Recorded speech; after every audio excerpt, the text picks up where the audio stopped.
Ladies and gentlemen, welcome to uh whatever this game is. Age of Decadence. Age of Decadence. I'm gonna go ahead and admit that this is one of our old games.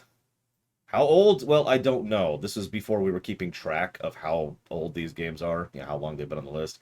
In fact, this is so old of a run. This is one of our, I told you before, we've got a few runs that were on the books before we started tracking per hour, which is what we do now.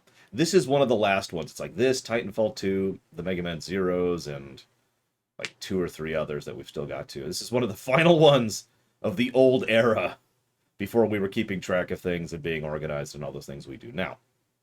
Yeah, this is well over a year old. The oldest game on the books as far as date, if you give me a moment, I can actually tell you that number right now. Because all of them have the exact same number. It's when we started tracking it. Is 408 days ago is when we started tracking that. So this is over a year old since it got funded, no less.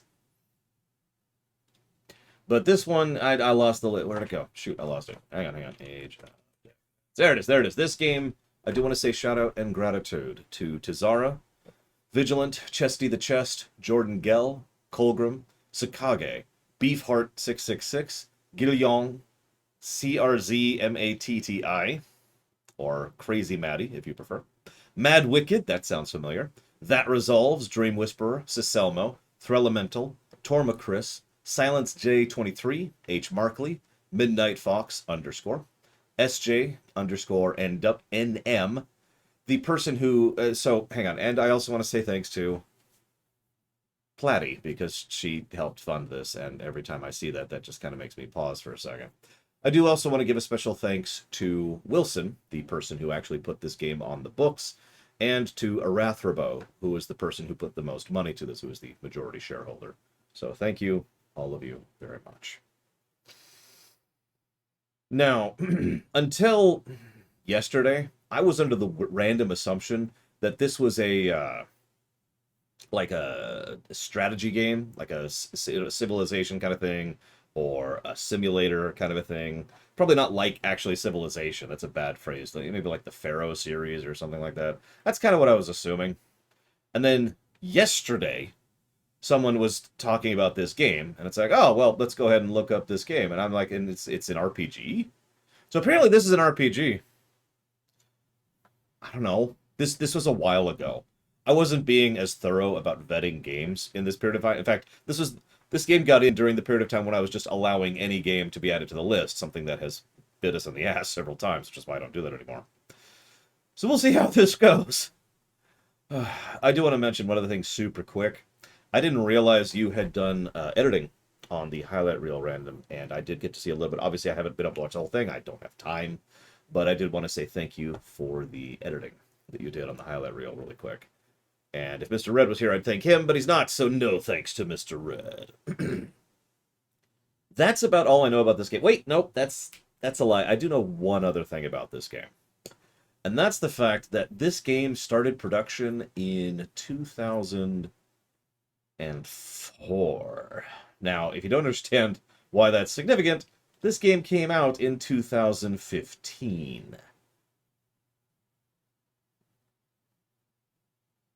And that's the biggest reason why this game might actually qualify as the jank block. Now, I don't actually know. It's possible this will not be a janky game. I have no idea. Remember, I don't know this game. I know it's an RPG. But, we'll see. We'll see. But yes, this game was definitely a product of development hell. It's made by a company I've never even heard of. No, I didn't, Zach Taft. I haven't actually checked Discord since I was at the grocery store. Hi, Oculus. That kind of thing is common here. Conspiracies and assassinations and naked power grabs, all for the fun of decadence, is the quote you just missed. Alright, so hang on. Let me get the game up here. Give me just a moment. Because I have to grab it kind of a weird way, but that's okay. I know how to do this. Has the experience.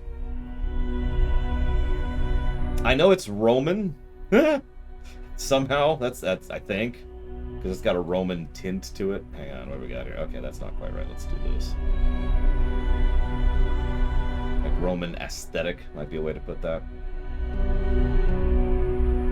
There we go. Now let's try it.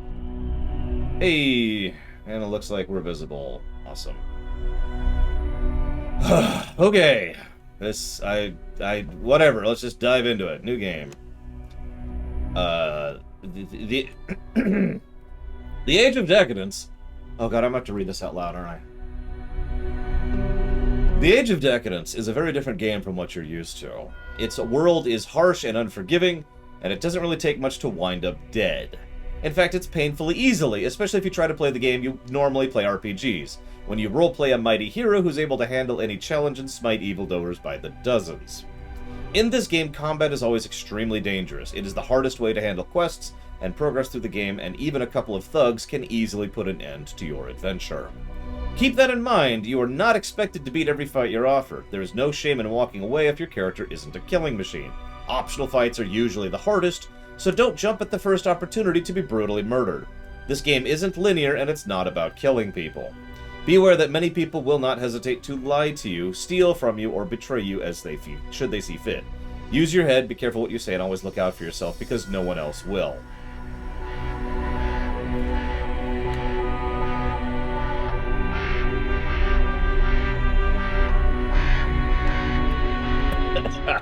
Yeah.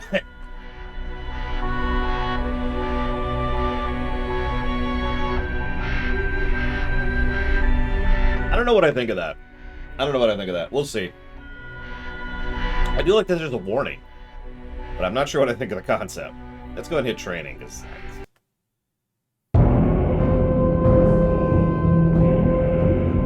Oh my god, it's a PS2 game. Look at it.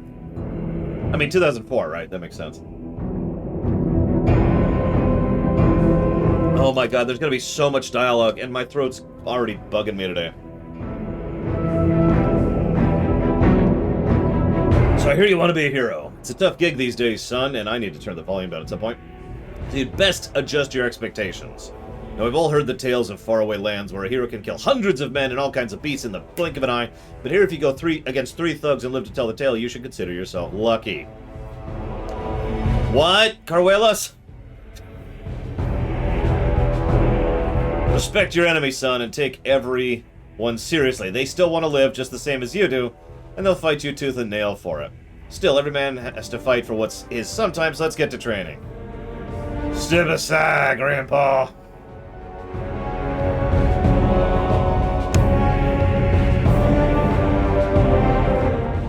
Ugh. Bring a few things down. Okay. I think you're right. This looks extremely Neverwinter Nights. Possibly Neverwinter Nights 2? I don't know. Actually, no, Neverwinter Nights 2 was after 2004, wasn't it?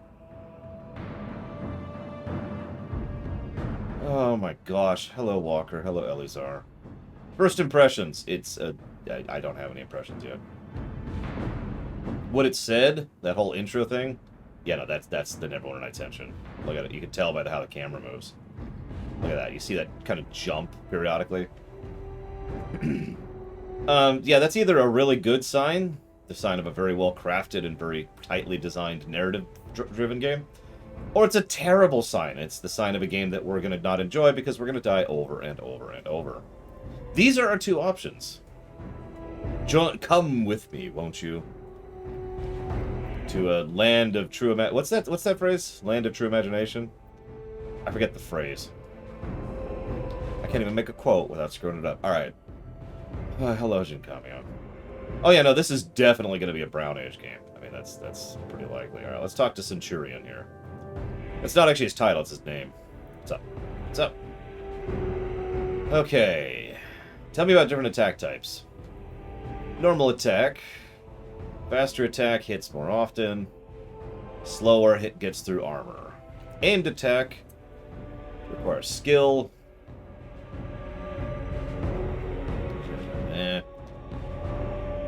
Arm reduces hit chance.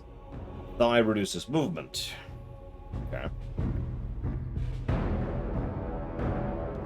I've never heard of that game, Elizar, so you're going to have to give me a minute. It's always good to have options, being able to strike twice or three times in rapid succession, knock your opponent down. What about critical strikes?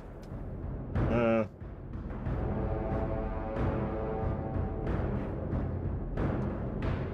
okay. Nets, bolas, alchemical concoctions, liquid fire, black powder bombs. Step aside, Grandpa! It's apparently the other option there.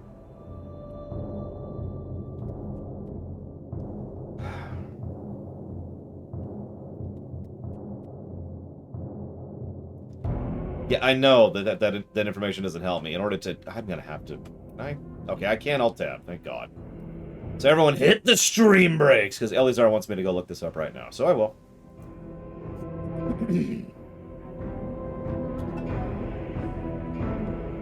3 seconds in and we've already had to pause.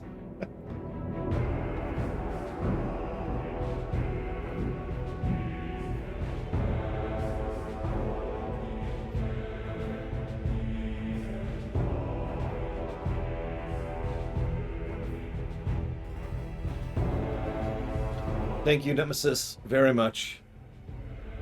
As always. I'll put that towards Halo Ors too. God, my throat is not liking me today. Excuse me.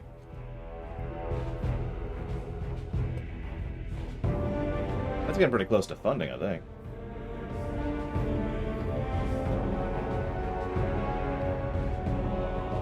Give me a second.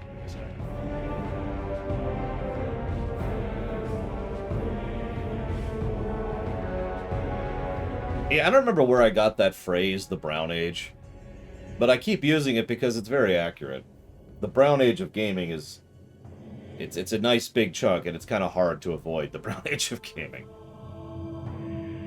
And it's true. Like, there's just so much time where muddy, dark brown graphics were the latest thing. And it happened to coincide with when developers figured out how to do bloom in graphics. So there tends to be bloom and brown. Thankfully, we don't seem to have bloom here, so that's good. You might hear something in a moment. I'm not sure. We'll find out. Or it won't launch at all. That's funny.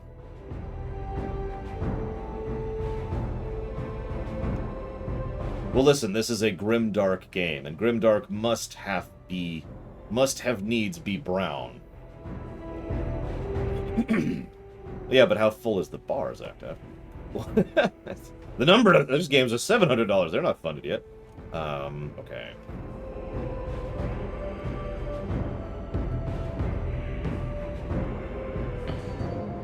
You're fine, Elizar. Just calm down. So it's okay. Calm.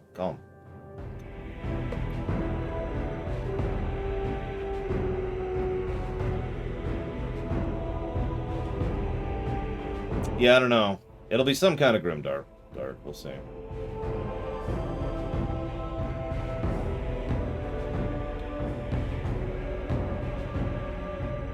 That would be funny. Is it all the grimdarks? Yes. It is turbo grimdark. I mean, that is... I should make that joke. It's not Halloween. You can probably tell where I was taking that joke, Hazardous.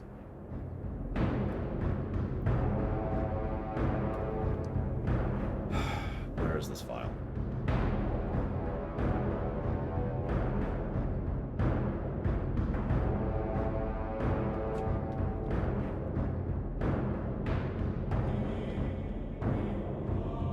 There it is. So I need...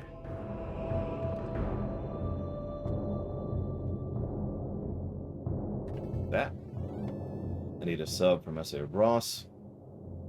It's awesome. I hope you've been enjoying your time within the walkers. If we haven't, well then we failed at our core job, haven't we?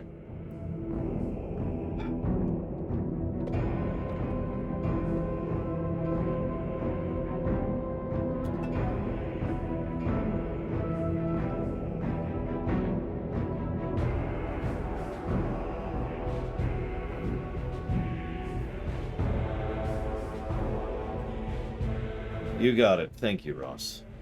Very much. If you give me a moment, I have to go look something up over here. Elizar's really sending me down the rabbit hole here. You know what, I should check if it's on the already said no to list. It just occurred to me. I keep that list for a reason. Looks like no. Well, looks like we'll probably be adding another game to the no list. Oh yeah, speaking of which, suicide! There we go. Got it out of the way. Got it out of the way. Woof! Requirements complete.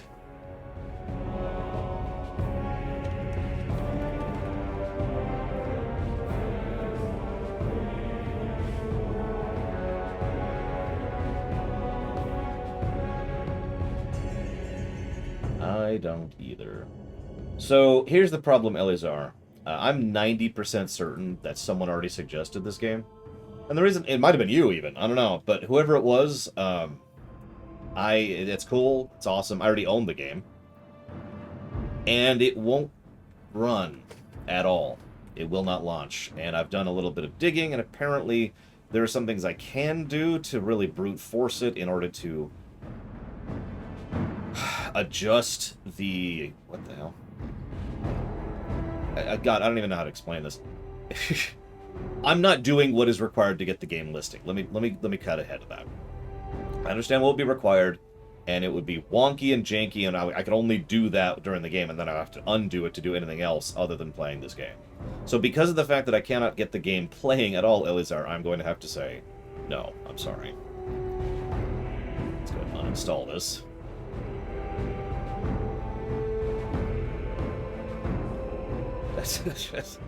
This is actually why I do this little stream break thing, is to go and make sure if these games are streamable.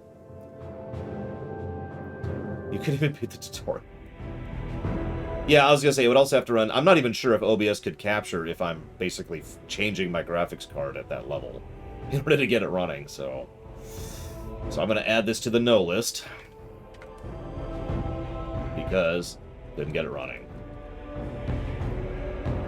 And I always put a reason there, too, so I can check that later.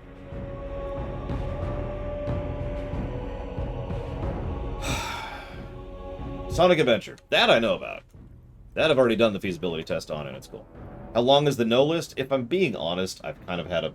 I haven't been writing down all the no's, and I should be. So the no list is actually kind of short, and that is on me. I really need to be more on this. It's only like 20 games large, and I know we've said no to way more games than that.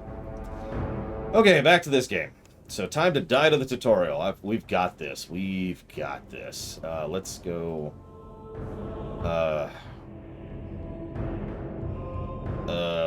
okay, so we've got... There's our stats. Oh my god. Okay, hang on. My brain's exploding. Alright, so we've got... Strength, which gives a damage bonus. Dexterity, which gives us action points. Con, which gives us hit points. Perception, which gives us accuracy bonus. Intelligence, which gives us SP bonus. No idea what that is. Charisma, which gives us a reaction bonus. Apparently our charisma sucks. So that's great. We have an attack, a defense. We have skill in dagger, sword, axe, hammer, spear, bow, crossbow, throwing, dodging, blocking, critting. We also have civil skills in lockpicking, sneaking, stealing, setting traps, impersonating, etiquette, persuasion, streetwise, alchemy, crafting, lore, trading. We have reputation with a lot of people. We have general reputation, thanks to body count, combat, loyalty, peacemaking, prestige, word of honor. We got traits and ranks, and a thing that is there yet. And we can kind of see the specifics of the breakdown. Happy Friday to everyone. Please kill me. Now, at a glance, I'm going to say that this is a positive right here. It may or may not be a positive. I don't know. But what I mean by that is that right there. You see that in the bottom thing? This is something I bang on about constantly. I literally just gave a negative to the previous game we streamed for not doing this. I love the information being in the game. Being able to see what the thing does, seeing the synergy for it, seeing the skill level, which it tells you exactly how good it is, seeing the abilities that it goes with, seeing the next abilities that go with it. Put the info in the thing. That's awesome. And yeah, good interface design is key and critical. And as much as I look at this and my first thought is, this is actually reasonably laid out. It's pretty simple. There are 4 general categories of things. Core stats, combat stats, civil stats, misc, and then there's info at the bottom. And if you divide it into those 4 things, you could see how there's a layout to it, right? And you can see stuff here, like, you could see how well you've done at combat gives you combat rep. How prestigious you've been. Do you command respect? Have you kept your word? Apparently, it tells you about the specific factions. For example, the 40 Thieves Guild. Yeah, no kidding, Voltaband. The 40 Thieves Guild is a large and seemingly indefatigable, network of thieves, smugglers, and other criminally inclined citizens operating in every town and tracing its origin to the early days of the Empire. Roman Empire, of course. It's said that in the past, the 40 kingpins of 40 largest towns used to coordinate the network. Speculation is divided as to the relations and ties of the 40 Thieves of yore and its current incarnation, but the name persists. Probably S.A. Ross. So, at the very least, this needs to be jotted down as a potential gameplay positive, is the character screen.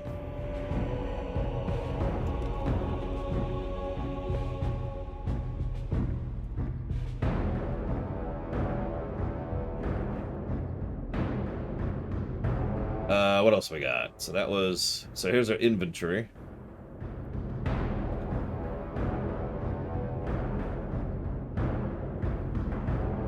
Oh my god, it's Fallout. It's straight up Fallout. This is the Fallout interface. Look at it.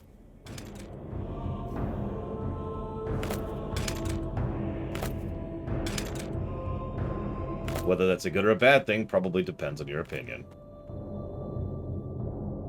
So there's a sword, and that's a dagger. We should probably go with sword. Chucks, yeah. Or get a pilum. Nah, that's thrown.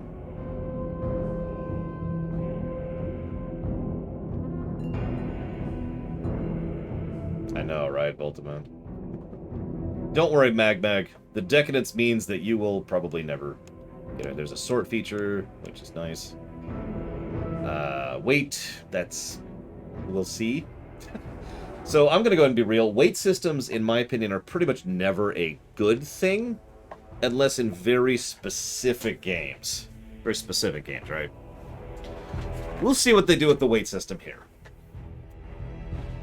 Because I know the argument, but weight is more realistic. But in practice, what weight systems usually do is it's just an irritant.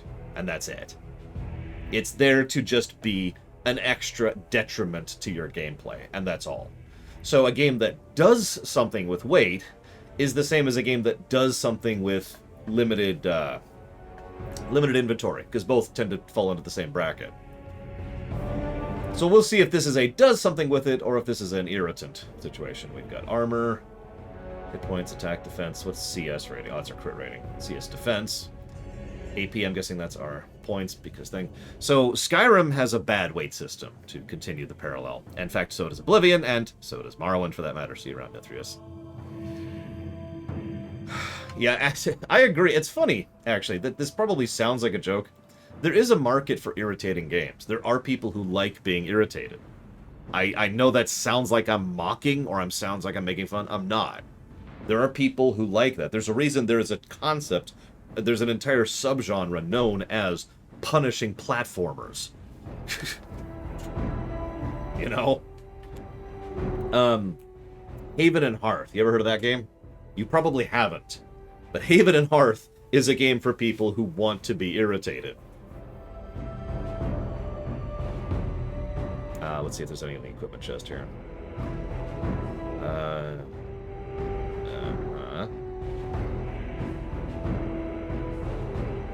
Oh, wow, there's a lot of stuff in there. Barbarian art. Oh my god, look at all that gear. There's just all the gear. There's so much gear here. Do we have a spear? Because we all know the best weapon is a spear. Oh, we have several spears. What do we got? We got a spear, a spear, a spear, and so we got a hasta, dory, romach, and a crookspar. Oh, and a trident. Well, I usually don't think of the weight system in, for example, Oblivion as bad, because I usually mod it out. I use the bag of holding mod and then just remove the system from existence. And hey, it's not an issue then.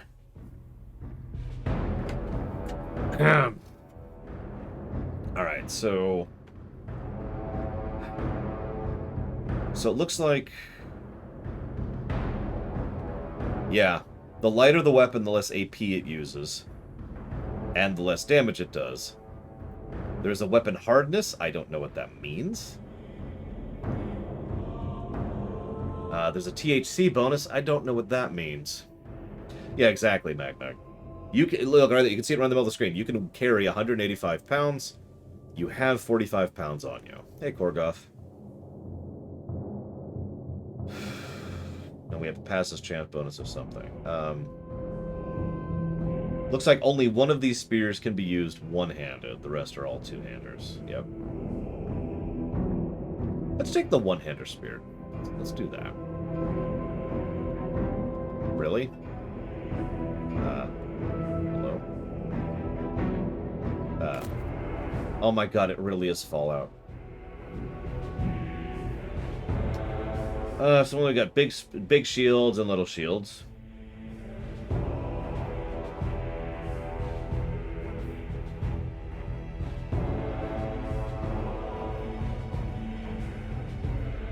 My god. Armor. Sneak penalty of 3. THC penalty of 15 for the tower shield.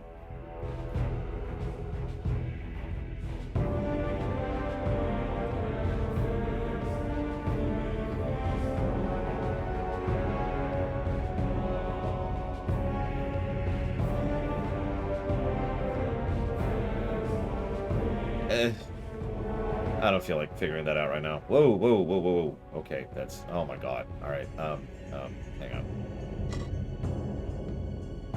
Hang on, let's rebind that really quick. If we can't... Oh my god, we can't rebind the menu controls.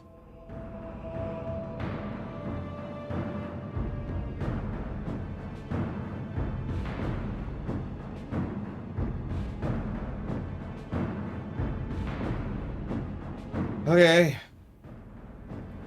Well, let's put on our spear and say thank you to that donor that we just got. Whoops. If I can pull up the donation page. Hello. There we go. Thank you, Colored Master Spark. Very much, as always. Much appreciated.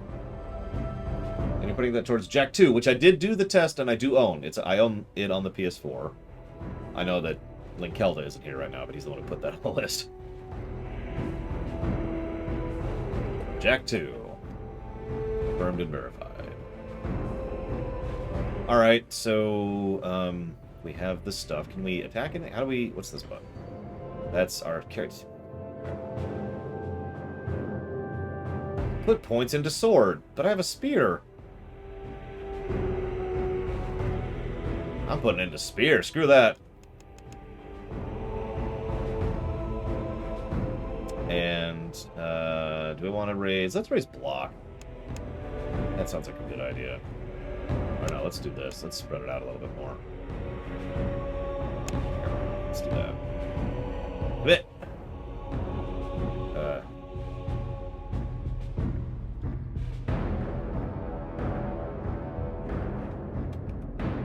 Oh, hey, that's cool. It's just a toggle. This is stuff you can interact with.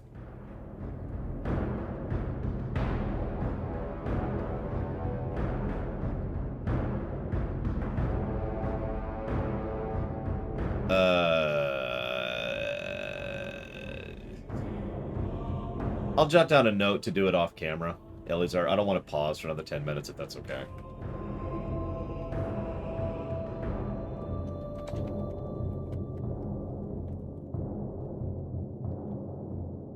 Okay. Alright, so yeah, let's go through the gate and die.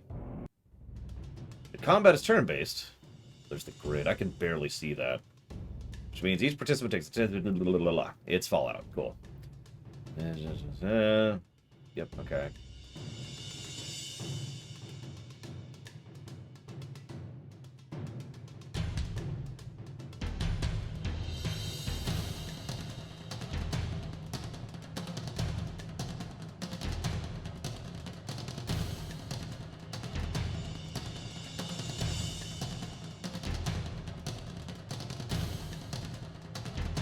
Alright, so that's blue. I'm gonna ask you something real here. Yeah, Fallout 1 and Fallout 2. This is the Fallout interface, pretty much straight up. Can you see the blue squares there? I'm actually curious.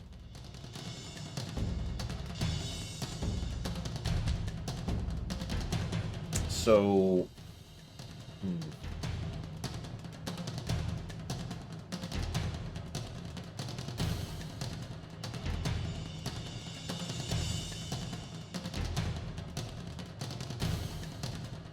I stream at the highest quality available, Hestus.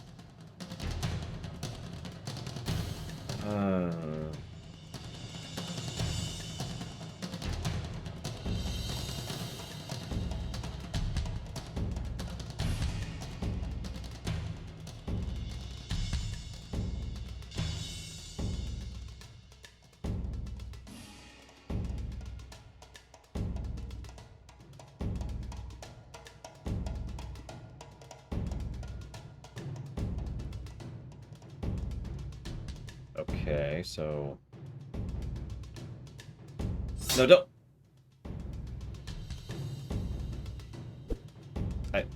What?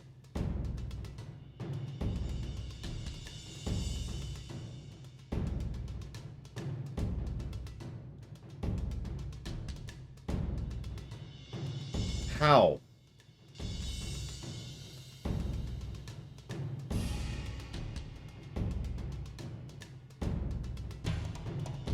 Aha! I have to right-click the spear. And that brings me the option. Oh, just that. There we go. And I do actually have enough AP to do that, though.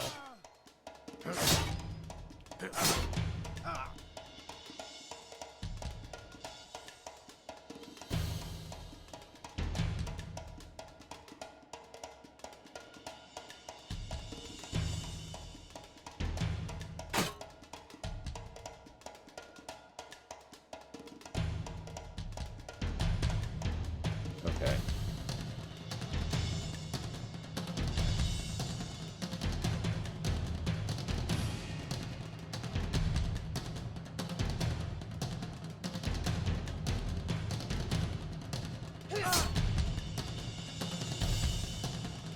Oh, that cost 2 a minute ago, but now it costs 3. Well, that sucks.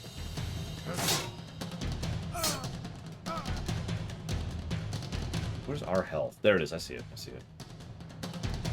I wonder what THC means.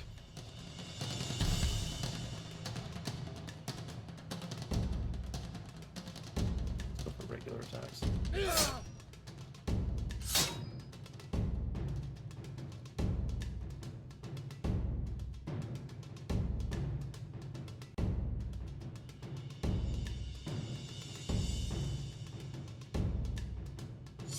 Okay, so he does refill his oppie. We apparently don't get an oppie if he moves towards us. You lied to me, Wilson! It's okay, I forgive you. You're just trying to get me killed in the tutorial so I can follow Valerian's pattern.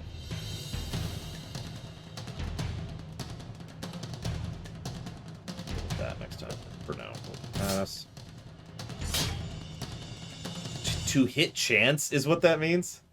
Got it, so I have a 2-hit chance of 70%. What's funny is chance to hit would make a lot more sense. Although CTH isn't exactly good, but whatever. We killed him! Yay.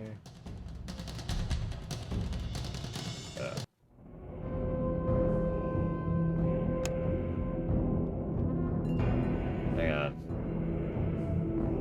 Come on. Yes. All. That takes all. Yeah, we'll leave the rest of that. Don't even get me started on Thaka. Don't even. Remember to save. You're going to die soon.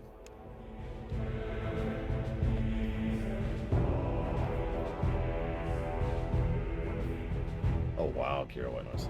That's impressive. Alright, so we've been healed. We've been saved. C? It is C. Okay. Let's raise blocks since we are kind of going a shield build.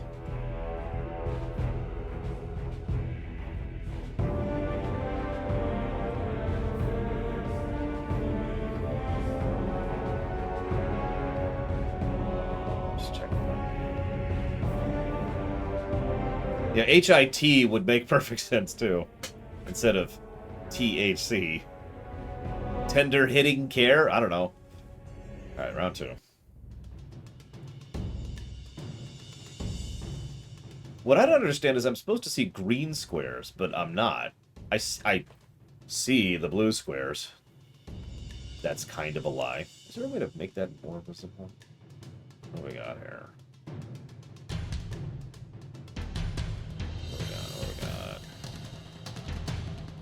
we have everything not cranked. Crank some things here. Okay. The turbo hug chance.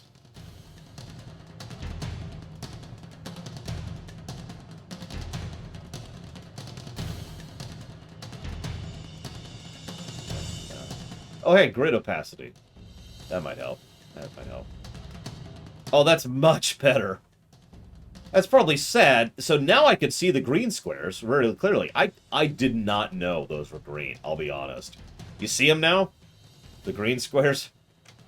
That is way more obvious.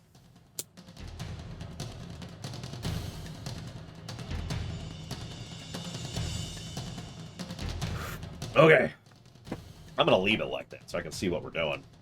Okay, so we got a spear. We're going to switch to...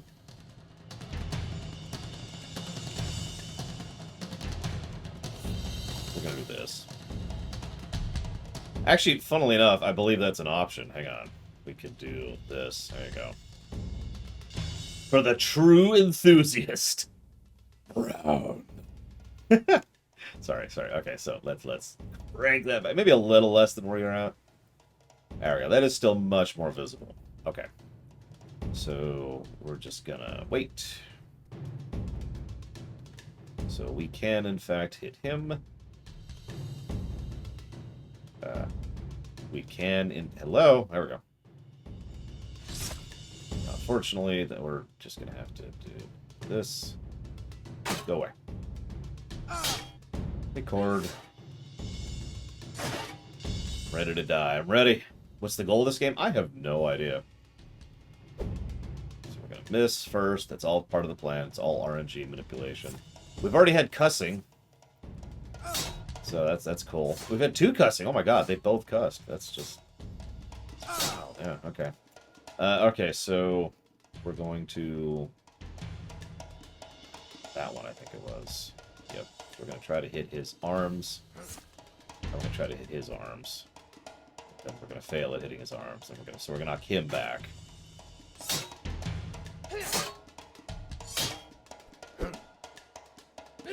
Hey, we actually got our attack in that I've been trying to get. Okay, so we're going to try to hit his arms again. We're going to try to hit his arms again. We're going to try to knock him back because we failed to hit his arms twice in a row. We're winning. Alright, so switch to that. Hey, okay, now we got to hit him again. Okay, we got both debuffs off. That's actually pretty good. So we're going to switch up to regular attacks. Switch over to shield bash. Push him away.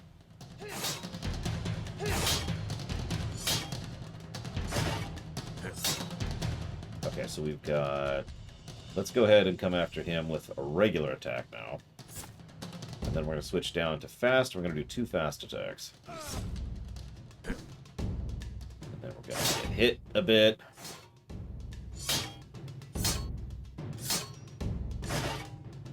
Okay. How are we looking? Not great. So, switch back up to regular. Attack him once. Switch down to fast. Hit him twice. Okay, 1 down. We're actually doing okay. Alright, so let's go ahead and debuff him again. Let's hit him in the arms. And honestly, let's go for his legs, too. Perfect. So now he can't dodge as well, and he can't attack as well. Go ahead and switch over to the shield. Roll our last 2 AP. Push him back.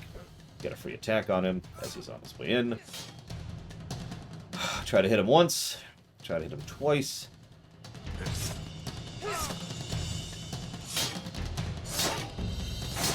Wish there was something indicating their buffs. Oh, never mind. Is there a thing? No, there isn't. Okay, whatever. Back to regular attack. Whoosh. He's going to dodge because he's a dick. I'm going to stab him a couple times. He's going to continue being a dick. The dickitude has not just decreased. Regular hit, and then back down fast. And down.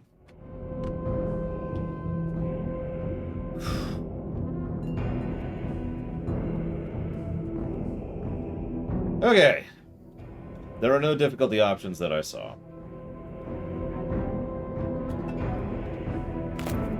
Let's go ahead and see what his armor is. He's got leather armor, which is garbage.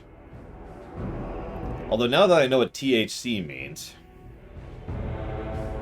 I'd have to look at that for a bit. What's he got? Take all the money. All the money, please. Thank you. Pacifist run. I think you can kind of do that in this game. Where's your items? So hang on. So let's look at our armor. So our armor is, we have DR of 6, excuse me. Hardiness of 40. It caps our AP at 10. We have a penalty of 30, which I don't know exactly what that does. Sneak penalty of 2. Doesn't look like it nerfs our to-hit chance, though, so that's nice. Our helmet does lower our chance to hit. However, it does add DR, and it has hardiness, which I still don't really know what that means. The buckler does not reduce our chance to hit, so hang on. So now that we know that, let's leave the arena here. Get a save. Equipment chest here. So let's look at some of this really... So the really big shield, the tower shield, has 10 DR, 15 hardiness, armor penalty of 15, sneak penalty of 3, to hit chance penalty of 15. But if we go down to the buckler, 4 DR, no hardiness, no hardness, I keep saying that wrong. No hardness, no penalty, no penalty, no penalty. So, okay, yeah, that makes sense. That is the legit. I wish I could see my inventory when I'm looking at that. So we have... Looks like that buckler is slightly better than ours, if I'm reading that right. Yep, that is actually slightly better, so let's go ahead and grab that buckler. So then we got our armor. So our actual armor is 6 with no to-hit penalty and a AP cap of 10.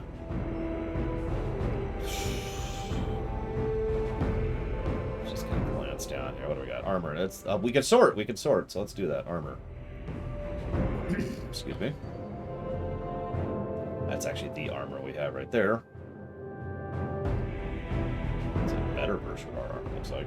Imperial armor, which...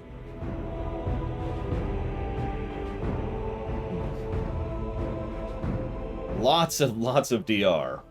Hardness of 50. Max AP of 8. So we'd be losing 2 AP per turn. An armor penalty of 40.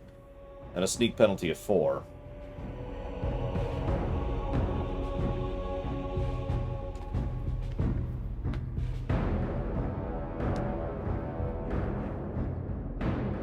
I actually don't know if there's magic in this game. I know very little about this game. I found out this was an RPG yesterday. That's how much I know about this game.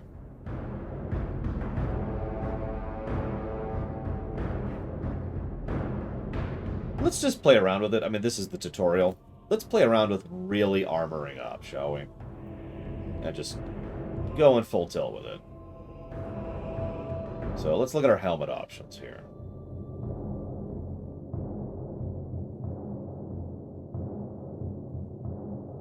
That is... Oh, okay.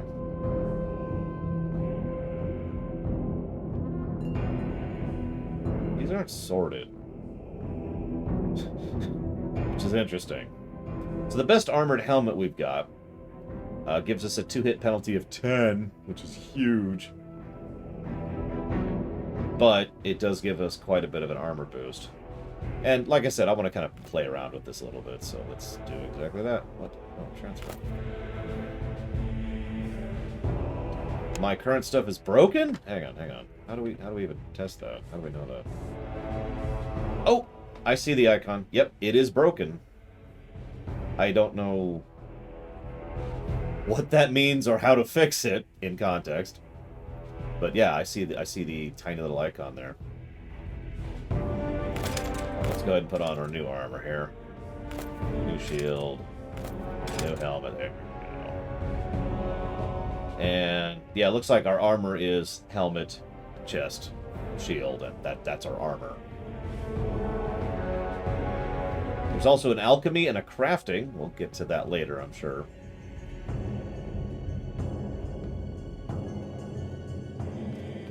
Hang on. Let's check something. I want to see something here. Pull up our spear options. Because spears are best. Looks like there are a lot of weapon options, but we're going spear. I'm just letting you know. That's where we're going.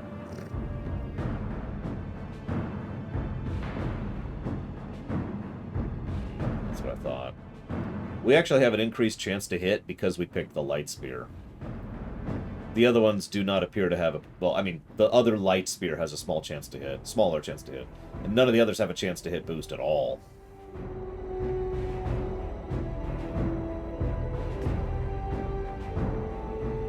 This is the in-game music.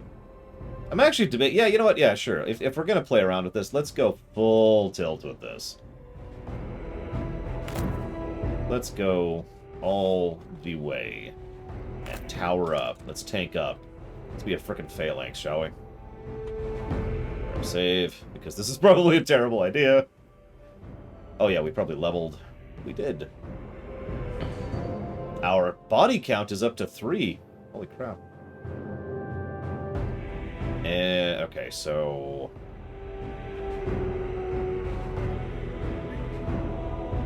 Yeah, we have a penalty of 25 right now to hitting things. Good God. Let's, we don't have enough points to raise spear anymore. Yeah, weapon durability is another thing that's usually just an irritation thing rather than a... Yeah, I love this, by the way. Apparently everyone hates me. By default, that would explain my YouTube comments section. I'm kidding. Oh, yeah, I noticed there was a lore skill, which we're probably going to have to raise at some point. The knowledge and understanding of the events long gone, ancient languages, forgotten rituals, and mysterious objects. It's always a winner in a post-apocalyptic world. At my current level of lore, I can write my own name. L-O... No, I'm just making fun. My comments are tame. I've had pretty cool... Even on Diddy Kong and Quest 64, which I was expecting to have really terrible comments on, it's been pretty legit. Well, we're kind of tanking up. So let's raise block. Ooh.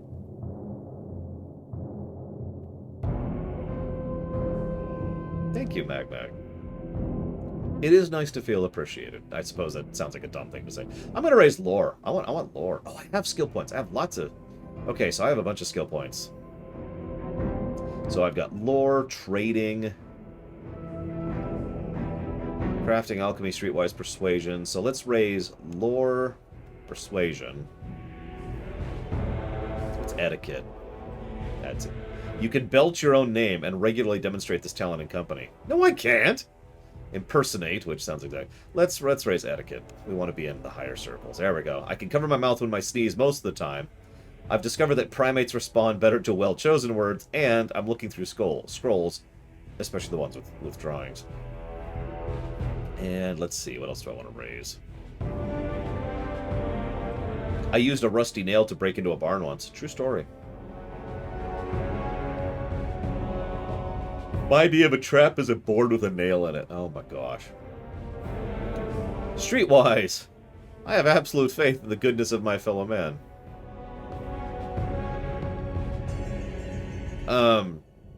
It doesn't really happen to me, Darth Medoro, so I don't really have any, experience with it. Like, people have raided periodically, and they usually stick around for about 5 seconds. And then they leave. I was actually just thinking something like that. Get the Imperial symbol going on. What's trading do? Changes sell and buy value. Sure, that sounds like me. Okay, save. Next fight. Oh yeah, and potential plus to story, flavor text. Let's just jot that down real quick. Flavor text and descriptions on skills. And I should start updating these here to indicate. Well, that is pretty terrifying, Darth Medoro. Maybe wait until I'm playing Mega Man or something. I don't know if people really want to watch me. I always get afraid that people are going to join stream at like a moment where I'm doing something boring or disinteresting and be like, well, this is dumb, and then just leave.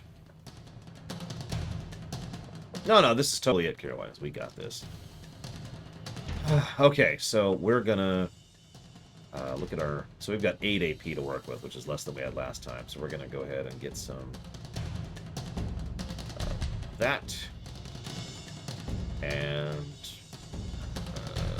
just going to scooch forward 1 step, and then wait. Wait again.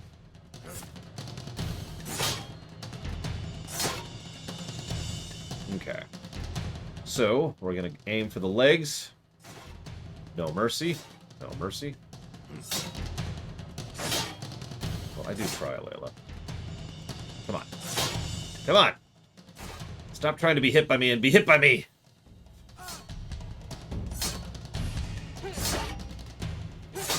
I cannot land on this woman. My 2 hit chances. I have a chance right now to hit of 32% because of all the armor we're wearing. I have a 1 in 3 chance. Oh, oh! We got her. Okay, so now I have a slightly higher chance to hit. So let's switch back to regular attacks and try to do some damage here.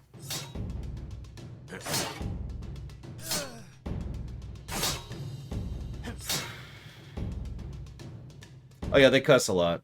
So yeah, our hit chance is up to 42% now.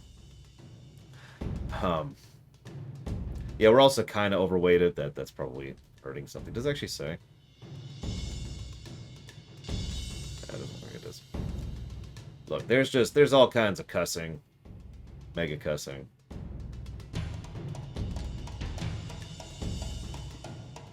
So I know what hitting the torso does. Oh, no, I don't. I know what hitting the legs and arms do. What's hitting the torso do?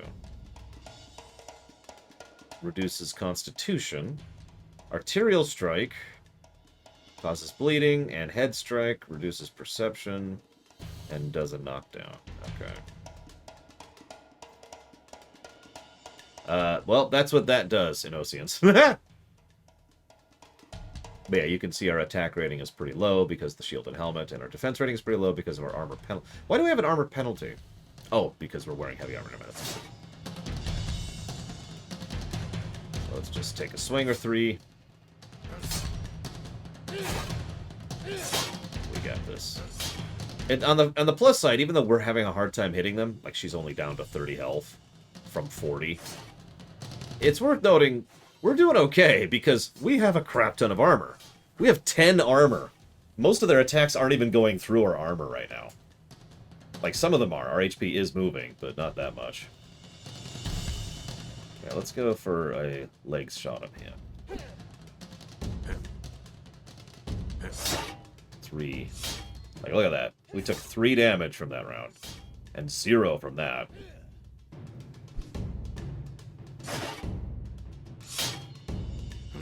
I was gonna say, if there was like an auto or a counterattack thing, like he just counterattacked, so I know there's a counterattack thing somehow. Like that, he counterattacks right there, see? So there's got to be some kind of counterattack thing. Well, they're doing fast attacks. Oh, there we go. Okay, so we managed to hit his legs. Now let's go for the throat. Go for the eyes. So we're about to die. And we're going to try a light build after this death. It's funny, the game's like, don't combat. Here's the tutorial. It's all about combat. Daydream Whisperer.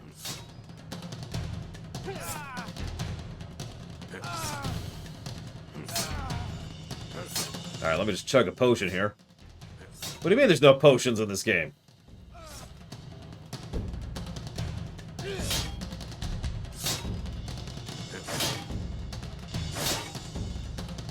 We just blocked 16 damage in a single strike. She's hitting pretty hard, it's just, it's not getting through our armor.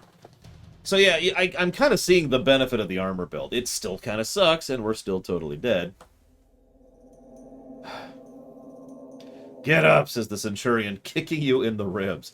You ain't dead yet, so stop fooling around. Sure, you took hell of a beating, but there's no reason to lie there like a dead fish with your innards all over the place. So get up, dust the innards off, pack them in, and continue your quest. There's a combat autosave. Do not load this file. If you want to play this game without issues, this save contains old data and is likely to crash or break your progression. What?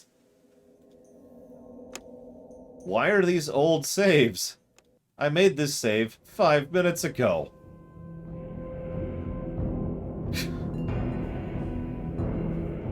Okay, whatever. We're just gonna ignore that. So hang on. So let's lower our encumbrance a little bit here. Do not load your file. Do not play this game. Abandon all hope. Okay, so let's switch to... So I see the benefits of the armor build. Let's try a non-armor build. Get all this crap. Looks like dropping on the ground actually deletes, so that's good to know. That's not what I was expecting. Yeah, meanwhile, in the past doesn't exist. You've created a time paradox. Okay. Looks like we got leather armor. Other leather armor. Yeah, what's our... Did any of these give a bonus to hit?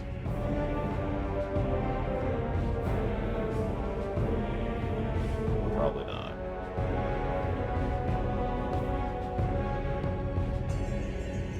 So. A bunch of them don't reduce your chance to hit.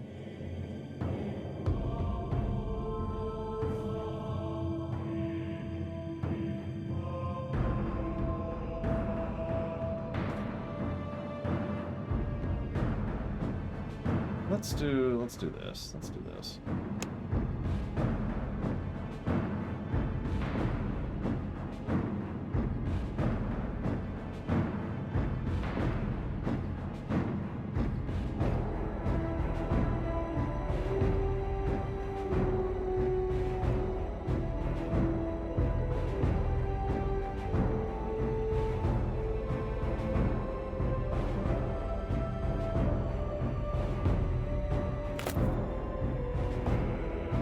The only helmet that doesn't have a penalty to hit.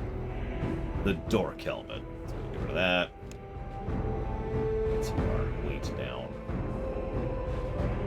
Okay, let's try it. So this is more of a light armor build. So I want to be aiming for the legs. There we go.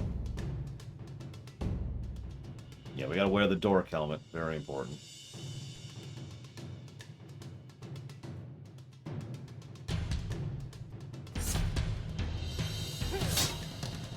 That's an interesting outcome.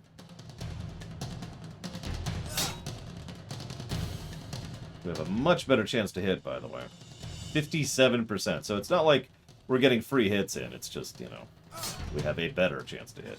We had only lost a little bit of our armor.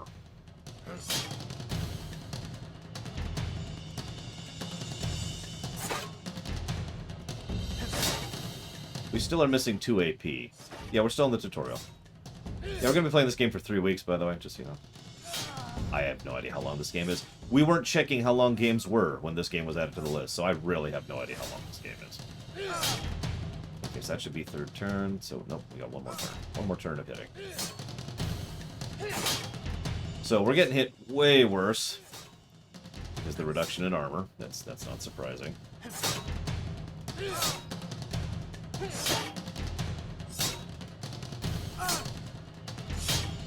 Ow.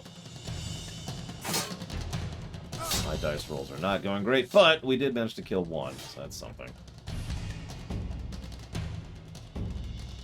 Alright, let's go ahead and aim for his legs. Which I can't believe we hit, but I'll take it. Not gonna complain. We have a 70% chance to hit him with his legs injured. Because most of his avoidance was his dodge, and that's what that reduces.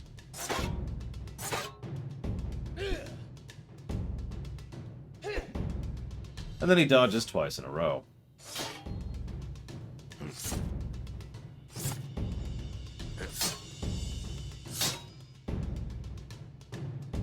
Change weakness enough left. Let's go ahead and keep trying to debuff him. Let's debuff him a little more. Let's play it a little safe. Let's play it a little safe. We're getting a little low. Go for his arms. Boo. Go for the arms. There we go. Oh, I have no idea, Elazar. Your guess is as good as mine. Oh, we damaged his armor, which reduces his DR, so that's what that does. It's good to know. I wonder how we repair armor. He has 1 HP. And now he has 0. Your training is now complete, which gives you basic understanding of the combat system. We strongly recommend to play a combat specialist first to learn the system better before attempting to play a fighter talker or another hybrid. I'm only playing through this game once, I'm just going to be honest with you. Make sure your character has good physical attributes, well-developed combat skills. Crit, crafting, and alchemy can make a difference in your life expectancy. Fighters with crafting It's a simple but reliable build.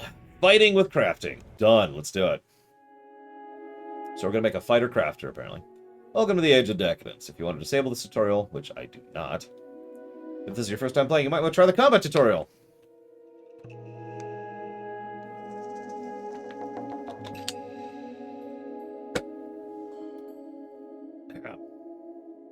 Name your character, choose a gender, choose a background. Backgrounds aren't classes. They don't restrict or guide a character's future skills or attributes. Your chosen background determines how your game starts, your place in the world, as well as your starting values with your reputations. Finally, you can customize your appearance. If you select none of the background, the appearance options will be reset. Background. Lore Master. Where's our backgrounds? Oh, these are our backgrounds right here.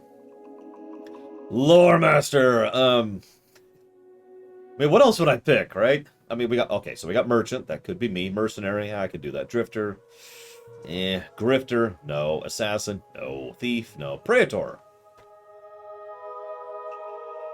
I could be a Praetor. So we got Praetor, Lore Master, or Merchant. We could be female. Yep, there we go. We are now a woman. We are no longer a woman. We are now a woman. Juno! Oh my god, this is Assassin's Creed? So it's Runner. Lore Master Runner, I mean. This will give us rep with all three houses, and a little bit of rep with everyone else. Don't have many skin options, but that's okay. Don't have many face options either, but that's okay. Need to be bald, of course. Whoop, there we go, bald. Actually, that's balding. We need bald. There we go, there's bald. Gotta have the beard. Oh, that's probably as close as it's getting to me. Of course, I gotta make the beard super white. Jeez, that's not an option. Super white beard. Okay. Let's do it. All backgrounds except Drifter have default stats. Okay. They're merely suggestions. Feel free to change them as you see fit. 6 primary. This is probably explaining what we already looked at. Oh, excuse me. Do not spread your kill points too thin. Stick with 2 to 3 combat skills. So we want spear, dodge, or block, and a support skill like crafting. So we're gonna be raising crafting, block, and spear. Combat odds are almost always against you, which might make you feel you have to min-max to stand a chance. However, you can easily get an edge by doing different tools. Everything matters. Yeah, okay. Playing a non-combat character, focus on the core stats and skills of the chosen profession. Merchants will benefit from int, chaw, and persuasion. Streetwise and trading. Lore masters need crafting and lore. The introductory vignette is a good test of your skills. Hybrid characters who are good at everything are very hard to master in your first run. You keep insisting that I'm going to play this game a second time. We strongly suggest you go through the game with a specialist first and leave the hybrids for later. The game is very replayable. Please stop insisting that I'm going to replay this game. And each playthrough will give you a very different experience, so the first playthrough is merely an introduction. I mean, if this game's like 4 hours long, sure, I'll replay it, but... Thank you, as always, Ross. Much appreciate. If you happen to know where to put that, please let me know.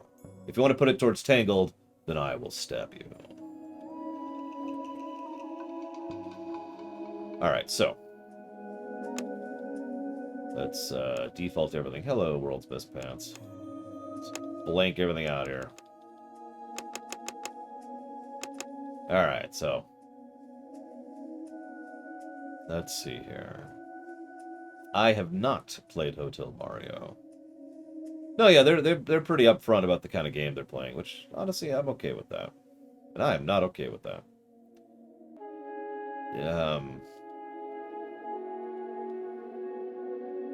Fine, I'll also put it towards Tangled. Weirdo.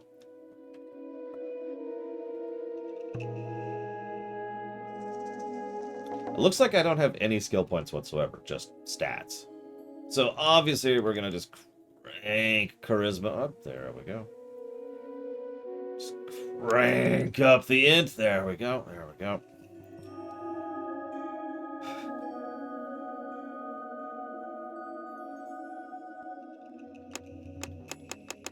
Got it. That's how we get those points.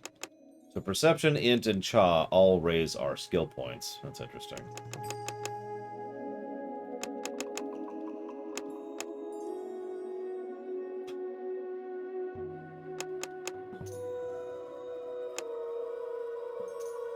Good evening, Paranoid. So, strong, charismatic, moderately dexterous and perceptive. Very stupid and low con. It sounds like that's kind of okay-ish. I prefer to raise these, but it keeps saying you need to play. You've got to play not a crafter, a what you think, um, a combat thing. So it looks like we can repair stuff, or no, reinforce stuff. Excuse me, and sharpen weapons, whatever that means. Not really, Jesse Ward. As weird as it may sound, I don't even think about it. It's not even something on my radar. I haven't watched TV for my own sake in over a decade at this point.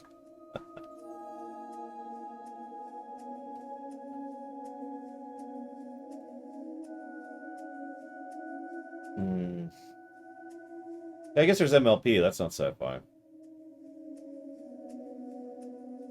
God, is that the only non-sci-fi show on my radar right now? That's a weird thought. Witcher, sorry.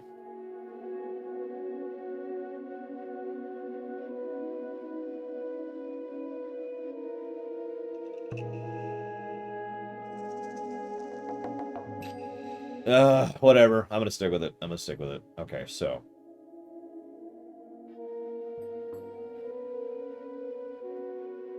No, it makes sense, Carwelis. I'm not making fun. It's just, I mean, I absolutely am making fun, but I'm doing so in the lighthearted way, not the vindictive, malicious kind of way.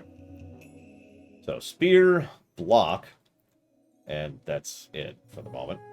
And it said I should raise crafting, so crafting I shall raise.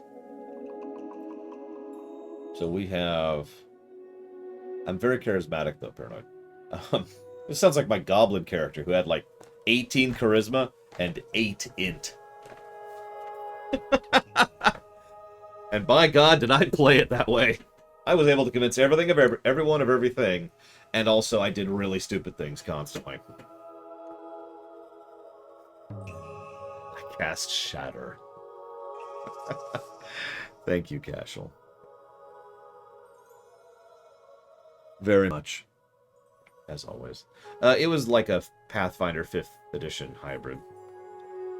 Yeez 8. You got it.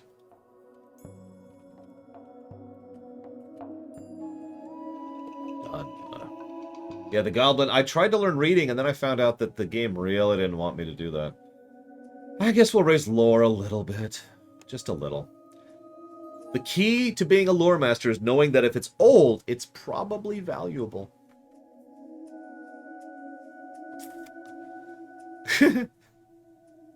See, I gotta be honest, if the game wasn't warning the crap out of me, what I'd probably do is I'd have really low strength, really low dex, really low constitution, and I would just absolutely crank int and charisma and have a very high perception. And that would be my build, and I would just dump things into probably impersonate, etiquette, persuade, lore. And those would be that would be my build. If not for the fact that like 5 separate menus have been like, don't do that. So I'm gonna do this build instead.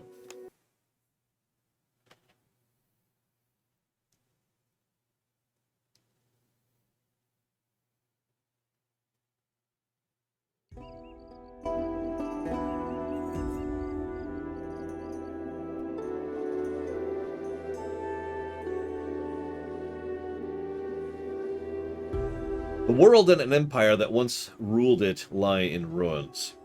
Noble houses that lorded over provinces and commanded vast armies have been reduced to broken city-states. The Imperial Guard, the remnants of the Imperial Army, act as a deterrent to open warfare. The knowledge of the old days is all but forgotten. Hucksters peddle ancient wares of no value to the ignorant. The lords seek and hoard artifacts they barely understand. A fanatical mysticism is slowly gaining favor, and long-held resentments are rising to the surface. Some speculate that another war approaches, and others actively encourage it. Times like these bring nothing but suffering for the common man. However, they offer a once-in-a-lifetime opportunity to those determined to seize the moment and follow it to riches, power, glory, and often untimely death. Your adventure starts in Tehran, a small, crumbling town away from the main tracks of caravans and travelers. It's been dying for the last 100 years or so, kept alive only by the combined efforts of its inhabitants. Broken stonework has been replaced by makeshift wooden construction, creating the impression that a new town is slowly emerging from the ruins of the old one. Much like Tehran, the noble houses controlling the town has seen better days. Before the war that toppled the empire and the devastation that ensued, House Darrington was one of the most powerful houses, but that was then, and times have changed. Today it barely has enough strength to maintain its hold over the local guilds. As a child, you loved listening to stories about the old days, filled with gods fighting alongside men, power-wielding magi, more demigod than human, and monsters conjured by the cowardly Kuntari. So when an opportunity presented itself, you signed up as an apprentice to a local lore master named Feng. Lore masters have always been in demand. While the future offers little, the past is rich and ripe for the taking. That's an interesting line. You just need to know where to dig and what to do with it, and that's where lore masters come in. To master their craft, they dug through ruins, copied ancient manuscripts, often without understanding them, traded bits and pieces of pre-war knowledge, and appraised anything that looked old. While the Magi are long gone, the machines they built still remain, and the lore masters are the only ones who may have the knowledge to bring them back.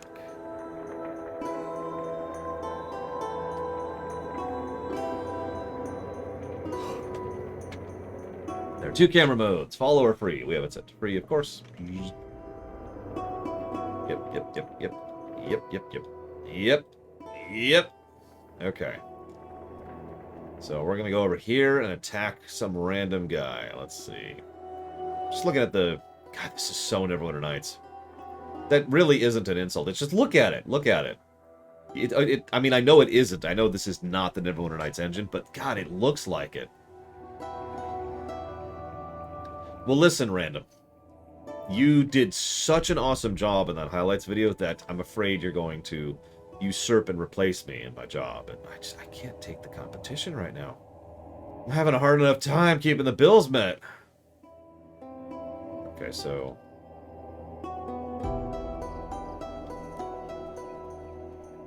Wow, that's a lot of things I can interact with. And all of them look like just little cosmetic things. And I can't even mouse over half of them. Alright, whatever. Let's go talk to our master. Master! Wait. I want to see something. Is there a force attack button? Like there is in Neverwinter Nights.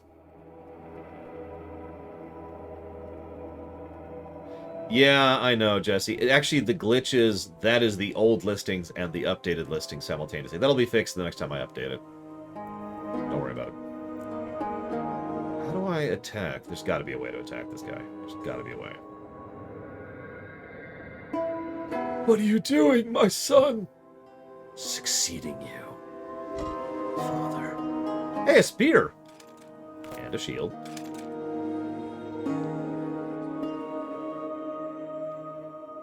What else we got? We've got a Cephet, some bronze metal, some iron metal. Well, you're seeing most of the jank in the interface, Ross. I don't know if it's going to be negative worthy. Like, if I was to review Fallout 1 or 2, they would get negatives for interface. I'm not sure if this one will. We'll see. The interface is clunky. I'm not going to lie about it. Like, in order to attack someone with a different attack, I have to left-click my sword, right-click my sword, left-click to assign the attack, and then left-click the enemy if they're in melee range. And I need to make sure to change that every time I want to do a different type of attack. Not the greatest interface, but not terrible either. We also have some root. Can be cooked and eaten. Often the only source of food in the wasteland. The plant doesn't require much water and can go anywhere. And we also have sulfur, abundantly available. Sulfur, or the burning stone, was first used as medicine. Later, when its military applications were discovered, it was used to produce a different kind of medicine. Acid, black powder, and liquid fire. Now can I attack him? Like here, let me see, you can see right here, right? This is how we decide our attack. So if we want to do a shield bash, we want to do this. Then we select the attack, and it's like, okay, I want to do this specific type of attack, and then I want to do it on this, and then we're going to switch this attack, and yada, yada, yada. It is it is a 2004 game, and it shows. Let's talk to this guy. Save.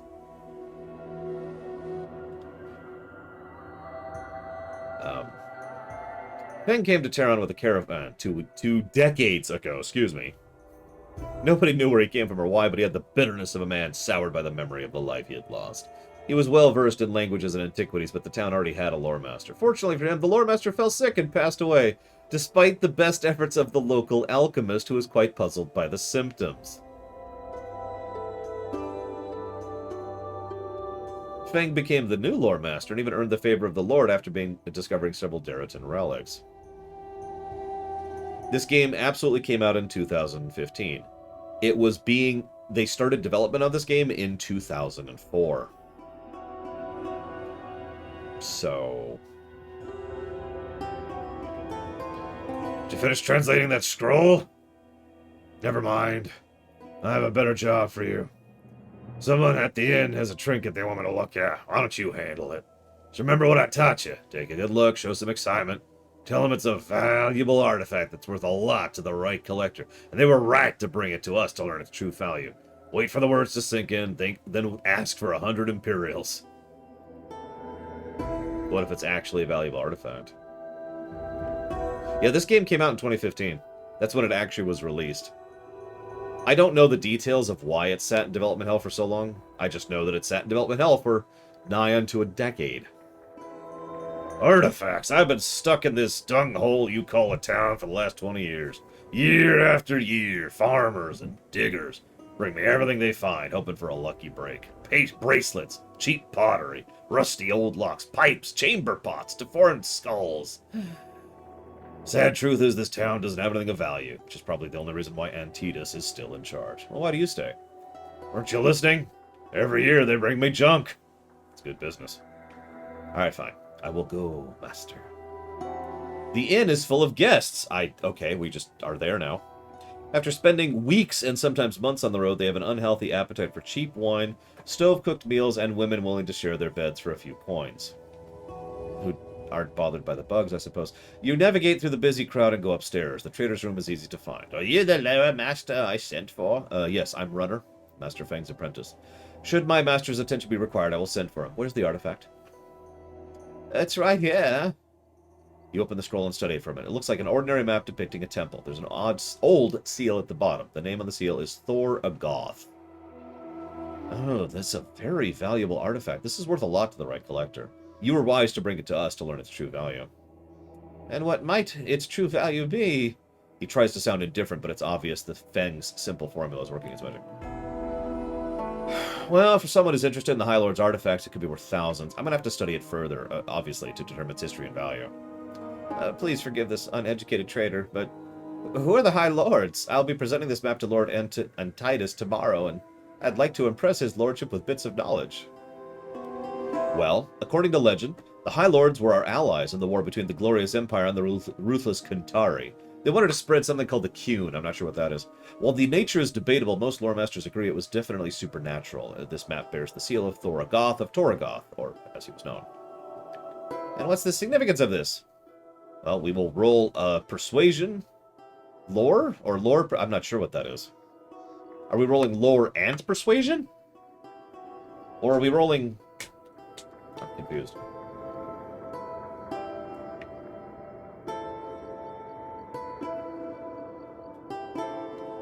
I'm gonna need more water. This keeps up. Thorogoth's title was the Artificer. He built many machines, but most were destroyed during the war or lost after. There are many people who hope that some of the caches survived and can be recovered. They collect and study Thorogoth's documents, looking for clues. And that's why we want to be absolutely certain that the seal on this that makes this map so valuable isn't a fake. It might be very embarrassing for you otherwise, unless, of course, you insist that... Failure. Oh, so that was me making the roll, and I failed at it. Okay, well, that sucks. I'm about to be attacked by this guy, aren't I? I raised my persuasion, too. Can I see my character sheet? No, of course I can't, because this is a 2004 game. Hang on a second. So, potential negative to gameplay. Interface. Second potential negative to gameplay. Combat, attack, select. It's old over time. We'll see if it does, but it probably will. Story positives. Writing. I don't know what else to call that. This is legitimately some well-written dialogue so far, so just general writing quality. And I'm going to go with world building. This has been some very good world building so far. The world itself we don't know much about, but the style in which they're building it is excellent.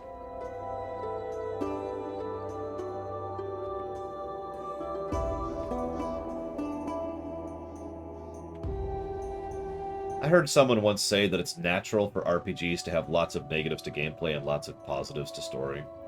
I kind of challenge that assertion, but I can see why someone would say that, considering that seems to be the norm.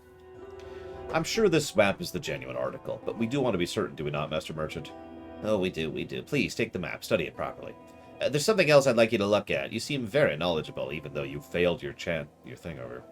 Yeah, exactly. It's very coherent. There's a lot of atmosphere going on. We've got a good vibe for what's going on with the world and our place in it. And it feels really down-to-earth, low-tier. Like, really down there. And I can only think of one other RPG off the top of my head that pulled off that same kind of vibe, and that was Herbman, Kingdom Come Deliverance. Which is also a pretty janky game. Okay, so he gives me a metal sphere with grooves on its surface. I'll study it with Master Fang. Now about the money, I'm sure you know what the standard fee is. You take me for a fool, I'll pay you when the research is complete. Right, I'll see you in the morning. And then we just teleport back. The innkeeper stops us. Another guest is in need of your services, master. Is a prospector. Would you be kind enough to take a look? Yeah, sure. Teleport. The innkeeper sends one of the slaves. Oh, we gotta kill everyone now. It's a man with sun-darkened skin, unkempt hair, and a heavy beard. He's faded, worn-out clothes are still covered with road dust. He opens his bag, takes out a dozen of carefully wrapped items of various sizes, and slowly removes the dirty rags protecting them. You browse through his treasures. Gears, pottery, half-burned scrolls, no longer decipherable letters, glass jars with strange liquids. And then you want a boy. What are you selling? I'm embarrassed to admit, but I find myself without sufficient funds to pay for a comfortable stay. Although, I'm sure some of these artifacts are bound to fetch a high price. I mean, look at this beauty. He holds up a rusted cylinder with a spiral groove. The very definition of a mysterious device. From a wondrous artifact, no doubt. What do you think, Lawmaster? It's called a worm, and it's missing a gear that goes with it. It was a common device. And look, the skull of a magi. The power still burns through him much like it did when he was alive, walking the earth and battling demons. When nights are dark, it grows soft, keeping the demons at bay. It does have magic, but it's dangerous and it'll kill you if you keep it. Stay away from anything that glows in the dark. Why? Look. Old magic is like fire, okay? Fire can keep you warm, cook your food, and help you forge weapons, but it can also burn down your house or a forest if you're Braguin. The moment you lose control, which we don't have to begin with, not anymore. I have a special charm that keeps me safe. He shows me a strange amulet, his face lit with eagerness and greed. I turn the amulet over in my hand. Adorned with beads and engraved with runes, it appears to be a ceremonial bowl of some sort, strangely warped, but that isn't unusual for artifacts of the Old Empire. Who knows what arcane forces had been unleashed on it? Two small metal drums are affixed to the underside, too awkwardly angled to be supports for the bowl. You wrap one with a knuckle and listen. Hollow. Reservoirs, perhaps. Containers of sacred liquid for the bowl? You're unsure, but you keep your expression carefully neutral. It wouldn't do for the punters to see your uncertainty. It'd be very unprofessional. Alright. So I'm going to go streetwise. This is junk. Junk. The very fact that I'm standing here before you should attest to the quality of it. I can't succeed at any skill check today. Why did my dice suck? In real life, hang on, I'm going to roll a d20 right now. You ready for this? 6. Why do my dice suck? How much do you want for it? 500. I do not have that much money. You should consider yourself lucky I'm willing to sell it. The very fact that I'm standing here should attest to the quality of the charm. Look, nobody in this town is going to pay 500 for it, so you can either starve to death or sell it to me for 300. And you should consider yourself lucky I'm willing to buy it. Fail? The jewels alone are worth 300. Alright, I'll think about it. I don't have that kind of money. Piss off. You do have the money, don't you? Asked the innkeeper, watching the exchange with interest. The only reason I'm letting him stay on credit is because you promised to buy that junk. I better see some money soon, or I'm kicking him out. I do not have that money, and I'm probably not buying it.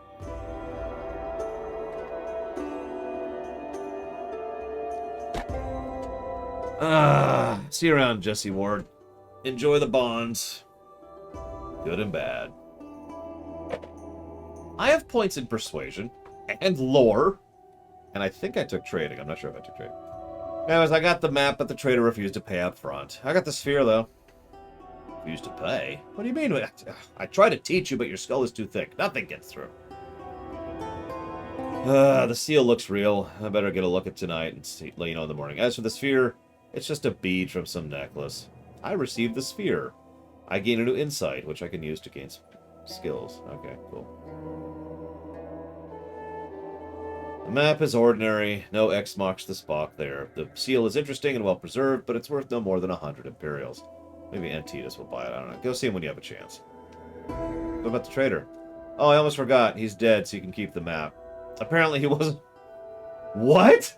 That's so casual. Oh, yeah, I forgot. The guy that was going to pay you for the map, he's dead. Apparently he wasn't welcome in this town, and the Assassin's Guild almost was out of work, so I'm surprised he made it as far as the inn. Okay, is there anything you want me to do? As a matter... You ever wonder why I yawn so much? It's the breathing issue, because I have to breathe through my mouth while I'm talking a lot. As a matter of fact, Runner, being a lore master isn't about dealing with rarities. Knowing how to deal with people is equally important. I believe I've neglected this part of your education. But fortunately, it should be easy to fix. Lord Antidus has invited another lore master to Terran. Needless to say, I do not share his opinion that two heads are better than one. And I'll be very grateful if you can find a way to get rid of the new lore master. You'll secure your future and learn a valuable lesson at the same time. His name is Cassius. He's at the inn. Go kill him. You're asking me to kill him? Do I detect some qualms? You have so much to learn, Runner. When you have a thorn in your side, do you not remove it? Ah, perhaps you think a man isn't a thorn. A man's life, unlike that of an insect, has value? It doesn't. Truly, I should be charging you for these lessons. Take this dagger. Go, kill him.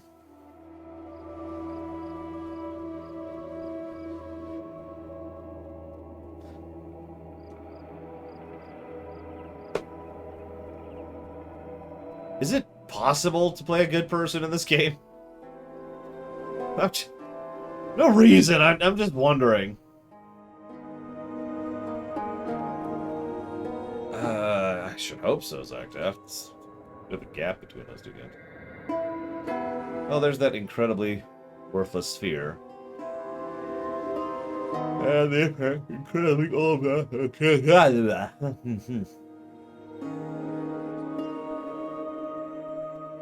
I don't know what an IA unit is, Elizar, but sure. Does this setting deserve to be saved? Well, it's a post-apocalypse of the Roman Empire. So, leaning towards no. I got skill points. Where are my skill points? There they are.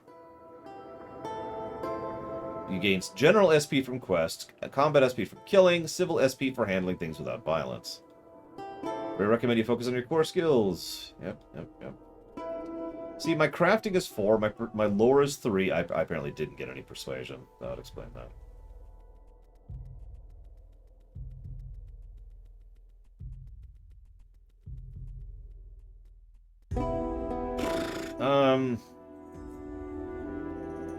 Well, I do want persuasion. That's a thing. So let's push up persuasion a bit. I've learned to string together words together for greater oratory effect. I wonder what the cap is on a skill. I'm sorry, that was a question. Does anybody know what the cap is on the skills in this game?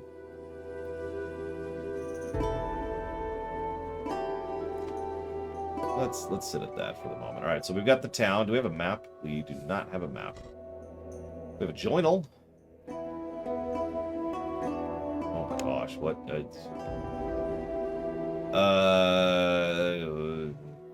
What? We know how to make an elixir of rapid cellular regeneration. We don't know what that means, but it sounds promising. The scroll makes frequent references to unfamiliar alchemical practices, so we're going to have to rely on guesswork. There's also a neurostimulant. Okay. There's our quest objects. Yeah. There's our factions, which already looked at those. There's where we are. There's our dude. We don't have any lore yet.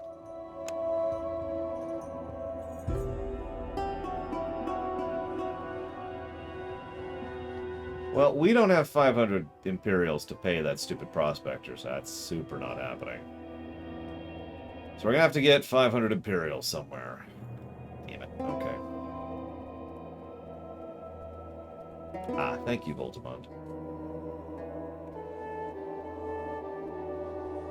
In that case, let's be slightly better at lore.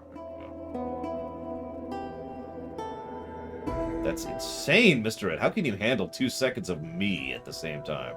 I don't have a map. What's this button? That doesn't know. What's this button?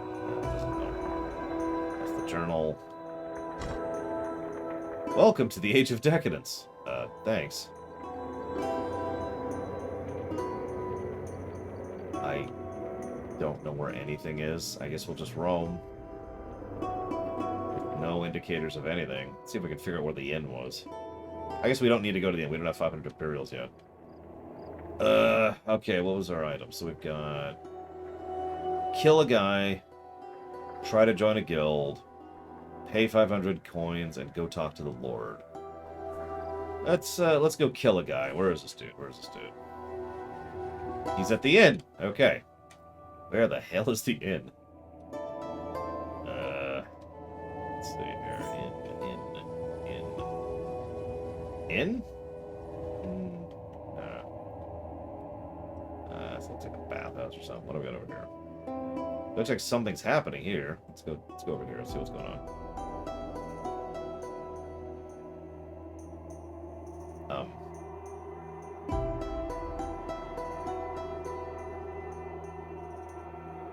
I don't know if we're moving.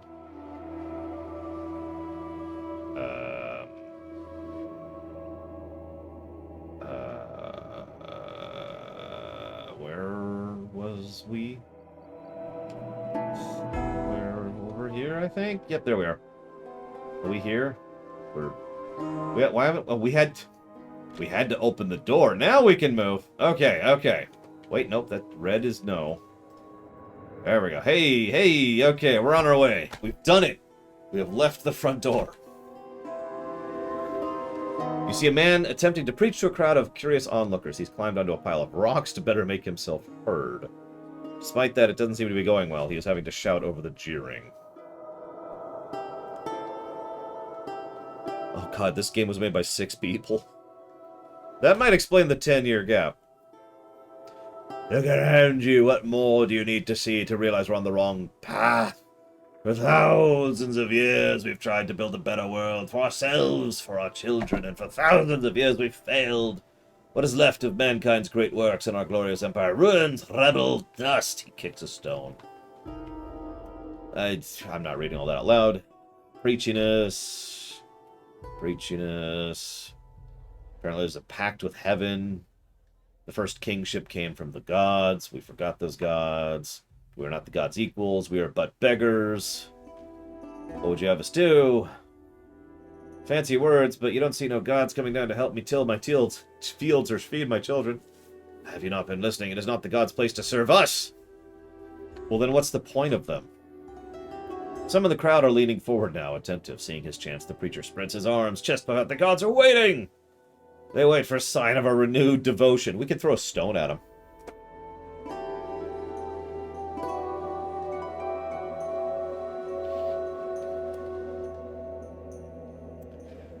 If you're wondering what prompted that, and I quote, "The gods are waiting. They wait for a sign of our renewed devotion.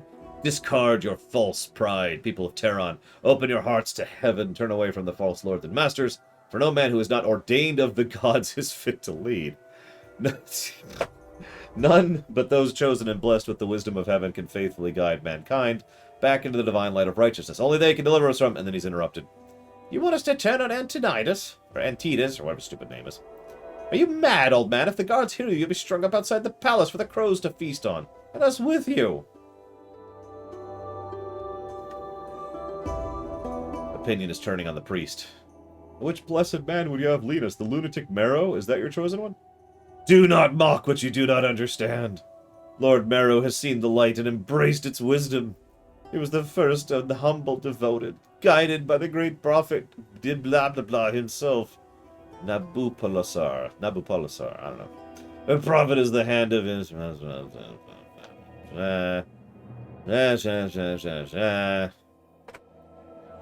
are 9 divines.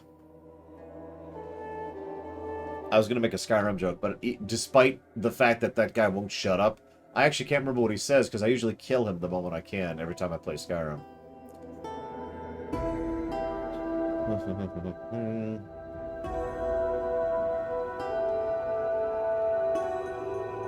Hey, dude. One man, is this all you would give to me? He says to the sky above. I'm sorry, what the hell do you expect? They've all heard this story before, like a dozen times this week. This story? No, not this story. The lies of charlatans, yes, but I bring them the truth. Hope, mercy, a chance to rebuild. What do they offer in return? Mockery. Yeah, sure. Listen, calm down, buddy. I didn't mean any offense. I'm just genuinely curious. If you would learn from the gods, it would be wise to adopt a more humble attitude. The gods punish those who are filled with pride and scornful of their wisdom. I want to shove my spear through your face so hard. Who are these? So let's get some info. Blah, blah, blah, blah, blah. Blah, blah, blah, blah, blah, blah, blah. Tell me of Lord Marrow. Lord Marrow.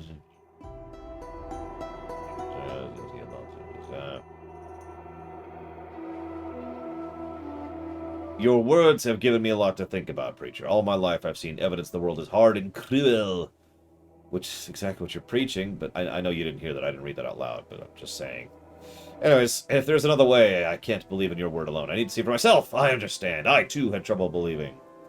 Until I heard the words of the holy Nabopolassar. Witnessed for myself the fruits of Lord Merrow's wisdom. Traveled to Janissar. We got rep from that. I am a little surprised by. That would be kind of funny. Yeah, if we throw the stone and it just stops in midair, it's like, okay, yeah, you got my attention. What's up? It might be a trick, but, you know, at least you got my attention. Oh, that looks like an inn. We're still trying to find the inn. If anybody sees something that looks like an inn, please feel free to point it out. Maybe that thing? Maybe this thing? This is kind of inn-looking. Let's try this. Let's go over here.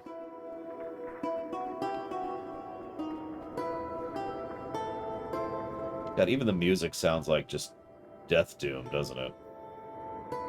And then there was no hope. No future. There is no life in the void. Only death. The inn! We made it to the inn. Alright, let's see if we can find this guy so we can kill him. He's right there! Hey, dude. 42-year-old lore master, he's older than I am, contemptuously called young Cassius by his gray-haired colleagues, had never understood the appeal of digging through the dirt and ruins like a rat. Instead, he prefers to spend his time amongst neatly preserved scrolls, studying the work of many prominent lore masters of the antiquity, and hundreds of accompanying commentaries he is considered indispensable. Master Cassius was working on his second tractate, analyzing manifestations of the divine year in the will in the year 4052, when Antidus' emissaries invited him to Terran. Cassius arrived early and was getting tired of waiting when he showed up in Greystone. Is that something you want? So we got a couple options here. We can kill him, or we can take him to Lord Antidus.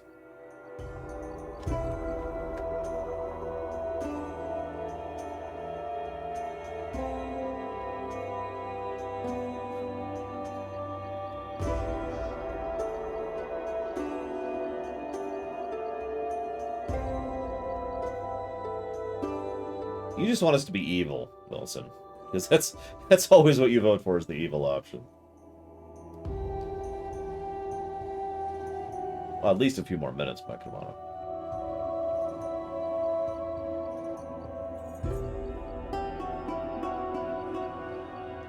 Well, we just saved, so... Hey, Lord Antidus sent me to escort you. Please follow me. What is this hovel? Explain yourself immediately!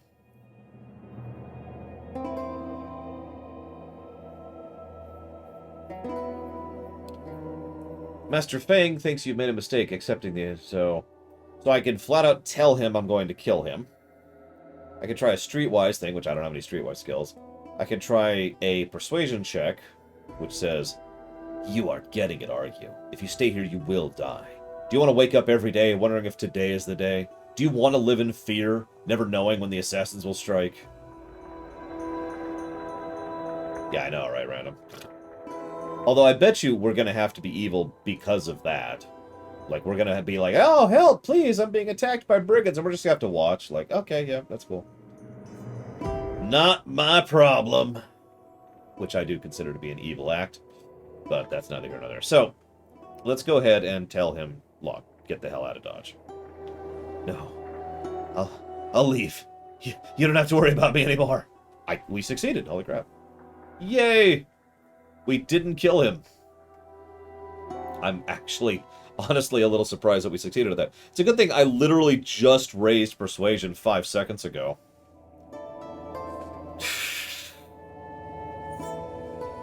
Up to 3. So that was sufficient. Yeah, our streetwise is nothing. Good lord. We do, however, have 10 charisma. And I intend to lean on that. Oh my god, it literally says fangs. Look. Fangs. I bet he spent all day working on that. That was his project for the day. It was just... take a break, you know. Some alcohol, because that's what you drink in an area like this. Because the water's probably tainted, and you shouldn't actually just drink straight up water if you don't have some facility to clean it. So he's just boozing it up. Yeah. Start working on the E. There we go. And he's painting it in someone's blood because he's evil. I noticed Fang has a guard. By the way, just straight up has a guard. He's probably better equipped than I am. Where's Fang? Fang! Up there you are. Save. Hello? What is it? Cassius will no longer be a problem. So, young Cassius is gone and will bother us no more. Good riddance, I say. Such a pompous ass that boy was. Well, I owe you a lot more than what I paid you. You must forgive an old man his habits. I'd like you to have this. He gives us a ring. It's a heavy silver ring covered with soft glowing runes. While it feels cold to the touch, the runes burn your fingertips. It's the famous magic ring of General Galbo. It's crafted by the Council of the Magi to grant the general special powers, which made him unstoppable in battle. After his death... Oh yeah, actually, hang on. I've got a one ring right here. See? I love this thing. It's actually, what's the name of this metal? Tungsten? Something like that? Tungsten steel, which is wonderful metal. And the one ring speech that's on the side of it is actually in light silver. After his death, blah, blah, blah. Cool. I also gained 60 Imperials. Does it rust? Yep. Actually, the main reason I go with tungsten, it's funny, I like other metals better, but my skin, I'm one of those people who if I wear silver or gold or whatever for a decent period of time, it will actually cause scarring. Tungsten doesn't do anything to me, so I can wear tungsten. Evidently, this ring makes people stupid. As I was saying, the ring has changed many hands since it was somehow acquired by your great-grandfather. Since you are obviously unworthy of possessing such an artifact, and you've decided to offer it to Lord Antidus, who, as everyone knows, is the one and only son of the true Empire, as tribute. With me so far? Yes. Very well. Got it. That's terrifying. Well, we have the ring.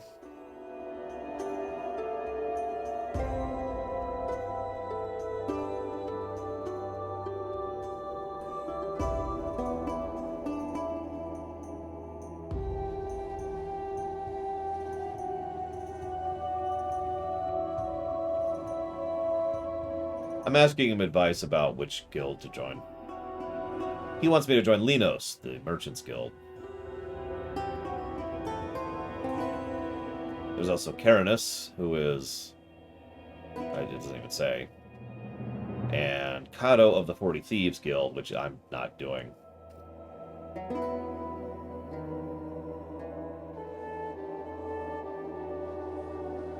What do you think? Should we join the thieves or the merchants? Do we want to be legal thieves or illegal thieves? I need a fresh drink. I'll be right back. Oof.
Yeah, I think merchants is probably a better idea. Let's do it. Let's join the merchants. We're at the merchants. You can tell because Feng is right there, because technically we're still mousing over the guy because we never moved our mouse. Okay, so we're at the merchants guild. We got this. Time to become part of the commercium. Guards, merchant, steal stuff.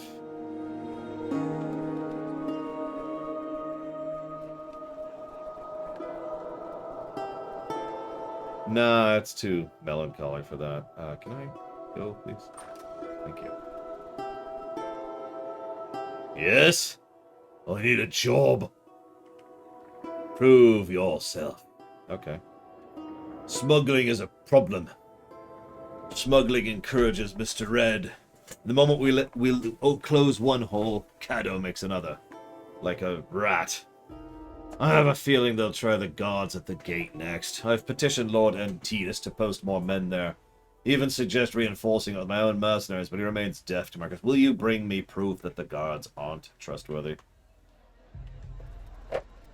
Okay, so I've got another quest to go to Antidus, but I gotta prove the guards are unworthy to actually do that. Hang on. Okay, well, we got rid of Cassius, so we have to bring the map to him. We've got to get money. We've got to figure out the guards.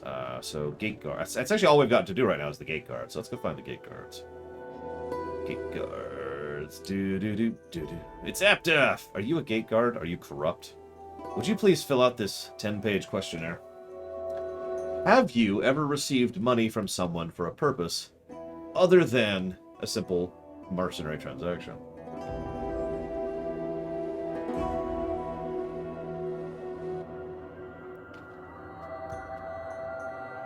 I knew it, Aptaf!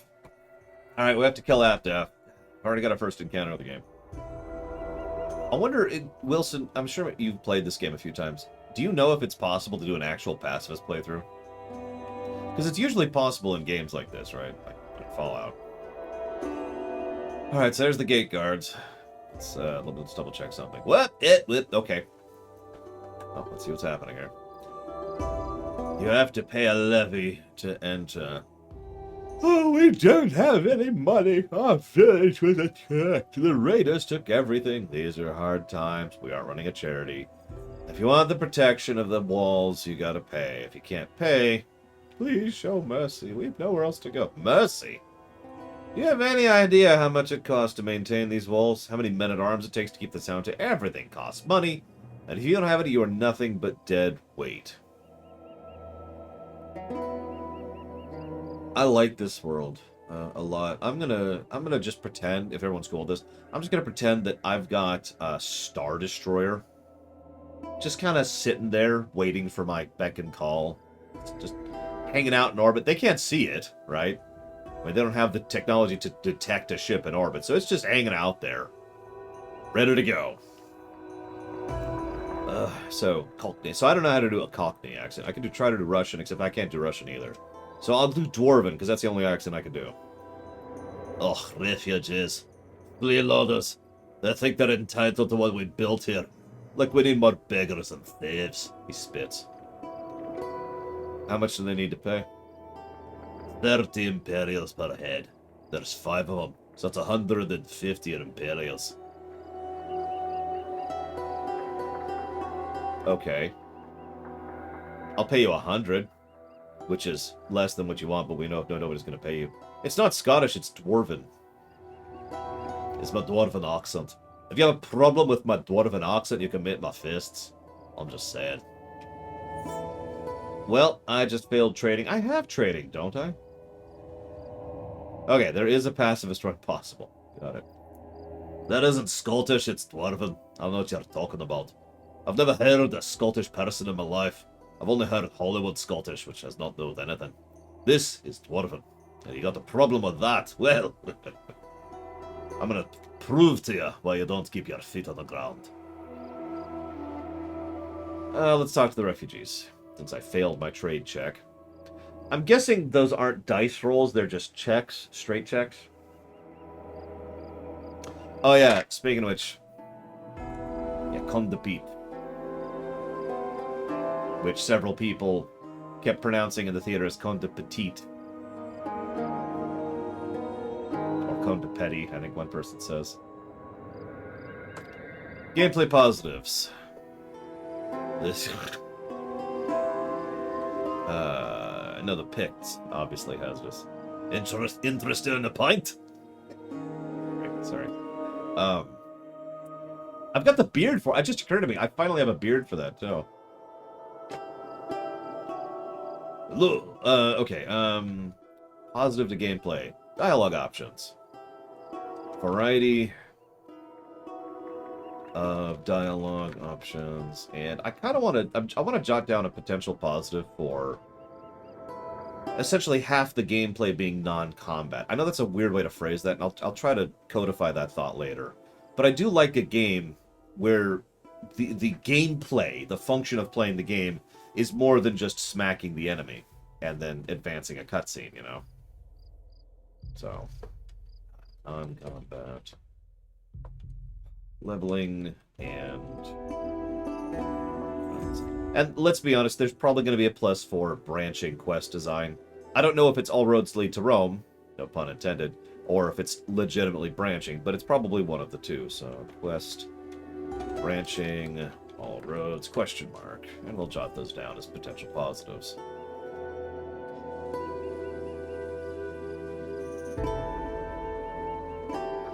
Please help us, I'll pay you back. I'm a smith. Help me and I'll repay your kindness tenfold. You want to pay me 1,500 Imperials? Yes, 1,500 Imperials. Why am I locked into... Okay, fine. Here. I'm in your debt, but I swear it'll be repaid. No, it won't. My name is Elmalos. Look for me in the market square. I just lost all my money for nothing. Well, time to go eat some horses.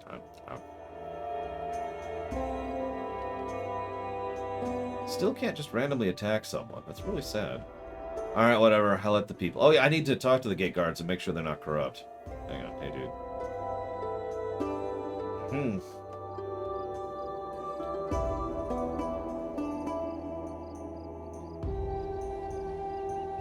I would tend to agree with that, Rhino Noble. The golden number also takes that into account. The higher the golden number generally tends to be the overall better game. There's a reason GTA 5 is so high on that list. Because it has a great story and great gameplay, you know? So, there's not a lot of traffic these days, so the guards are bored and take full advantage of the opportunity to talk your ear off. We fake genuine interest and skillfully encourage the guards to impress us with their vast knowledge of current affairs. We learn that their pay has been cut. Again? That Flavius, the watch commander, has lost more than he can afford in a game of chance, and the guards are pretentious bastards, the Imperial guards, that think they're above the law just because they have a fancy mandate.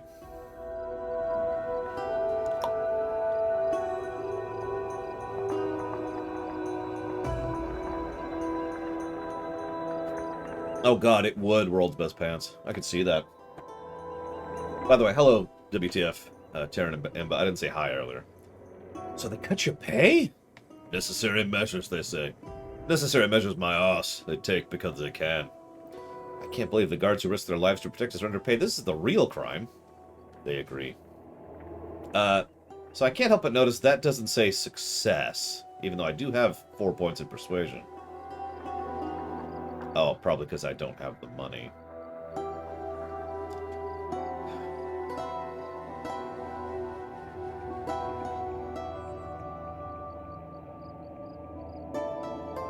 I bet the Imperial Guards wouldn't risk their lives for nothing. What do they do anyways? They're supposed to keep the peace and mind their own business, but the problem is they make everything their business. My family is from Sipur. When I was a kid, the Imperial Guards took over, kicked out everyone except for those who wished to enlist, and turned the place into a fort.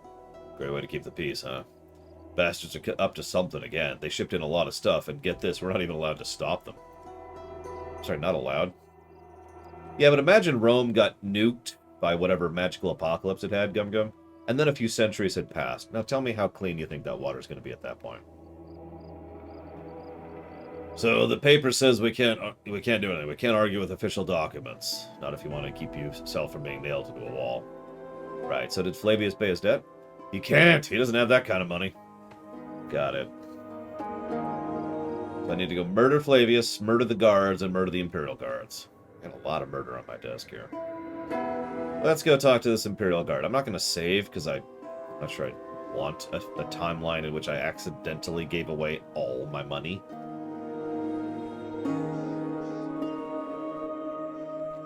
Let's go talk to the Imperial Guards. A recruitment post says, join the army, see the world, meet interesting people, and then kill them.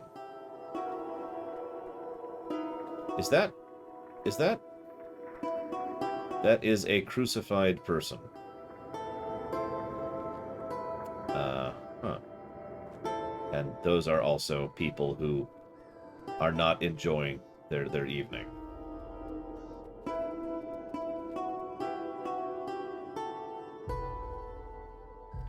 Hello, Dr. Winter. And here's like the actual post, it looks like. Nothing to see here. Yeah. Yeah, it looks like if I got into a fight with these guys, I would die instantly. So that's comforting. Okay, let's go to the center square. Let's find this Alamus guy. This is a depression simulator, Dr. Winter. We're trying to get ourselves killed as quickly and painlessly as possible. And there's probably fates worse than death, so we're trying to avoid that too. No, Elizar, it will never be okay. Yes, it's okay. Go ahead, sorry.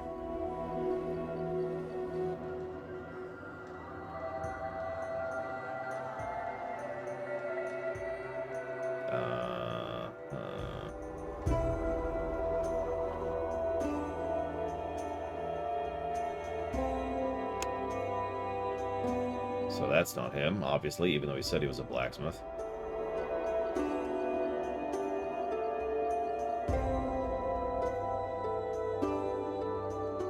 Well, do I like someone who has been turned from an actual interesting and engaging character into a ridiculous character who is constantly taking the center stage for no good reason? Or do I like someone who hasn't actually been a character since Warcraft 3, despite the fact that she has had screen time in almost every single expansion? So, in short, you're asking me if I prefer to be shot in the foot or shot in the hand. And you might as well just coin flip at that point.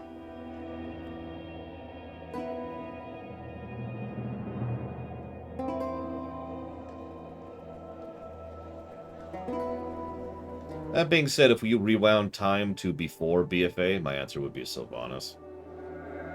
Even now, she's actually consistently written. Just some people don't agree with that because they are not aware of the story, and that's not their fault. Witch Hand, that's fair.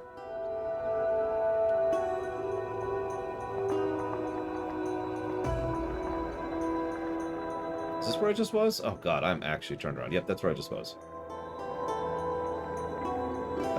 Hang on. Let's head into the plaza here. Yeah, honestly, I'd take losing a foot over losing a hand. I need my hands. There he is. I see him. Miss Proudmoore is awesome, yes. She's been consistently good. She had a great story arc, even in BFA.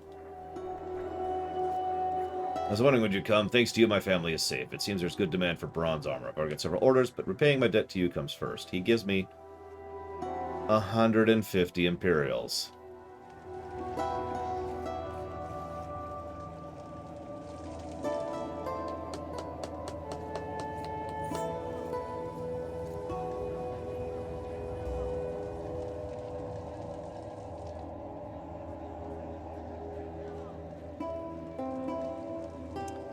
So what happened to your village?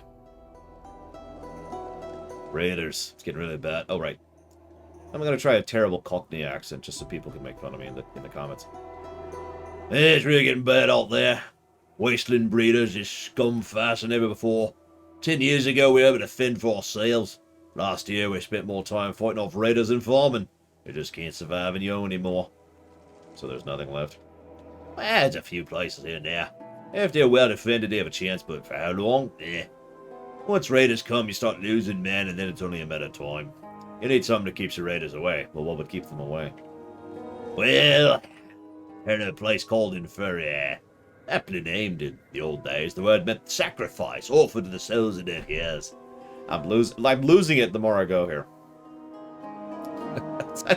I can't do Cockney. I can't do any British accent. I say the village is built around a pit, which connects this world with the one below. Some say it leads to Tartarus itself. I don't know if it's true or not, but I was told the raiders would avoid it like if it was the plague. The locals have a habit of throwing lone travellers down into the pits to thank the souls below for their protections and blessings. Maybe it's their madness that keeps them safe, maybe it's the souls of those long gone, but I'll tell you, the Wasteland is a strange place. Wait, this is Fallout. Oh my god, I knew it. Oh, it's Rome Fallout. Whatever. We got 2 skill points and we got our 150 back. I'm not going to kill him for it. I'm not going to kill him over 150 Dictaries or whatever they're called in this one. Do Swedish Chef. Oh, that's easy. You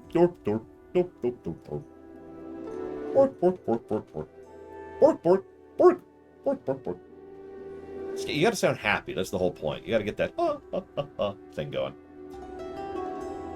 And yeah, I agree, Mr. Tyrant. That is the problem. Sylvanas is consistently written if you're familiar with the entire story. If you're not, you're probably looking at it like, huh? It's almost like someone needs to do a Lorecraft series to really actually showcase all the lore of Warcraft, so someone will be able to actually see the whole story, which you don't get in the game. You're near the market square when a man in rich robes approaches you. I immediately kill him. I turn to my GM. I kill him. I jab my spear right through his neck and steal his stuff. I don't know. I don't think anybody would be that bad. That's crazy to be able to do something like that. I cast Shatter. Wait, no, I need his stuff. Oh, right, whatever. A moment of your time, kind master. I am Militiadis, a merchant by trade. I'm terribly sorry to impose on you, but I'm kind of yawning while I do this. Oh, excuse me. But I'm in a bit of a predicament. You see, I made a deal in the finest weapons and armor. Each item is a work of art. Let me keep blowing smoke up your ass. I have no choice but to beg people to show kindness and buy what they can at greatly reduced prices. I'm only asking what I paid for these items, so it's quite a bargain. Okay, yeah, sure. I'll go look and walk into the obvious trap. See you around, Magmag. Okay. Hey, it's an obvious trap!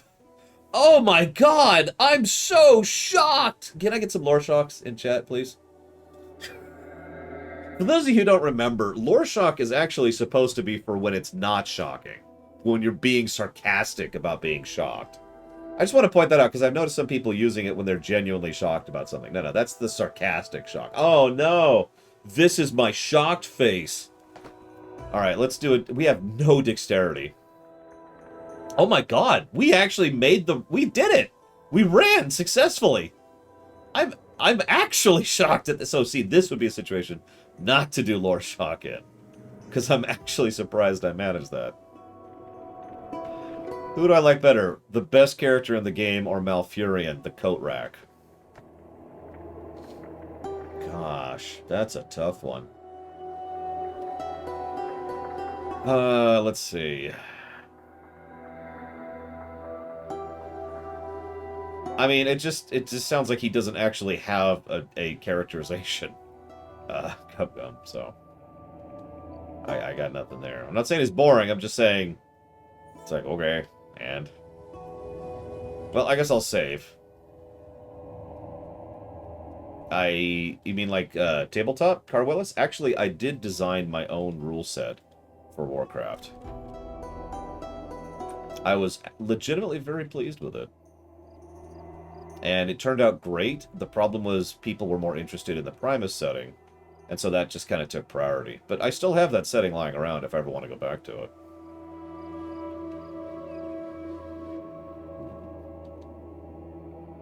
Well,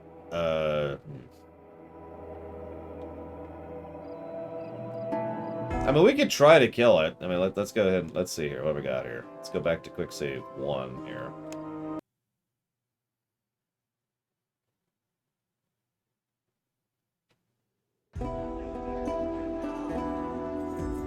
I mean, Malfurion is close to being an interesting character. I know that doesn't sound very engaging.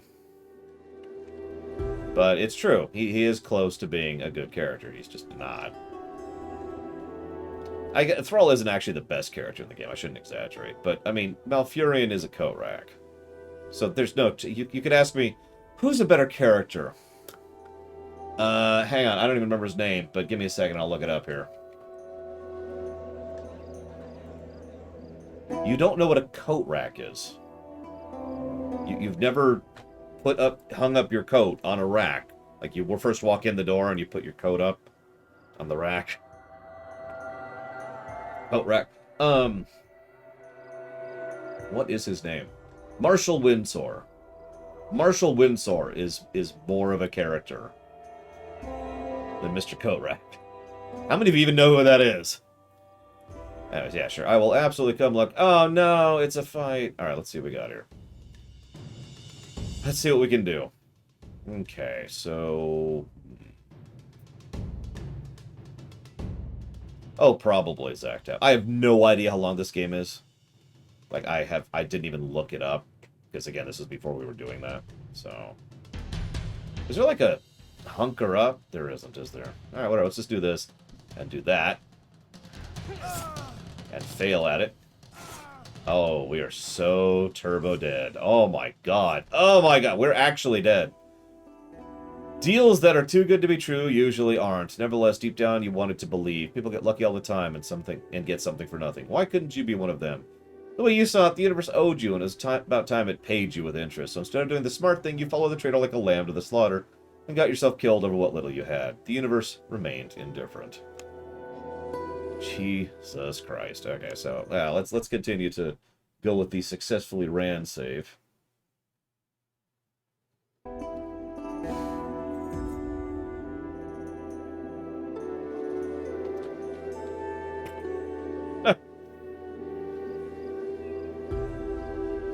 I don't understand what you're asking me at this point, Elizar. I'm sorry. You've officially lost me. I give up. I give up. You win. You win. Please. Oh, no more. Sorry. What we got here? So this looks like the fort. What? Oh, no, that makes sense, Ross. Any percent. AKA anything to end the game as quickly as possible. I mean, the world record for any percent for Die Hard is 6 seconds. That's not a joke. In fact, I've gotten that record. Anybody can. It's incredibly easy to get that record. You literally just hold right from the game start. I'm not joking. I did it on camera at least once. In fact, I think I did it in the then and now for Die Hard. Yeah, you just hold right and jump out the window. And plummet to your death. It's great. Just imagine at the beginning of Die Hard, he's like, oh no, people have taken over Nakamura Tower. There's only one thing to do. Yeah! And then he just falls to his death. Anyways. Okay, what am I doing? So I talked to him. I got my money back, right? Are we in that timeline? Yes, we are. Okay. Ascension ending is 9 minutes. Jesus Christ. How do you play this? I mean, I know you know what you're doing. Let's see. Let me think. It's a shame we don't have all the armor we had in the tutorial. I think we could actually hang stuff better. We'd, like, have no armor. We actually have such crap armor, it's arguably not even worth the 1 DR it's giving us.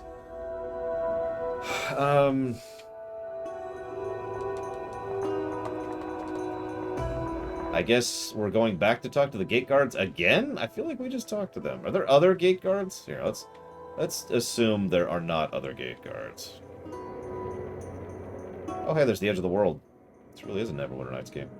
I'm guessing that's the only gate and the only guards there, too. So let's see if we can find... We're just kind of going around here.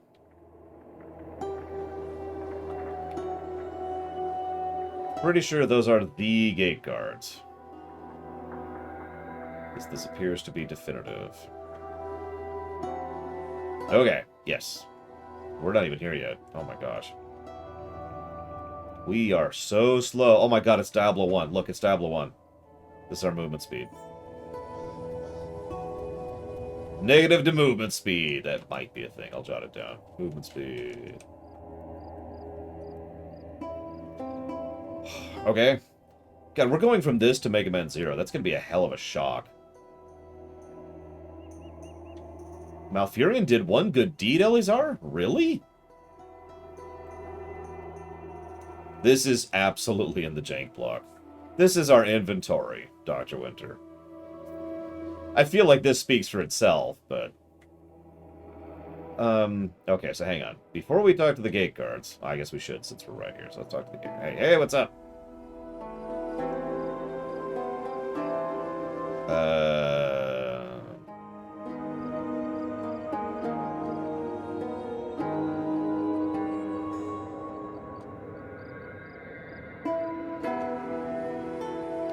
Okay.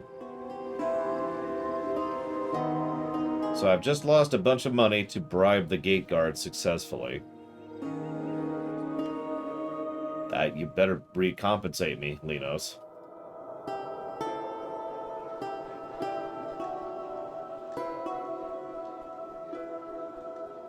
Remember, I think this is him. I think this is where he was. As I wander down the street, I see a young woman running from a drunken mercenary.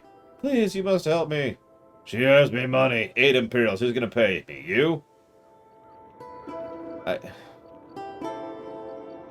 I'm just trying to walk down the street.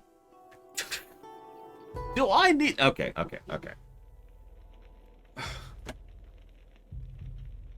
Well, this game started development in 2004, Dr. Winter. It was also made by this many people.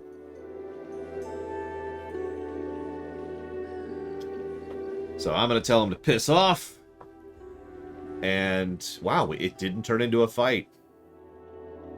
Yeah, meanwhile, I'm just scatterbrained going through here like, yeah, okay. The girl hugs me, sobbing on my shoulder, mumbling words of gratitude. Yeah, did I just lose the rest of my money?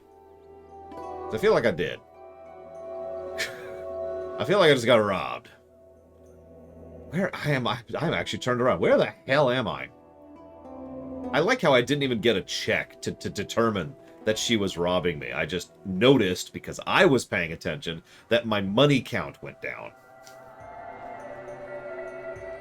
It's okay, if I'm poor, nobody can rob me anymore. Thank you, Full Monterey. very much for the sub. Always appreciate those, thank you. If you know where you want to put that, please let me know.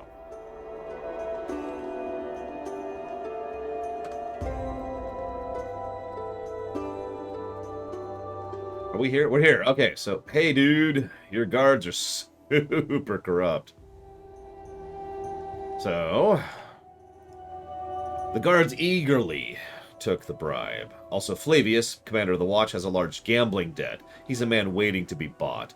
And last but not least, the Imperial Guards have been doing a lot of shipping. The Watch Guards aren't even allowed to stop them. I knew it. Something's definitely going on. Karanos, that snake. I knew I would regret the day they sent him here. Excellent work, Runner. I gave you a simple task and you gave me 200%. I praise your quality. Here, have less money than you just spent to do my task. Here's your first task. As you can see, the Imperial Guards are up to something again. Find shipment, drills, recruiting. It's not good. Find out what it is. Any suggestions? Mercato Brenni. He's a man with a gudge. He was next in line for the top job when Carinas was sent here so unexpectedly. I've heard Mercato favors Cado's Tavern these days. Drinking and gambling. Have a chat with him, see what you can do. The Thieves Guild? Oh, when it comes to business, we are prejudiced. Neither is Cado, it seems. Sometimes I think he has picked the wrong guild. So why do you care about the Imperials?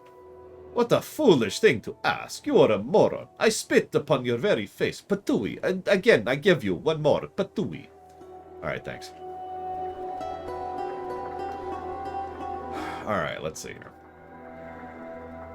One stupid accent. Two stupid accents. Alright, so, I did that and I did that. What do we got here? That's what I thought. Okay. Let's go ahead and save. To the Imperials. This, I mean, most settings, the Empire are the bad guys, so this is probably going to turn out badly.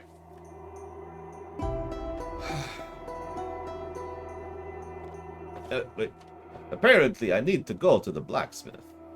I suddenly... Oh, yeah, I'm supposed to talk to a merchant in front of the thing, too. I remember you told me that. The guy in green. I think I will go and talk to the merchant. It will make things much more credible. God, why do I move so slowly? Is there an option to increase my movement speed? Is that a thing somewhere? Apparently there is. Hang on, let's turn that up. Let's see what that does. That did not increase my speed. No, at least not even a little bit. Yeah, that doesn't help anything. Why is there a non-combat?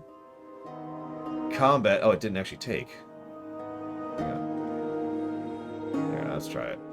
There we go. That's a little better. Oh my God, there is a run. There's a run. Look, there's a run. I've never been so happy to see a run. Okay.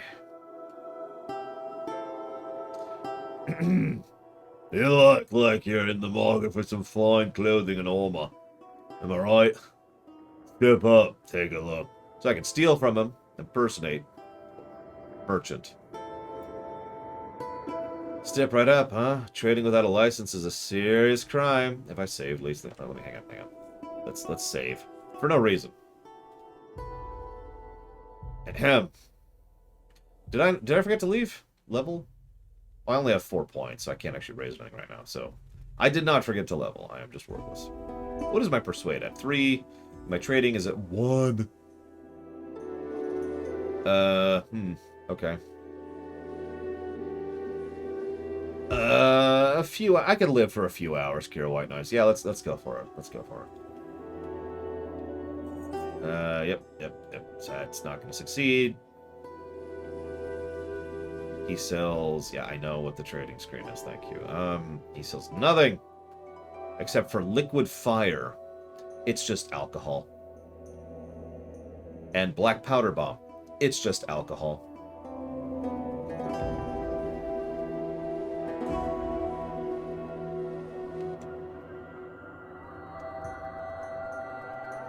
Oh yeah, it's much faster.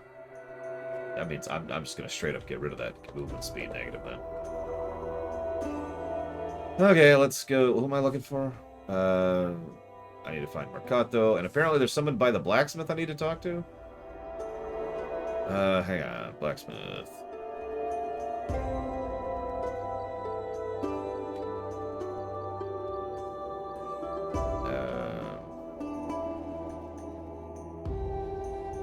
Bunch of poor people sitting out on the streets.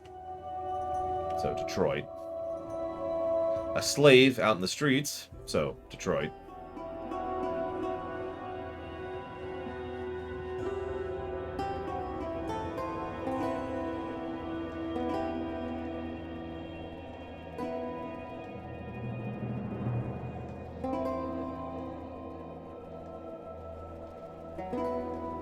Malfurion stopped being a character after Warcraft 3 for the most part. There's one notable exception. One notable exception, which I discussed in the Lorecraft series. And that is his aggravations with Xavius, which took until Legion. So that's WoW Vanilla, BC, Wrath, Kata, Pandaria, Warlords, Legion. That took 7 expansions for him to finally become a character. That's not super impressive. It's still better than Tyrande, who has not managed to become a character in 9 expansions. I don't see this Kados guy. Wilson.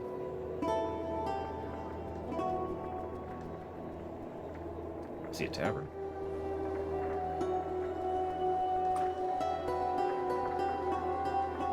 Go in. Go in. There we go. I've actually already read that, so... Hi, Guildmaster. What do I owe the dubious pleasure? I need a favor. And the only prescription... Do you know Mercato Brenny? I know many people. They say Mercato likes to gamble. We want him to lose more than he can pay. There are other ways to make friends than screwing people up and offering your help. Yeah, it works, doesn't it? It sure does. What's in it for me, though? Peace of mind. I mean, you don't want to end up like the previous guildmaster. I've heard he was nailed to the guild's door. Took him 6 hours to die. Are you threatening me? In my own guild? Kill him. You aren't dealing with me. You're dealing with an organization. So unless you're prepared to take on the entire Merchants Guild, I suggest you reconsider. Ah, okay, whatever. We failed to convince him. Alright, so we were only fighting 3 people with no arm. 4 people. 5 people. That's an interesting scenario to be in. Please stop showing me that particular tutorial. Huh.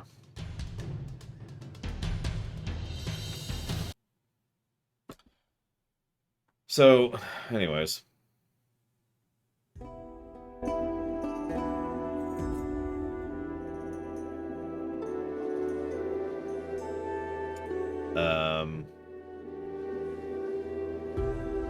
I mean, your guess is as good as mine, Haria.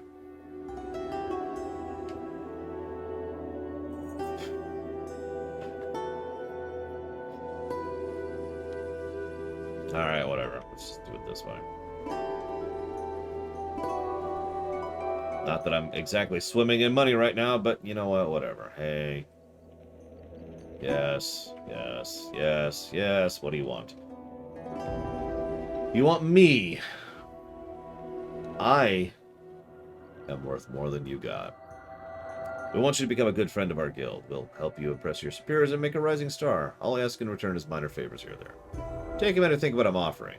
Say no and go back to your guildmaster empty-handed. You could tell him of this conversation, hoping your loyalty would get you to overshadow failure, and then watch him give his task to someone more capable. Or you can say yes, and we'll hand you what Linos wants in a silver platter. You'll be praised and noticed.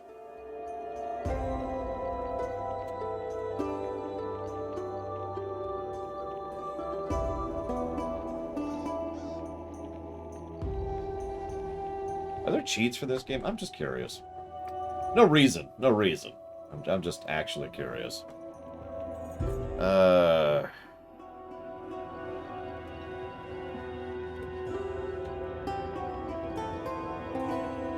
do we got here?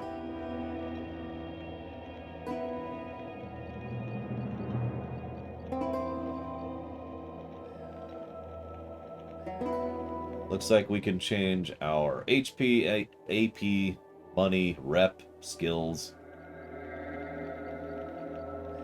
Yeah, no, it's just straight up character editing. Okay.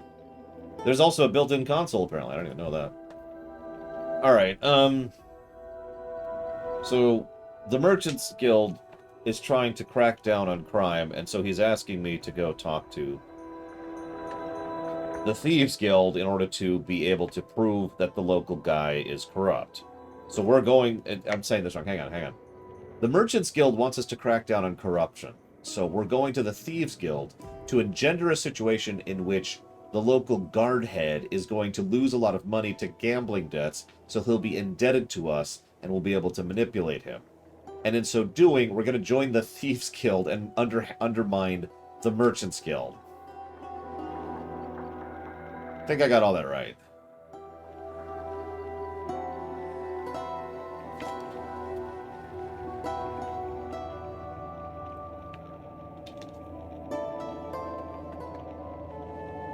Okay. We'll be evil. I don't... I think we have to cheat to be good. So, just sign this document.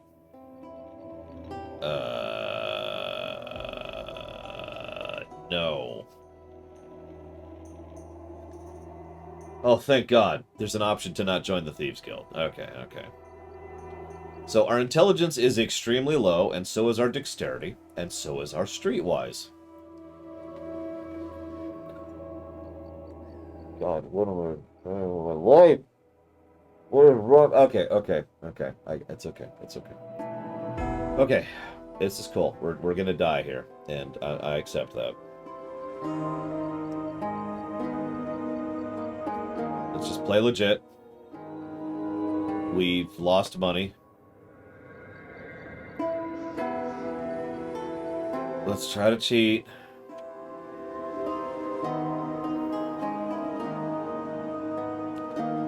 Wow, so we failed at cheating, but he caught us, and he's just like, if you have to cheat, can you at least do it less clumsily? A less patient man would have killed you already. What do you want from me? Information. We want to know what Karanus is planning. And why would I tell you? We'll pay you. That's... So we failed the quest. And we've literally been physically thrown out of the guild, and we are no longer part of the Merchants Guild.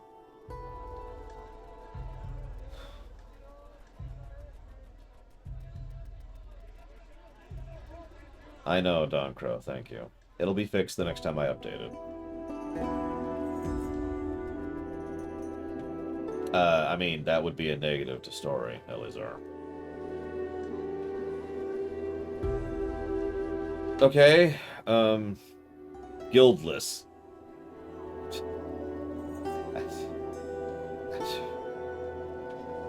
Let's go talk to the Lord. Hey, dude, where's the frickin' Lord? Are you the Lord? Yeah, the Lord's probably over here. Hey, dude face. We lost. Oh my God, our reputation with the commercium was actually in the natives. What? Oh, okay. You stand in the halls of Antidus. Signs of wealth and power all around you when you see exotic tapestries, paintings, rare vases, even rare vases, gleaming statues, ornate pillars run the length of the hall all the way to the throne itself, where the Lord is standing in front of his audience, a group of petitioners seeking aid and favor. Soldiers of the house stand guard, ready to shield him should the hall turn into a slaughterhouse at the first sight of trouble.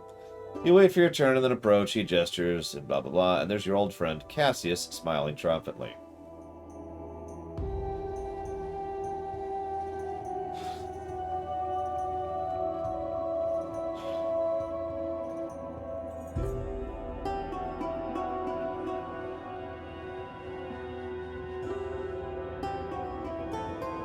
So we just waited in line to talk to him.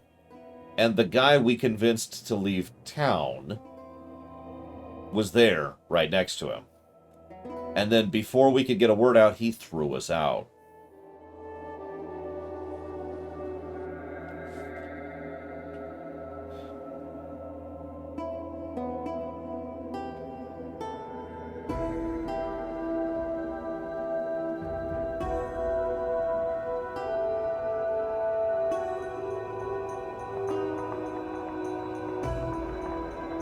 Master Feng has sent me to see Lord Antidus.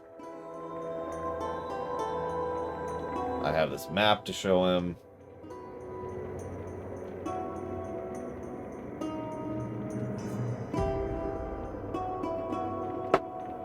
It's Master Feng's job to assure people their junk is valuable, and it's my job to get proper tributes from those who seek an audience. Am I getting through here? What do you want?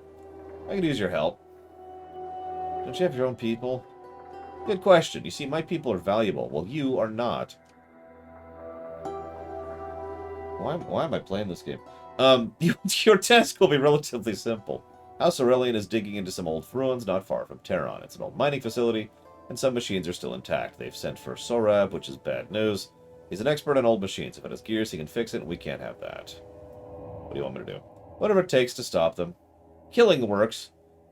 I mean, I've tried not killing, and that hasn't worked out all that well in my case. What else can you tell me? Nothing. Where do they get supplies? Can you give me any men?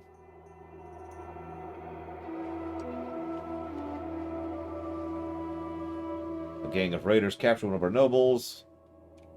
Funny story, actually. A few days ago, a raider walked in and started making demands, claiming his gain had captured a lord. We didn't take the bastard seriously and used him for target practice. Then it turned out some distant relative of Lord Antidus really is missing, but it was too late. Now my men aren't very eager to go there and play the blood debt. Alright, whatever. Bingo, Dr. Winter. It's okay, I accept the consequence of trying to be a decent person in a post-apocalyptic world. Yeah, he'd probably say, I hate elves and I'm a moron! Eleazar. I'm pretty sure that'd be the first words out of his mouth. It's his battle cry. I'm a raging idiot! How do I leave? How do I leave?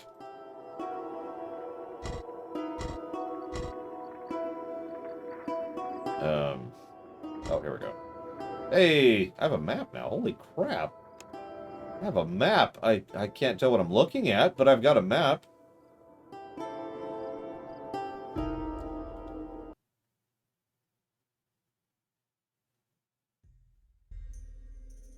I've got 5 SP for discovering a location.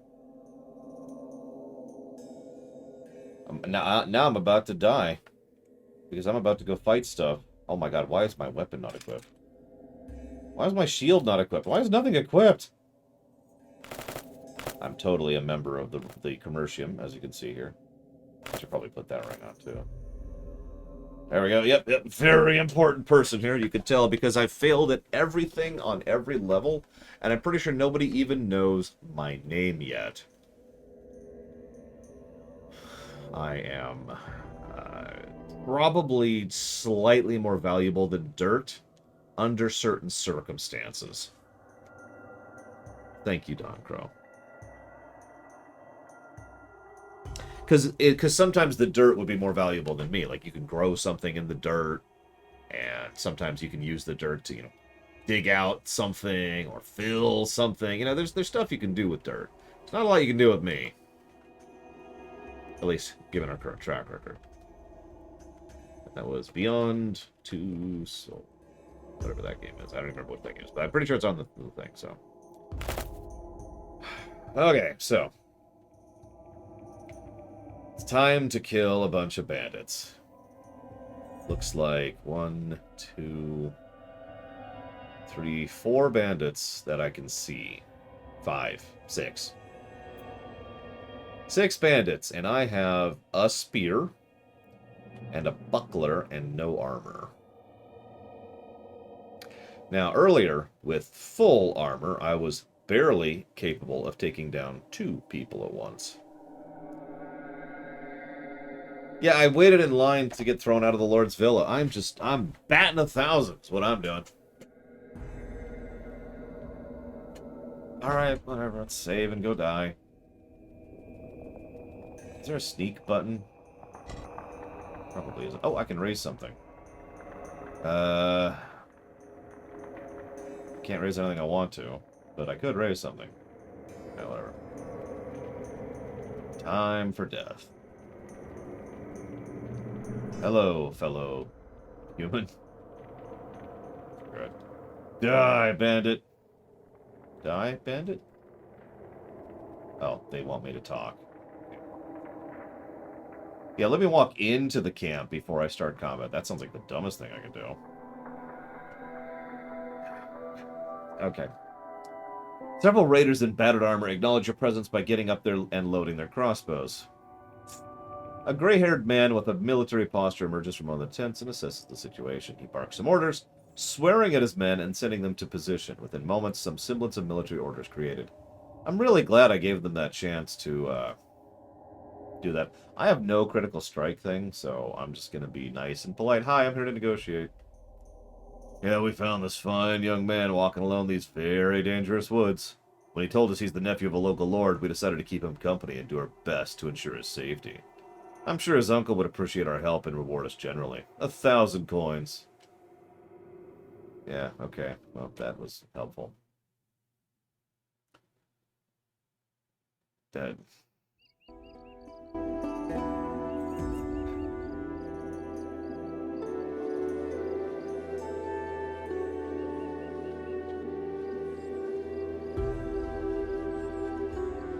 I'm looking something up. Just kidding. Here we go. Ascension. Sure. Is there any guides? Information? Resources? Oh, there is. Holy crap.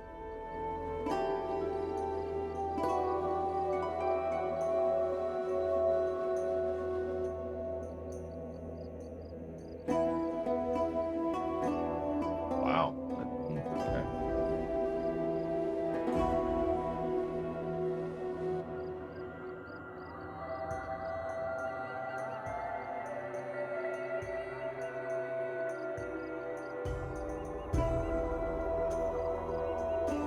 It's nothing useful. Neither, Eleazar. I'd prefer neither, given the opportunity. Alright, well, we just failed at everything. Good night, Walker. Happy birthday. In advance or in rewind, one of the two. Get something nice, you know, cheesecake, something, I don't know. Well, actually, yeah, I kind of want to do this, so let's do that.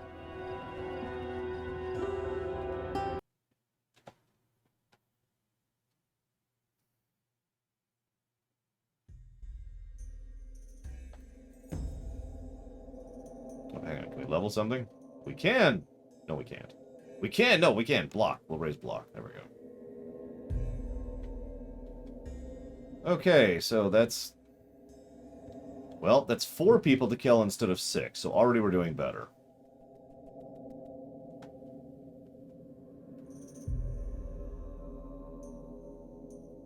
So we have attack from a distance, I wield a spear. Approach, dress as a lore master,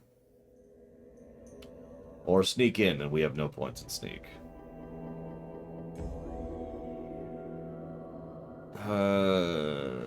Or we could leave, which we're going to do. Save. And now we're going to try again. Alright, so let's approach. This area is claimed by House Dickwad. Turn around and leave. I do have impersonate. My name... Oh, wait, hang on. Kill the guard! Well, that... Well, we're in melee, though. We did it! We got to melee damage. We're almost dead. And we're at half health from the first initial round. So we're doing good. We're doing good. Doing very good. This is excellent. We are definitely accomplishing something here. I'm starting to think raising my strength to 10 was a waste. I don't know, it's just a vibe I'm getting for some reason. And we're dead. Getting into a fight with the Aurelian Legionnaires was a mistake, but what's done is done. Reflecting upon it, you realize you could have done a number of things instead of storming the outpost all by yourself. Unfortunately, it's too late for those ideas because you can't feel your legs and your left arm is severed at the elbow. Even if you live, which is highly unlikely, you'll soon wish you didn't. Luckily for you, the Aurelians spare you the humiliation of spending your last days as a cripple. Nailing you to the palisade, they engage in a shooting competition. Whoever puts a bolt through your eye gets the contents of your pockets. They can't shoot very well, so the ordeal takes a while.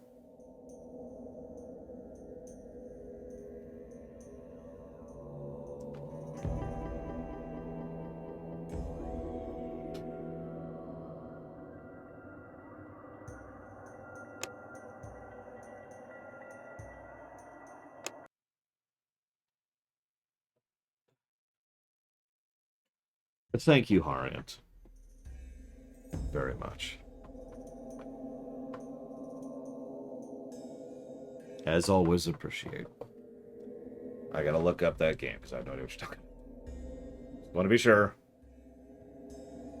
Don't mind the camera, it's just wigging out.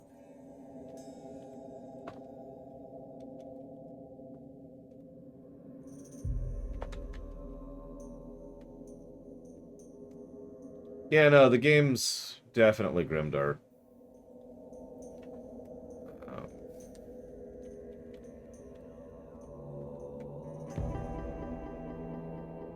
Is this game out yet? It's apparently on the Switch.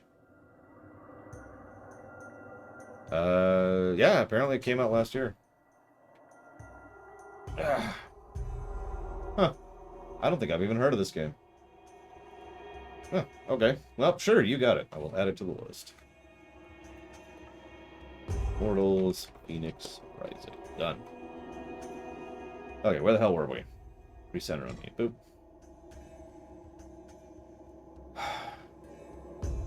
So, we can't fight worth beans.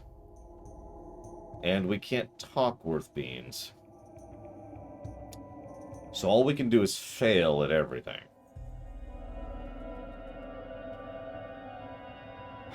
Hi. I'm not here to cause trouble. I'm a skilled lore master. Would you have work for me? Without wasting time... Without wasting time on pleasantries, he shows me a small glass tube encased in elaborate metal framework. It appears to contain constantly shifting liquid fire. Do you know what this is? Yeah. The Magi of old used to craft such holy vessels to contain the essence of the divine, the very breath of a god. It is said that such a relic can breathe one life in any machine, rare and valuable find. Now tell me, why is it a lore master shows up on a doorstep just when we need one the most because the lore master we're waiting for has never arrived? I've heard a lot about Deller, but I don't think he's this crafty, is he? So I do have skills in persuasion, so I'll say Terran's a small town. Master Cassius is lucky to have Lord Antonius' patronage. The rest of us has no choice but to seek work elsewhere, which is why I'm here. Everyone around here knows you're digging for ruins, and a lore master digging means work. Alright, you want your chance, you got it. Get the machines working, and you'll never have to beg for work again. Okay. I think we just changed paymasters because it's the only thing I can do that doesn't involve dying. Why are we playing the... Is this the pathetic simulator? Is that what this is? Like, I like playing a low-tier character, but... We're playing Grifter. Or, what's the name of that sleazy guy in KOTOR 1? You follow the Decadence through the camp into an ancient tunnel carved into a mountain. The tunnel leads into a chamber, blah, blah, blah. We're still trying to clear the mine of the shaft. It'll take a few months. You recognize the machines from drawings. It looks like an ore smelting facility. Aegir, that was his name. We're playing Aegir. Judging from House Aurelian's interest, it could be more than that. You look around until you find a control panel, a chaotic mess of pipes, levers, valves, and dials. Let's see. We put the relic inside. Low humming spreads. Recite the appropriate mantra. Put our hands on the controls and recite the commanding fire elementals to bless or mantra, performing the rite as you speak the ancient words. The mantra doesn't require you to understand what you're doing, but it does require a good job of leading you through the series of steps grouped into chapters. Some chapters require you to watch the dials and adjust the valves. Others warn of dangers of overheating and tell you how to keep the fire elementals under control. So I could deliberately overheat it at this point and sabotage some of the only people who've been straight with me this whole time, or I can go ahead and just kind of keep being with them. What do you think? Should I just kind of switch paymasters to House Aurelian? Because, I mean, we're not doing great. You ever heard of failing upwards? Well, we're failing downwards. It's what we've been doing so far.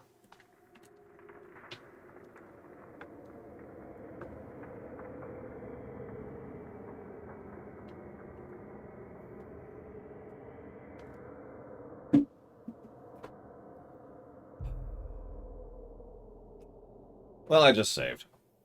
Yeah, oh no, they'll probably be awful cannibals, and by mere virtue of working for them, I will be offering up my flesh on a regular basis. Takes you almost an hour to complete the ritual, but when you pull the last lever, the cave is filled with low, grumbling noise and reddish light. Powered by the ancient magic somehow preserved within the tube, the machine comes to life. They move slowly at first, the rusted metal resisting and screeching, but the magic releases oil from some hidden reservoirs. Soon the machines are running almost as smoothly as they did in the old days. Well done. His tone is respectful. Would you allow me to escort you to Madarin and present you to Lord Galus of House Aurelian? Well, I literally don't have an option to say no, so sure. Taking the demise of the Imperial Guards at the hands of the boatmen is a good omen, Lord Antitus steps up the recruitment efforts of House Darreton. Pardons are granted to bandits and raiders willing to serve the House mercenaries and are hired en masse with the Commercium's gold. Without the Imperial Guards to keep the newly arrived men fighting in check, the town quickly descends into near lawlessness, becoming little more than a camped mercenary army waiting for the order to march. Although Antitus seems to hold the reins of the Sellsword Legion, it is the Commercium who pays their wages, and the only loyalty a mercenary truly recognizes is the one who pays him. By becoming the paymaster for the entire Legion, the Commercium effectively becomes Antitus' shadow partner, greatly expanding their influence and control over local trade. Backed by the Legion, the Commercium's influence grows rapidly alongside their control over local trade. Bored and seeking entertainment, the camped mercenaries spend coin at the Commercium's establishment almost as quickly as they earn them, making it a profitable enterprise indeed. Unwittingly, we double-crossed Feng and helped Cassius to replace him as Lord Antitus' personal lore master. Unfortunately, there's little for him to do in Terran, thus House Darreton does not benefit from Cassius' vast knowledge of the lore of the olden days. Master Feng has managed to escape, and according to the rumors, has resurfaced in Ganazar, quickly gaining Lord Meru's trust and favor. You made a good impression on the preacher of Ganazar. Should you ever end up in Ganazar, you'll be well received by Lord Meru.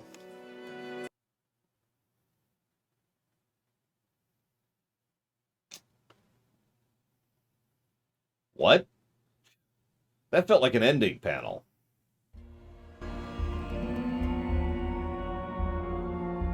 I guess that's the end of Chapter 1, and that's how Chapter... Okay.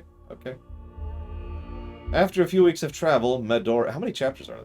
Medoran's marble minarets and sandstone domes finally appear out of the shimmering desert. Once the jewel of the Empire, it's now a city of crumbling ruins. Forgotten glory, the rivers that fed it dry, the once fertile fields, now barren rock and endless drifting sand. The Great War devastated Medoran. Almost a quarter of its citizens died in the arcane blast that created the infamous Abyss. The sickness that followed it nearly succeeded in wiping out the rest. But cities rarely die with dignity. Man returned to Medoran, scavengers seeking to loot the treasures of the past, oblivious to the weight of the history around them as they squabble over food and gold. You enter the main hall. At the far end, Lord Gallius holds court, receiving daily visitors in the order of importance. A row of guards forms a barrier between the lord of the house and the petitioners, with blank stares on their faces. Another row forms a semicircle around Gallius, their eyes constantly scanning the crowd. The Decadence quickly explains the situation to the legatus, while Lord Gallius listens carefully. Glancing in your direction, he asks him something before him. I'm not sure what to do with you. You've served my cause, showing skills few possess. I'm grateful for your help, but I'll test you first before I make up your mind. Are you up for it? Yeah, sure. Swear your allegiance to me. Swear to me. Okay. Good. There's an old tomb southeast of here. Too far from any town, but close enough to the road to Ganazar. It's been a raider's den for years. Every now and again we clear them out, but they always come back. It's too good a spot, I suppose. Gotcha, Innocence. Thank you. So we just lost reputation with the place we left, lost reputation with the religious place, but gained reputation with here. There's an ancient helmet, reputedly one of great power. Self-proclaimed Lord Darius, a famous warlord who lived 200 years ago, was given the helmet as tribute. After donning it, he'd swiftly risen to prominence and won every battle he fought. Or so the legend claims. He built a large army and eventually laid siege to Ganazar. They say he was quite mad at that point, speaking to himself, giving strange orders. Lord House Crassus paid the boatmen a fortune, and they did what no army could. Lord Darius died in a horrible convulsions, foaming at the mouth. The siege broken, the helmet disappeared. As the story goes, Darius's men buried the Lord where his rest wouldn't be disturbed. Since all attempts to find his tomb have failed, his men succeeded at their task. Unfortunately, I would sleep much better knowing the helm of destiny was lost forever, but apparently a good night's sleep is becoming something of a luxury these days. My lore master dug out an interesting document, the will of one of Darius's officers. He lists his property, divides it amongst his children and retainers, and assigns different tasks, asking his children to look after the very tomb I'm sending you to. Now, I can hardly imagine a better place to bury a great man than an old tomb that's already been ransacked. It's the last place anyone would think to look for him. So I want you to go there and take a look. If Darius hasn't indeed been buried, go there with extreme caution.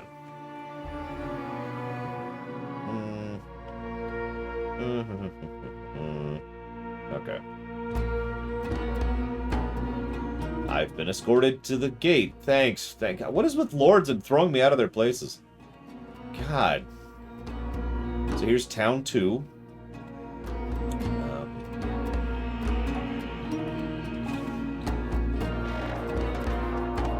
I should hit the arena, because my combat skills are second to none.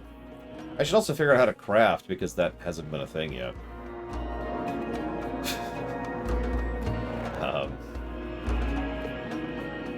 Wow, I cannot make anything.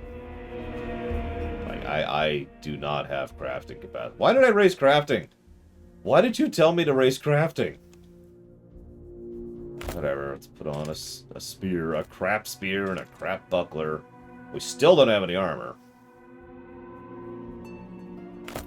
Sure there is, Dr. Winter. So life is hell, and then you die.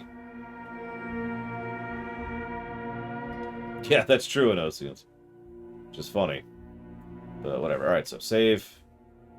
Let's check something real quick. No, wrong button, wrong button. There we go. So where's the arena? Hey, we actually have a map now. That's weird. We can even warp around? Oh my god, there's a fast travel system. Holy crap. Plus to gameplay. Where is it? Where is it? Now, I don't know why this wasn't here earlier, but fast travel. Fast travel. There we go. Okay, okay. Let's fight in the arena. Let's do this. This is the best idea I've ever had. Look what crawled out of some dung hole and made its way to our glorious city, or what's left of it. Seeking your fortune in the big city, I take it. How about a job in the entertainment industry? Fight in the arena to amuse the crowd and make a name for yourself. Everything your victim has is yours. That's how you pay people? Your first opponent is a newcomer like you. Fancies himself a thief. Poor bastard thinks we live like animals without rules and laws. He thought anyone could just come in and start picking pockets without getting the guild's blessing, so the guild turned him in. I'm sorry, which guild? Not from out here. I was talking about the 40 Thieves, one of the oldest. Name goes back to the good old days when the kingpins of the 40 largest... So yes, let's do it. Let's fight. Let's do it. I'm ready. Alright, so let's go for a leg strike. And we're actually going to just... Let's see. 1, 2, 3, 4. 1, 2, 3, 4. So I want to be here, it looks like.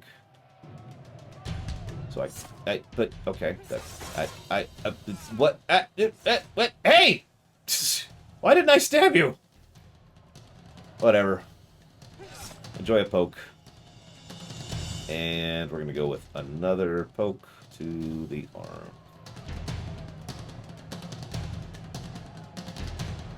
Oh my god. Oh my god, look at the spectators. Oh my god, look at the spectators.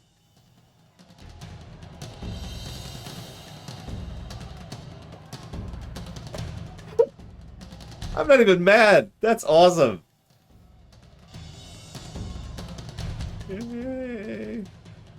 Oh, there's a bunch of them, too.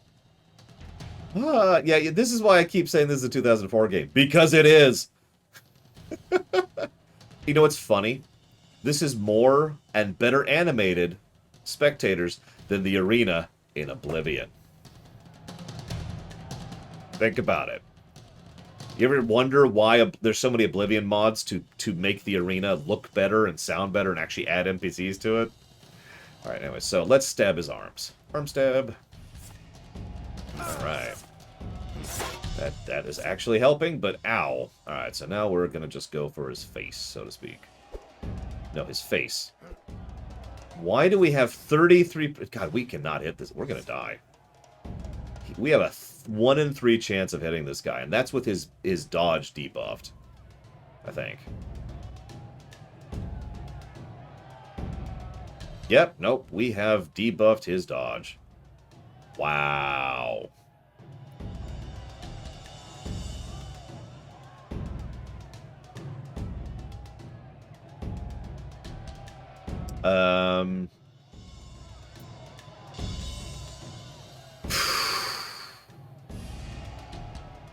So let's do this.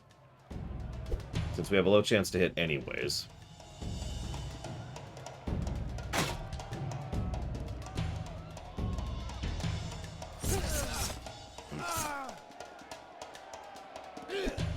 We might as well go for broke since all of our hits have, like, no chance to hit him. And... oh, we're not dead. God, he is just shrekking us. And we're dead. You try to get up, but you can't. The puddle of blood around you is getting bigger. You know what it means, but you refuse to believe it. It can't end like this. You try to say something, but almost choke on the blood and pass out. Later on, the slaves pick up your body and drag it to the dump. You're still alive when they throw your body into a large pile of rotting corpses and waste, which is your final resting place. The smell is nauseating, and you pray for a merciful death, but gods are busy, and you gotta wait for a few hours before your wish is granted.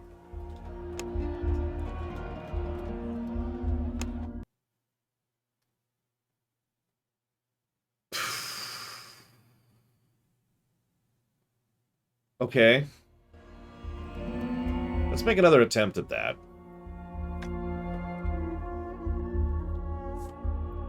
Because that, I mean, that's pure dice rolls. We have a 1 in 3 chance to hit him. So let's pause the save here, and then, yes, yes, yes, yes. Yeah, I have 10 strength, but apparently my chance to hit is just garbage. And he has substantially more HP than I do.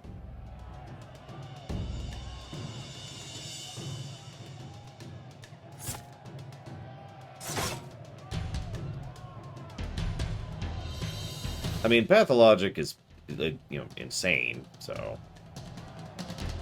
I mean, honestly, yeah, this is the only strategy, is to try and hit his legs. At least I have some block. God, we have a 16% chance to hit him without debuffing his dodge. There we go. Now we've debuffed his dodge. Now we have a 26% chance to hit him. Oh my god. Let's do this. I'm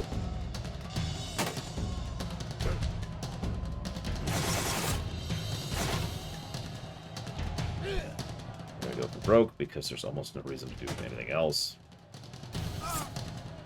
Like this is just pure RNG. We're just rolling dice here. That's all we're doing.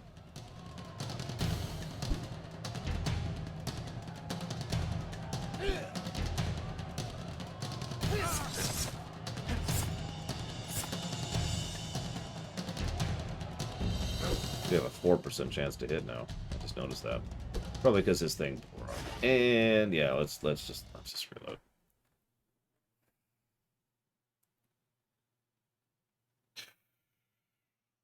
So I was kind of hoping to get some combat X because we have not succeeded at a single combat in this entire game.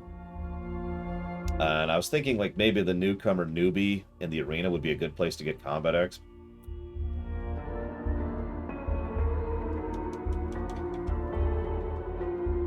And we can't, like, we have 4 skill. We can raise it to 5. I don't know if that'll increase our chance to hit. We could try that. Let's just do it. Screw it. Let's just... anything to hit better. Or at least crit, too. I can't believe I wasted all those points in crafting. Thanks, game. Alright, let's try this one more time.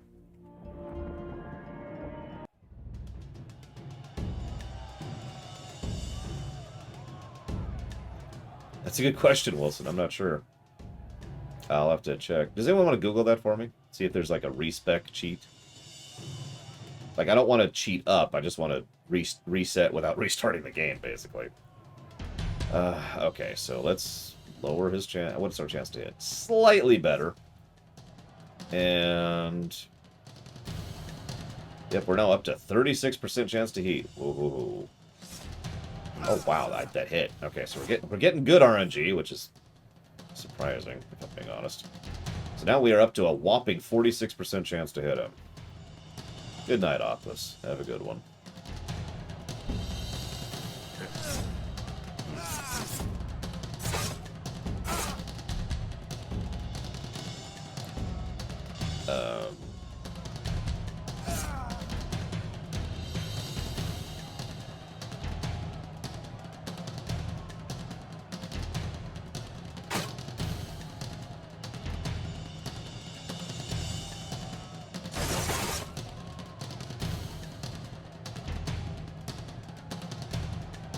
Let's go for broke.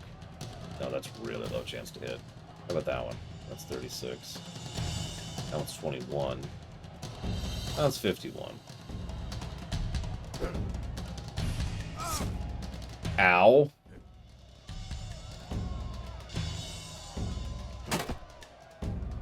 Hey, we got a crit. I think that's the first crit we've ever gotten. And we're dead!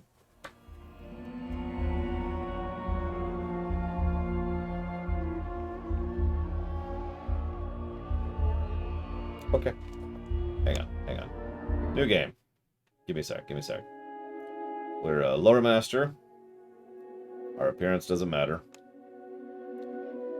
Okay, so we're gonna have no charisma, no intelligence, and no perception. We're gonna have a really high strength, really high dex, and a decent constitution.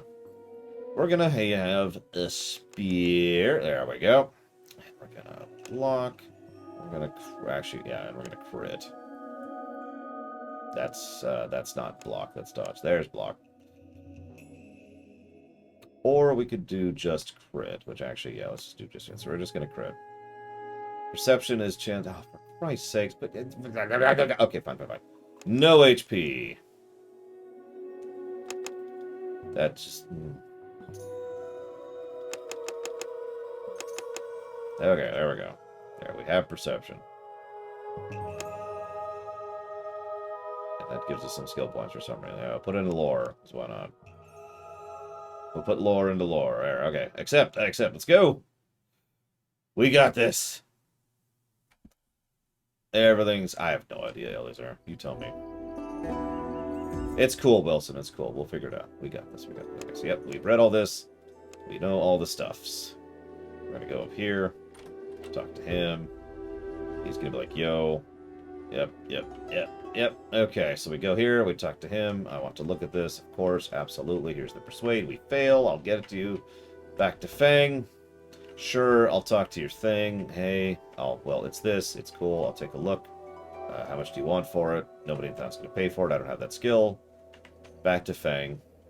Okay, leave and rest for the night. Okay, we're doing this. You asked me to kill him. Okay, so now we go. Hang on. So, where was Cassius? I don't remember where Cassius was.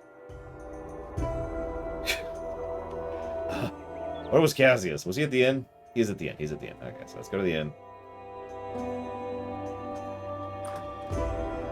Let's make sure we're equipped. Hang on. So let's get our spear on. Get our shield on. There we go. Okay, so there's Cassius. Talk to Cassius. Hey, Cassius, what's up? Please come with me. I'm going to kill you. Wait, we can come to an arrangement. I'm a lore master. Yes, so is Fang. Fang's a charlatan. He can entertain children with his tales, but I can offer you something worth more than Fang has promised you. I try to kill him. Whoops, that I was trying to move the camera, and why can't I? Okay, this is... Oh, why is the camera so weird? Why do I suddenly not have camera control? Alright, whatever. Okay. Well, I have a lot more AP than I did last time. Why is my camera... Did my camera options get flipped? No? Alright, whatever. Okay, so hang on. So let's make it so we can hit him better. We have a 96% chance to hit him. Holy crap. It's a little bit more like it. Alright, so now we have that. And since we can go for it... I don't know what torso does. Oh, whatever. What does torso do? Okay, let's make it... Oh, he's dead.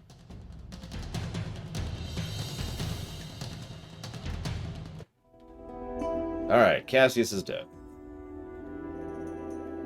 I'll take all of that.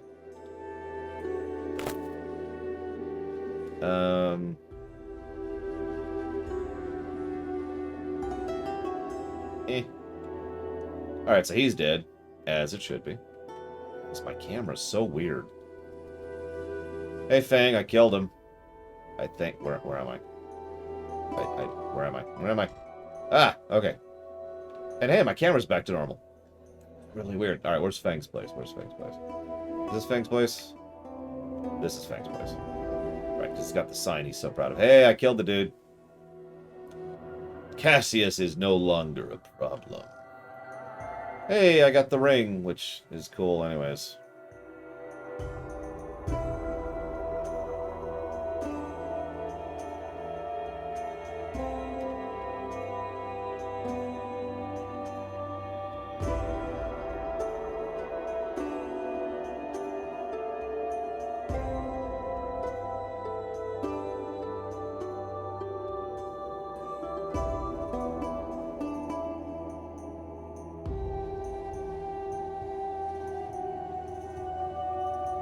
Oh, cute.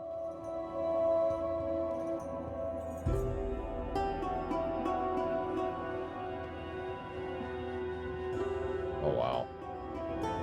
That's messed up.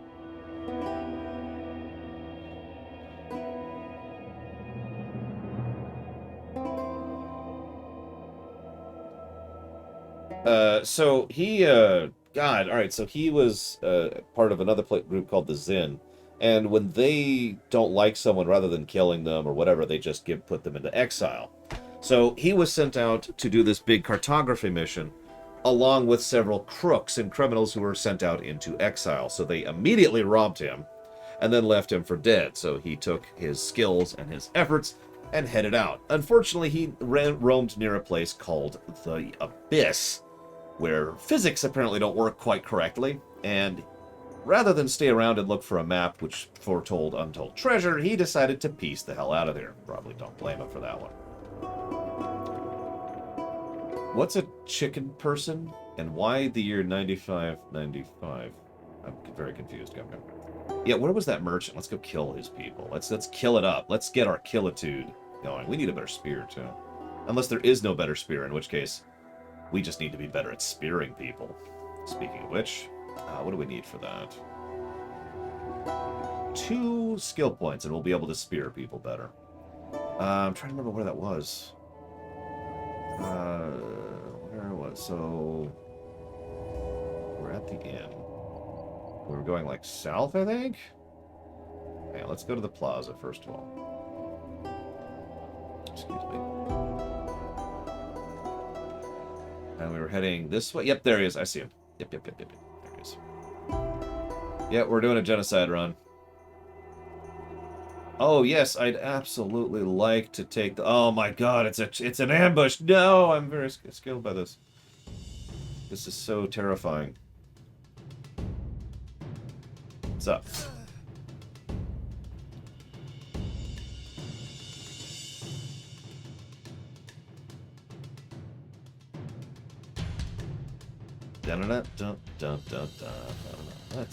Sorry.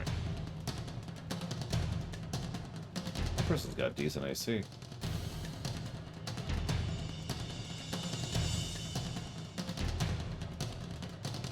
Let's go for it. Damn. We'll go for another one. Yay. Ow. My armor is damaged. Well, that's great.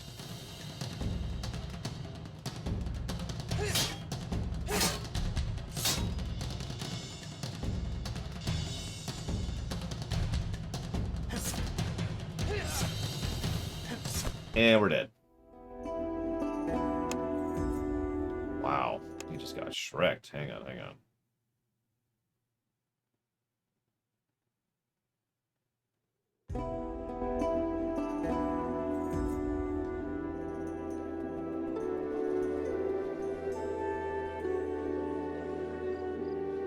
Of course, I'll walk into your obvious trap. Okay, take two.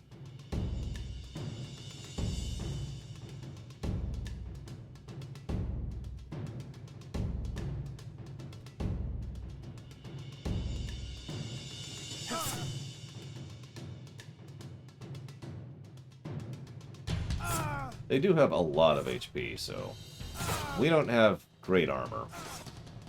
Yeah, they're hitting us a lot.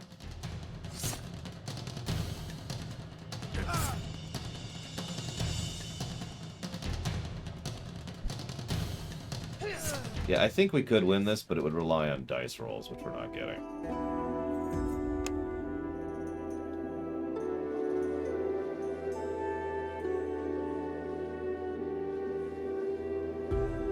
That's up to you, Mr. Red. Or you can go to bed. Load.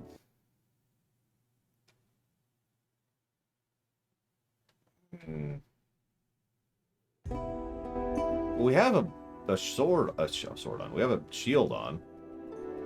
I think. Double check. Yep, we do. We do. We'll put a ring on too, even though that doesn't do anything. See you around, Justin. Have a good dinner. Or else. Hang on. Where's the person that sells things? You here. I mean, no, that doesn't answer my question at all, Gumgum. So there's some chicken who goes back in time. So what does that have to do with knowing I'm not, not knowing that I am a chicken person from the future? That. I'll play this. Hang on, let's talk to the refugees. Yes, okay, welcome in. Alright, I paid their fee. Let's go back here. Up here.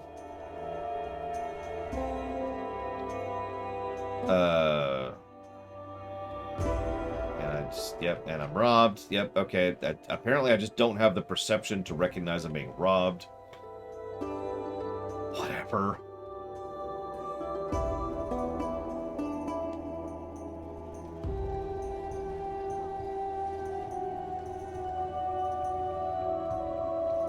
Give me my money back. Thank you. Talk to him again. Alright, what do you got? What do you got?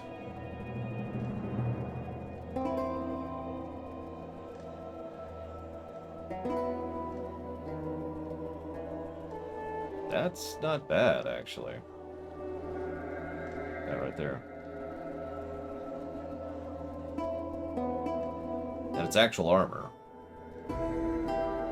These are all bronze spears, so it looks like we don't have the option to get a better spear, which kind of sucks, but whatever.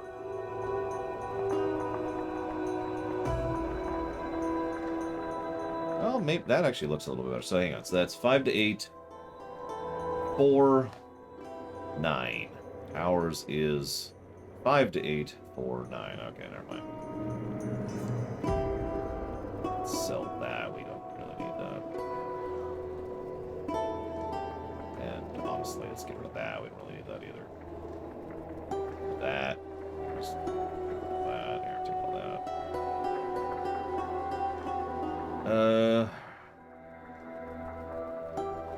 Didn't see. Oh no, he sells helmets. What do we got here? What do we got?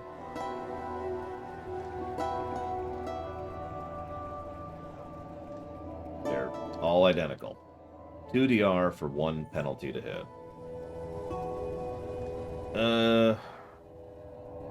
Sure. Screw it. Trade. There we go. Helmet.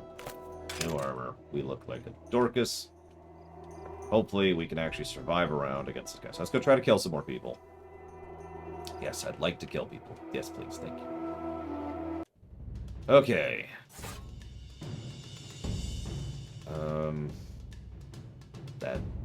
Okay.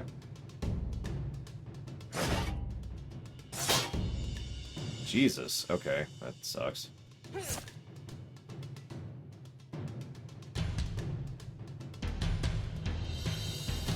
Well, jeez, stop dodging me. There we go. Damn it! Quit dodging. Let's see. I mean, we have died a lot, Savicom, so I suppose the game's warning are valid. Oh my god, ow! And... oh wow, we're not dead. We're on the verge of death. God, these guys. Just the worst. Oops, I didn't actually... that was actually a mistake. Screw it. And we're dead. Oh, wait, now we're dead. Now we're dead. There we go, there we go. Oh, thank God we're dead. Oof. I was worried. I don't know how we could fight this without just getting really good dice rolls. And I improved my gear and everything. And raised my spear. Oh, wait, we haven't raised our spear in this timeline. Hang on. Let's raise our spear. Now we have raised our spear. Okay, let's try this one more time. Yes, we'll walk on the trap.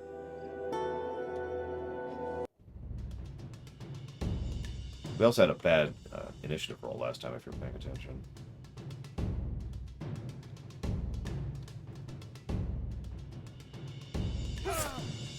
Okay.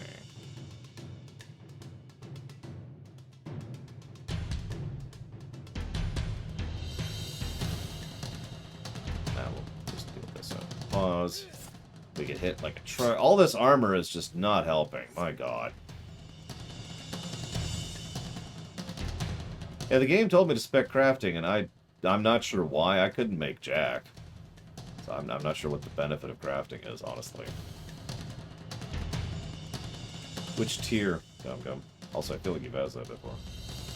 God, his dodge is through the roof, and that's with it debuffed. Well, let's do a big swing. Okay, that's actually not bad. Let's do this. And nope. Block, block. That sucks. And we're dead.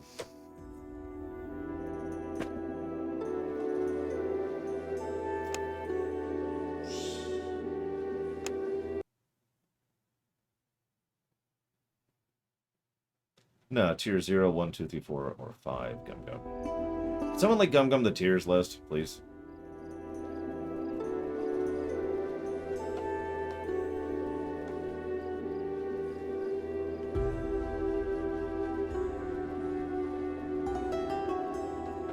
I mean, does anybody like Queen Elysium? I mean, she does a decent job running the country, but honestly, it's like she's getting up in the years, you know?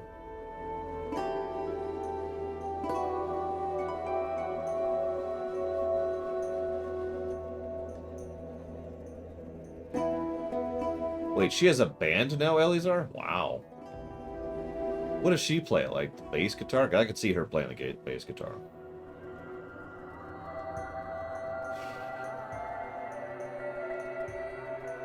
See, the problem is this is like the next lowest encounter I know of. Because there's the bandits out there, which is like 6 people. And then there's the guards, which is like 5.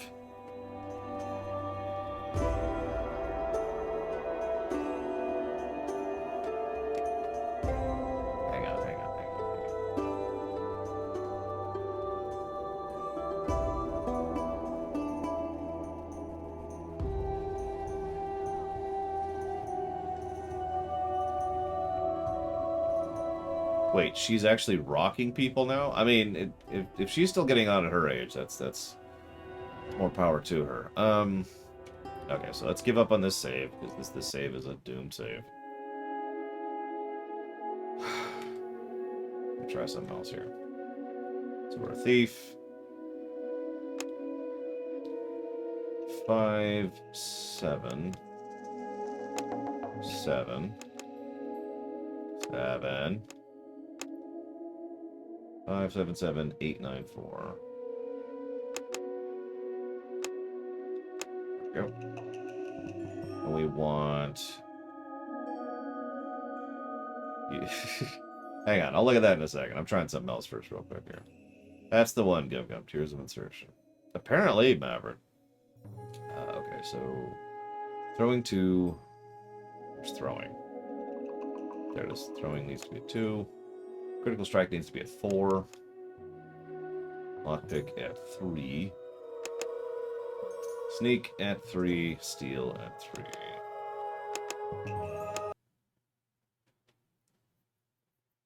There's another one. There's so many things here.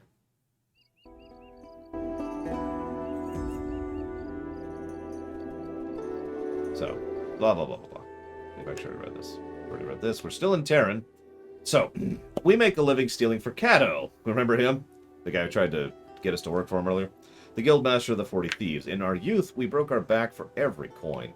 That wasn't until you realized the kind of work that wasn't for you. You began stealing whatever you could, getting bolder and bolder, until you were caught by Trek Reviewer, which was a lot worse. Instead of getting your legs broken, you were offered a job, which you eagerly accepted. The 40 Thieves Guild is large and seemingly indefatigable. I already read that. Okay, so... So a fantasy setting that is tier 1 or 0? Pokemon. It's the only one. Okay, so let's talk. So what are we doing? Speak to Lucius. Who's Lucius? I don't see a Lucius. Oh, trust me, I know what that's like. I raised mining from 50 to 80 in the diadem. I'm messing with you, Elizar. I know who Queen is. My mother's a big fan of them. Who's what is this? Oh, there's Lucius. Okay, so we talked to Lucius. 1, 2, 1. I should probably be reading these, then we talk to Cato. Cato has been a thief since he can remember, unlike many people who thought that stealing was a quick and easy way to make money. Cato believes stealing's a job, and like any job, it requires a lot of time and effort, rewarding hard work and dedication. Running a thieves' guild in a small town is a difficult and dangerous occupation, and the guild was hit hard several times in the not-so-recent past. A few years ago, the guildmaster was nailed to the guild's door, and Cato, who was next in line, was reluctantly accepting the duties. Gaius! Oh, that's us, right, sorry. Lore, runner, your timing is good. A merchant arrived into our friendly little town this morning. He's one of the free traders. Is this the dude that was trying to sell us the map? The Commercium has wasted no time hiring assassins to take care of him. They usually work at night, so you have to pay time to pay the trader a visit before midnight and take everything. In the morning, the trader will be too busy being dead to worry about being robbed. The trader is staying at the inn. It's dark enough already, so go there now. Don't forget, bring everything you to me, and I'll pay you a fair share. Not the other way around, like last time. You hear me? Sure. You make your way to the inn, staying in the shadows and avoiding attention. Built by a wealthy trader from Ashcan more than a century ago, the building has a rich past and witnessed many important events in Terran's history. It's reached its peak popularity when it converted into a whorehouse. But the venture was short-lived. The current owners make an honest effort to protect their guests and ensure their safety, but business has to go on. And as far as the cemetery keeper is concerned, the inn is still their best client. So we sneak in. The inn is full of guests. After spending weeks and sometimes months on the road, we already read this. We find the trader's room. You find the right room without much trouble. The door is locked, but the lock is cheap and can be picked with a nail. You open the lock to step inside and wait a few heartbeats until your eyes get used to the darkness. The soon-to-be-dead trader is sleeping soundly. One of the inn's guard is resting his eyes in a chair nearby. The object of your destination is a travel chest with a large antique lock. Pick the lock. It's old and rusty. You pull out a small vial of oil and patiently work the oil into the lock and hinges. When you're satisfied with your efforts, you insert a suitable pick with a tension wrench and start working. One by one, the pins yield and the lock picks open. The trader doesn't have much, which is probably why he risked coming to Terran. Some clothes, a small bag, judging by its weight, less than 100 Imperials, food rations, a few bars, an old map. Oh, interesting.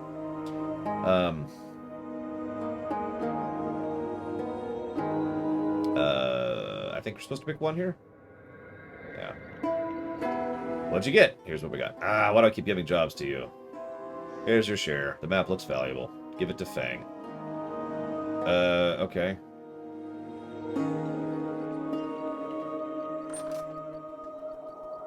We're now a thief.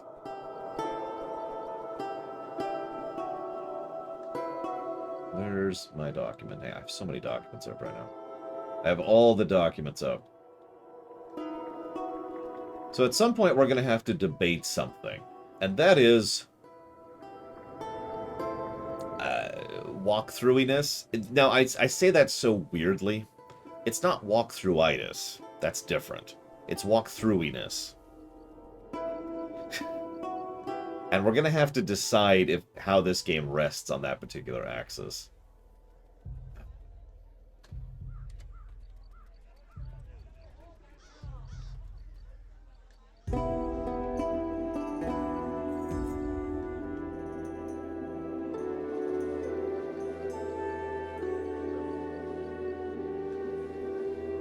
Okay, so speak to Kato. Got it. Do you have anything else for me? Sure. Remember that ore shipment we lifted last week? It must disappear tonight. Too many questions being asked by people I've never seen before. I've made arrangements with the old friend of Madarin. Just make sure the guards the gate the other way. Yeah, sure. Outside to the southeast of the tavern. Where's the tavern? I mean, I think they're a band, Elizar. Probably. They might not be, I'll admit. It is possible they don't qualify as a band. Tavern. Nope, that's Fangs. Tavern.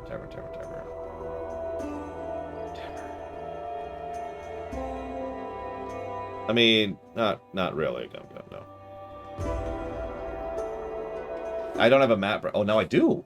I didn't have, like 10 seconds ago, I didn't have a map. I'm confused by that, but whatever. We're here. Okay. Okay, so we're at the tavern. I need to go... What am I looking for? Southeast of the tavern. It's north. What is north here? Looks like... This is north, so I want to go this way.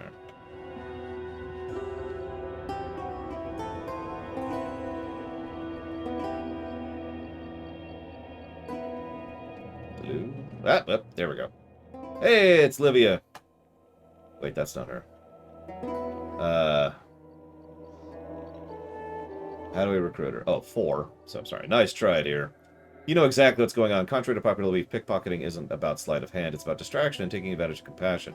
While your attention is on the drunk mercenary, it's not on your money, and the girl's victim act puts her within easy reach of your purse. So then I'm going to say 3. Does Kato know you're running cons in his town? Who's Kato? He's a man you don't want to screw with. Pay him a visit, I'll apologize, offer him tribute, and work out a deal. Or end up dead. Your choice. Thanks. I'm Livia. See you around, Livia. Peace. Okay, so we've recruited Livia. That's apparently who that was. She's robbed us. We don't even know she's robbing us unless we're paying it. I love that. Okay, so... back to the tavern. Back to the tavern. Is this the tavern? This looks like the tavern. To the tavern. Talk to Livia. I suppose I should thank you. This tavern isn't a girl's dream come true, but it's better than working the streets. What can I do for you? You almost got me when I first saw you. How'd you do it? You can say I give people what they want to see. Give them a chance to act their fantasy. Save a girl from a thug. Catch the attention of a rich lady. Whatever they just want to be. Give what they want, and they'll give you what you want. It's that easy. Yeah, it didn't work on me. Tells you something about you, doesn't it? Yeah, you don't have anything I want. Alright, so we've talked to her. Okay, now we gotta go to Fengs. We have a map now. Oh, we don't have a map! We don't have a map inside. That's what it is. Okay, so now we go to Fangs, which is there. All the things make sense now. Okay, so... into Fangs. We go Murder Fang. Hello, Fang. Can you praise something for me? Here's this map. I can't believe it. This is an extremely valuable artifact. I'll be honored to research it. Remember, he told us this song and dance he does on his side of things. You remember that? It's so valuable. It's a good thing you brought this to me. If you hadn't, oof. Apparently, we're just supposed to pay him, so we pay him. Okay, whatever. This is the fabled map. This is funny. This is the fabled map of Thoragoth. It shows the way to the Magi's artifacts that were buried. Blah, blah, blah, blah, blah, blah, blah, blah. He finds a necklace. Cool. We pay him. Yep, okay. Don't forget to bring it back. Talk to Lord Antitus. He'll know what to do next. Before you go, I have a favor to ask. He's probably at the inn. Don't waste any time. 50 Imperials. It's a deal. Okay, so. I need to look up on something really quick. Yep, okay, that's what I thought. Okay, okay. So, now we go to the inn. We go outside. Inn. Now Shane, come and take the money back. I'm just saying, if this was D&D, I would think about it. Alright, so we go to the inn. We need to talk to the alchemist. Who's the alchemist? Is the alchemist inside? You can play as the guard? Oh, that's awesome. I'm gonna have to poke at that bravely. And alchemist, there he is, alchemist. Save really quick. Alright, hey alchemist, what's going on? I need to buy... What am I buying from you? I'd like to learn about alchemy. I can show you the basics. Okay, yes, please, continue. So you throw in a reagent. So what can I make? Didn't I just explain to you? Healing salve, poison, berserk, draught, acid, liquid fire, neurostimulants, and black powder. Write it down. Can I heal myself? How do you picture that? You think you just take a break in the middle of a fight and ask your friends who are hell-bent on hacking you to pieces to wait while you put balm on your wounds? Where can I get more reagents? You can buy them at the alchemist. Sure, I'll pay 50 imperials. Good luck. Thanks. Okay. Right now we are a thief, Axelber. It's been working out better than anything else we've tried. We tried we tried a combat person. That went really badly. Then we tried a full combat person. That went really badly. And now we're trying a thief with a walkthrough. So far, this has been going the best. Probably because we're using a walkthrough. Okay, so... Cassius. Hey, Cassius. Speak to Cassius. Lord Antidus says... Really? You want me to... Okay. Lord Antidus sent me to escort you. Follow me. What do you want? I'd like to introduce you to Deller. Cassius, personal guest of Lord Antidus. Master Fang asked me to kill him, but as soon as I learned that Antidus was involved, I immediately thought Antidus would pay you more to keep him alive. Yes, can I speak to him? Of course, after you prove your worth. What do I need to do? Wait here while I escort... We've died a lot, Axelber. I should have been keeping track. I should have been doing this. We used to, S.A. Ross, and then I disagreed with that, so it doesn't anymore. I can use your help. In exchange, I'll let you put in and even put in a word for you. Don't you have your own people? What do you want me to do? What else can you tell me? Go to the ruins, get supplies, have men. They're expecting Sorab. He's a tactician. Anything else I can help you with? Anything else I can help with this? It's a funny story. Go into the thing. Very generous of you. Leave. Save. Talk to Deller again. Talk to Deller. Here to see Master Cassius. Master Gaius, how may I be of assistance? I want to ask you some questions. What do you want to know? Is there anything you can teach me? Why, certainly. I'm not sure where to start, but I am what you'd call a scholar. Here's the basics. He teaches you a remarkably painful lesson on metallurgy, history, and good manners. Fortunately, my lore crafting and etiquette have all gone up. Leave. Okay, so now we go to the barracks, apparently? Or the boatman. I don't know where the barracks is. Oh, we can move the... Oh my god, we can move the map! Okay, so let's go to boatman, because I'm not sure where that is. We need to find the cemetery. Is this the cemetery? I think this looks kind of like the cemetery. There's the Undertaker. I'm looking for a corpse to rob. Where am I looking? Where am I going here? Corpse. Corpse. I'd say he's a corpse, but he looks like he's still breathing. So say we all. I'm not seeing a corpse to rob. Any other cemeteries? No.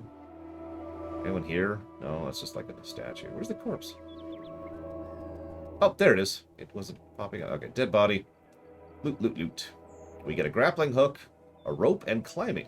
So yeah, we got a grappling hook, a rope, and a climbing hook. Nice. Very nice. We've also got some... We got a lot of random... Look at all this stuff we've got. Should we...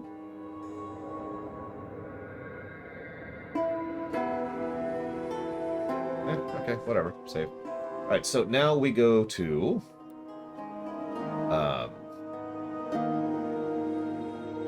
the gate. Gate. And to the gate. Okay. And now we're going to... Just talk to the guards. Hello, guards.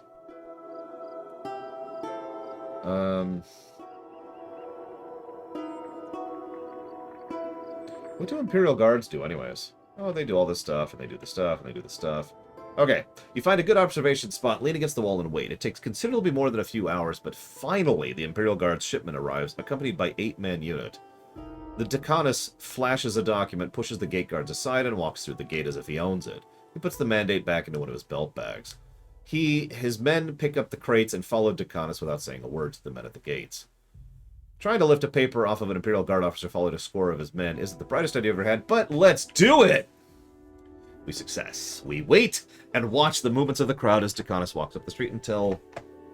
Perfect. We set off our path aimed to cross in front of him just as you're about to do so. You brush a passerby, fake a stumble, a look of surprise pasted convincingly on your face.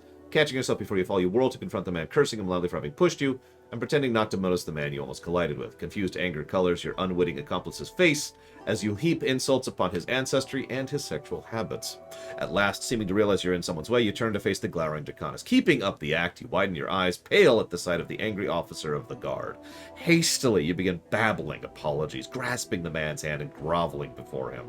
With a look of impatience, Decadence snarls and pushes you out of his way, sending you into the dirt. The watching crowd howls in laughter at your plight, the man you bumped into spitting at you, and of course we managed to steal it because we're awesome. Okay. Alright, so we have successfully stolen. We're at the tavern. We go in and we finish the quest. Just sign this document outlining what we've discussed. You seem like the honest sort, but it's natural to have doubts and second thoughts. And this document will help you avoid temptations. It's the lore master, Feng's apprentice, who we used to be. The merchants think they have a problem, a hole in their ship, so to speak. Since they usually patch holes with money, I think we should stay close and observe. Zenon is Lenos' man, his word carries some weight, and so does mine now. How'd it go? Hang on, so...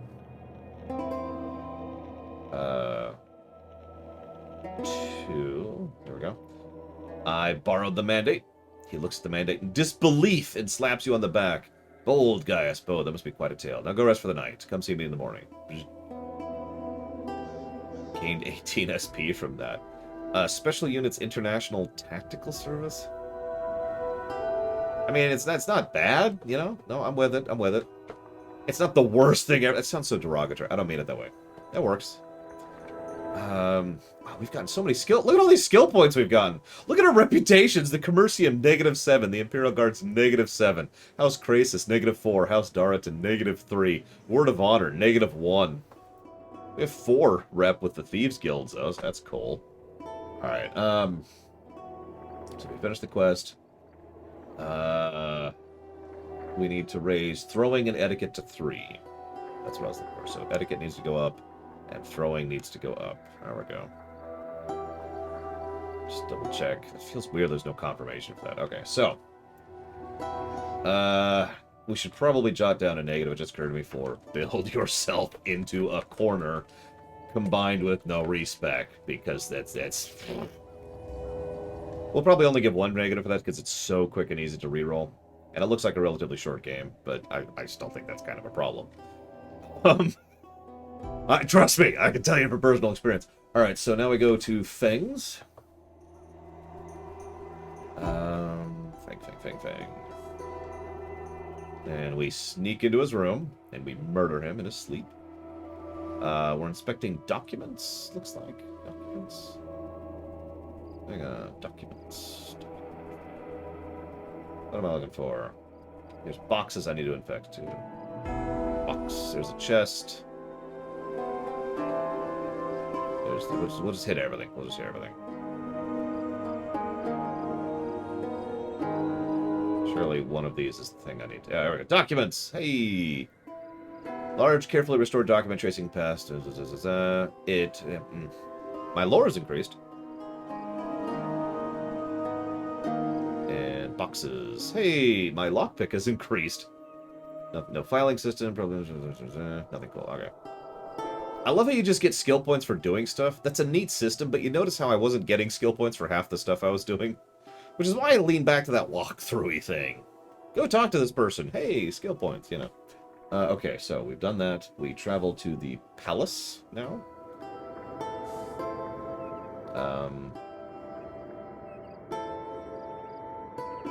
Okay, so hang on. So we just saved. So we need to do look for an alternate way in. Approach the guard by the stone wall. So hang on. You look around, seeking alternative routes. The palisade completely secures the right flank of the compound. Climbing over the stakes would be a nearly impossible feat. The left side is protected by an old stone wall with a small metal gate, a relic of another age. The rough stones and crumbling mortar would make for an easy climb, but the guard would have to be dealt with first. Of course, with the right armor, almost anyone can pass for a guard. Yeah, okay, so approach the guard by the stone wall. Get lost. Kill him without attracting anyone's attention.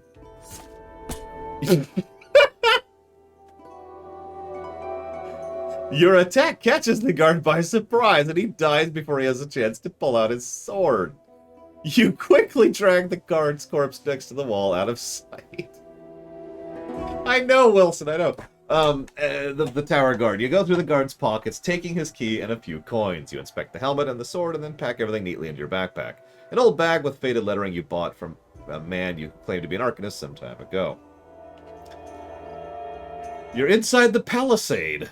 Standing near the side of the building. To your left, the building's wing and town wall form a corner. Save for a few dead shrubs, it's empty. To your right is the main courtyard. You can see several guards, but their attention is focused on the gate. We're still at 1, right? Yep, climb to the roof. You reach a dead corner formed by the main building's wing and the town wall. Save for a few dead shrubs, it's empty. Climb to the roof with the grappling hook we got earlier from the dead man. You expertly throw the rope, sending the grappling hook onto the roof. It catches with a soft clang and holds. Climb, climb, climb. You begin the climb up the rope and reach the roof in no time. Hanging on the tips of your fingers, you carefully peek to evaluate the situation. The palace was built in better times, when sunlight was more important than security. 5 windows placed around a decorative tower provide light, fresh air, and allow access for the uninvited. Heavy locks and guards walking a slow circuit around the tower aim to discourage unannounced visitors. If you're fast, you'll be able to pick the lock on the nearest hatch and jump down, praying you won't land on top of a guard. If you want to pick a better landing spot, you'll have to take out the guards first. So we're on the roof, so we kill a guard. As the guard passes you, you silently climb up and move across... Playing Assassin's Creed now. Move across the roof like a shadow. When you get within striking distance, you lunge, clasping your hand on the guard's mouth as you ram the dagger between his ribs before gently lowering his body to the ground. So this is 1. We're going to another 2.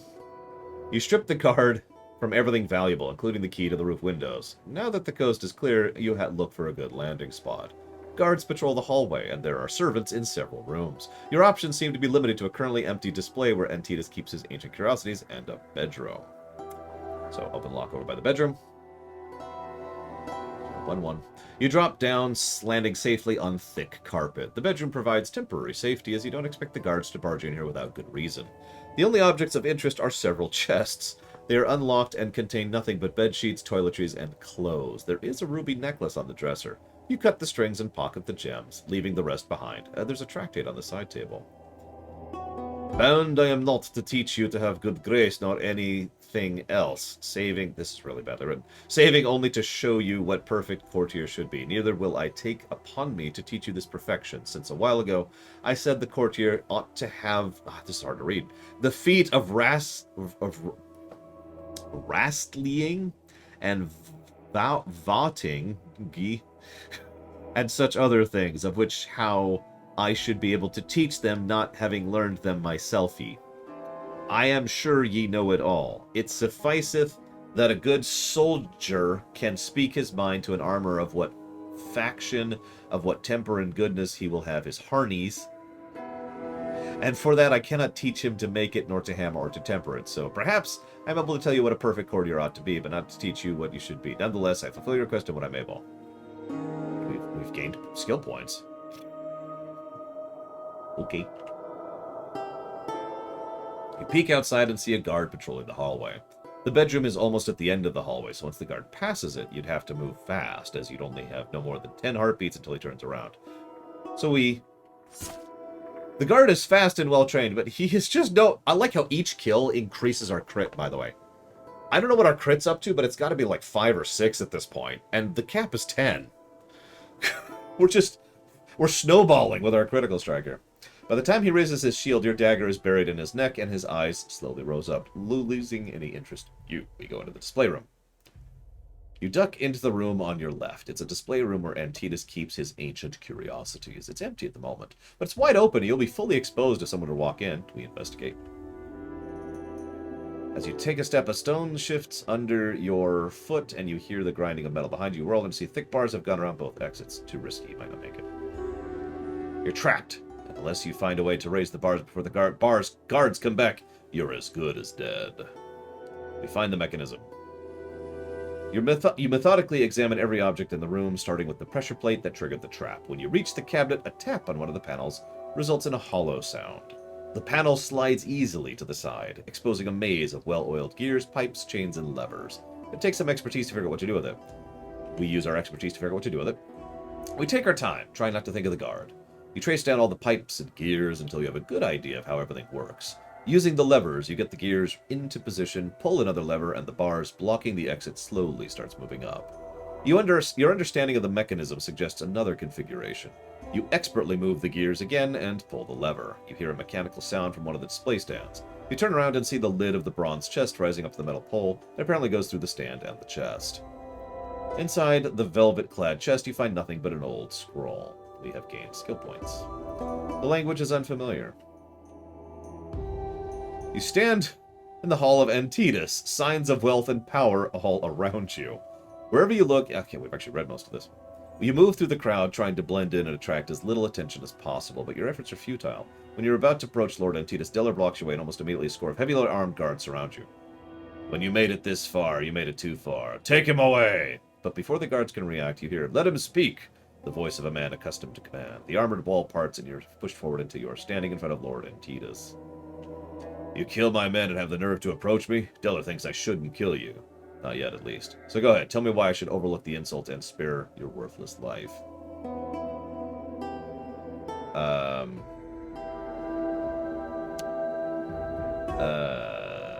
I think we're at this point, so I want to join House Darrington. I think that's where we're at. I might have lost one. I wish we could save in the middle of these.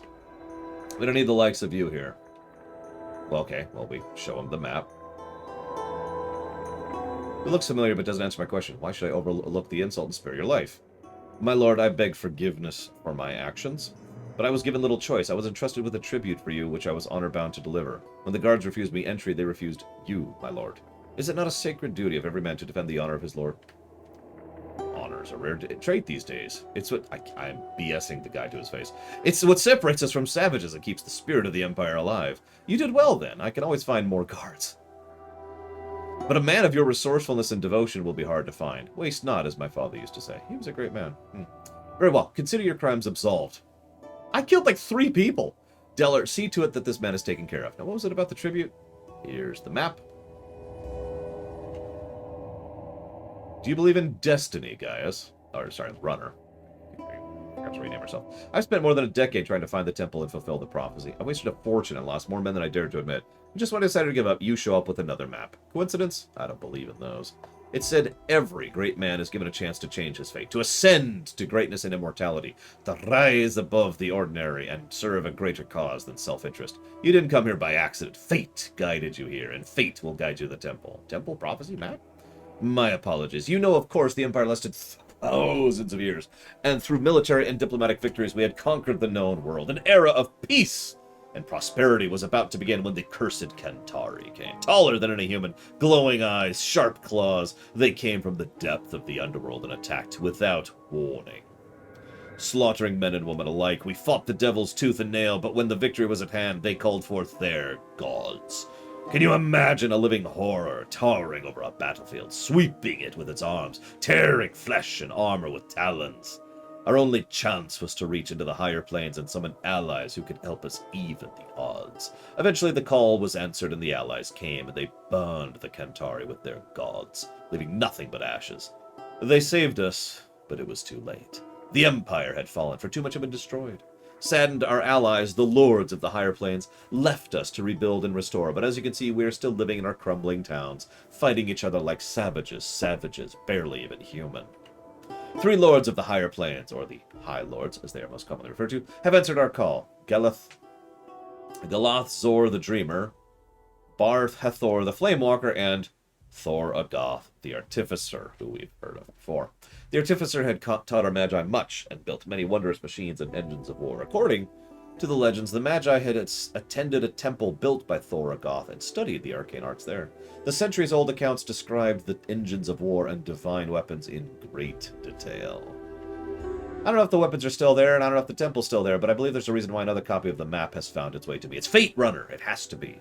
Over the years, I've sent several expeditions to find the temple and bring me the weapon of the gods, and they all failed, one way or the other. Looking at you, I'm starting to think a large expedition was a mistake. Large groups attract too much attention. They're slow, suffer all too familiar intrigues and inner squabbles. They're vulnerable to spies and saboteurs, and they cost a fortune. But one resourceful person with nothing to lose but everything to gain. Yes, I see my mistake now. I want you to find the temple for me, Runner. If you do, you'll be rewarded and elevated beyond your wildest dreams. If you do, we'll reshape the world and build a new empire. We'll do away with petty squabbles over broken towns and domains. We will unite our people and give them goals worthy of the banners that once flew over this land. Go to Madaron. Find Domitius Ulpius. He is one of the expeditions. He was convinced the Magi Tower holds the key to the map. But there is only one tower left intact, the Tower of Zamadi. The tower is sealed, as are most ancient places of wonder that House Aurelian deemed too dangerous. Gellius would rather bury the past than face it. Find Domitius. If there is a way, he will help you find it. If not, seek answers elsewhere. One second. I pledge my services, etiquette, I gain rep and skill points, and then I leave. Yay. Okay, hang on. Scroll. Okay, so now we leave. We go to... Hang on. Yes. I think. Yes, okay. Alright, so let's see what happened in our absence with this playthrough. Taking the demise of the Imperial Guards at the hands of the boatmen is a good open. Lord Antitus steps up and recruits without him. That's the same thing that happened last time. The infamous slums of Madoran are a maze-like district of makeshift houses, built amongst ruins that stretch on for miles. The domain of the 40 thieves, the slum has always been known as a kingdom of beggars and thieves. The proverbial rock bottom one ends up at after too many wrong choices. It is a lawless place, avoided even by guards, which makes it a perfect place to hide something. By the time the Commercium's gold reaches Madarin and disappears inside the slums, the rumors have transformed few crates of gold into a king's ransom. Sellswords and cutthroats alike are taunted by stories of chests overflowing with unimaginable wealth, ripe for the taking. Before long, bands of rough-looking men begin arriving in Madarin, showing a strong interest in the slums. The impatient ones venture in, never to be seen again. The rest simply wait for the right opportunity as the city is slowly heading towards the boiling point. We double-crossed Fang and helped Cassius replace him as Lord Antitus' personal lore master. Unfortunately, there's little for him to do in Terran, thus House Darrington does not benefit from Cassius' vast knowledge of lore of the olden days. Master Fang managed to escape, and according to the rumors has resurfaced as Genazar and quickly gained Mira's trust. Believing some people deserve a second chance, you spared Livia's life and sent her to Cato. He agreed the girl could be more than a petty 2-bit con artist, and decided to send her to Madarin to be properly trained. Okay. City 1 complete. Slightly more successful than last time. I gotta see our stats once we have a chance to actually look at it. Okay, what do we got? Let's save. So, first of all, our crit is up to 4. We have 100 general skill points just lying around, and 15 civil skill points just lying around. We also have Infiltrator, which I don't even know what that does, and Liegeman, because we are personally sworn to House Darrington. Our rep with House Darrington is actually still only 2. The other 2 houses we have no rep with. God, we're just a terrible rep with everything. We have a body count of 3. No, this is more like trigger-based leveling, Dr. Winter, which is actually a form of leveling I approve of. Imagine an RPG where you do a quest, and doing the quest gets you stuff. Gets you skills, or levels, for example, rather than giving you experience, or giving you items or gold. Does that make sense? in D&D terms, imagine if as you do stuff, you get a point in strength rather than a level up, that kind of a system. Okay, go to the arena. Okay. Why are we going to the arena? Oh, it's just to avoid stuff. Okay, cool. We need to go west. Where are we going? Where's west? It's Ginger Ninja! I knew it.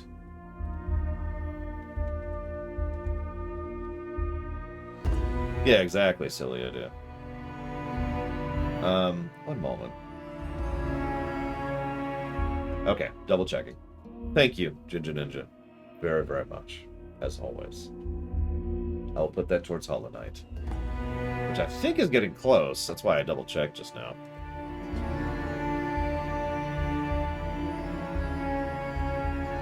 Okay.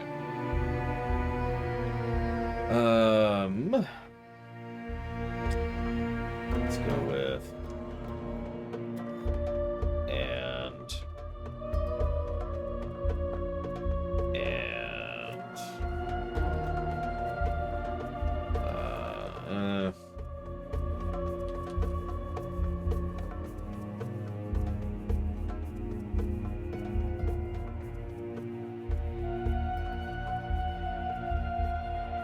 Sorry, looking at my pluses and minuses.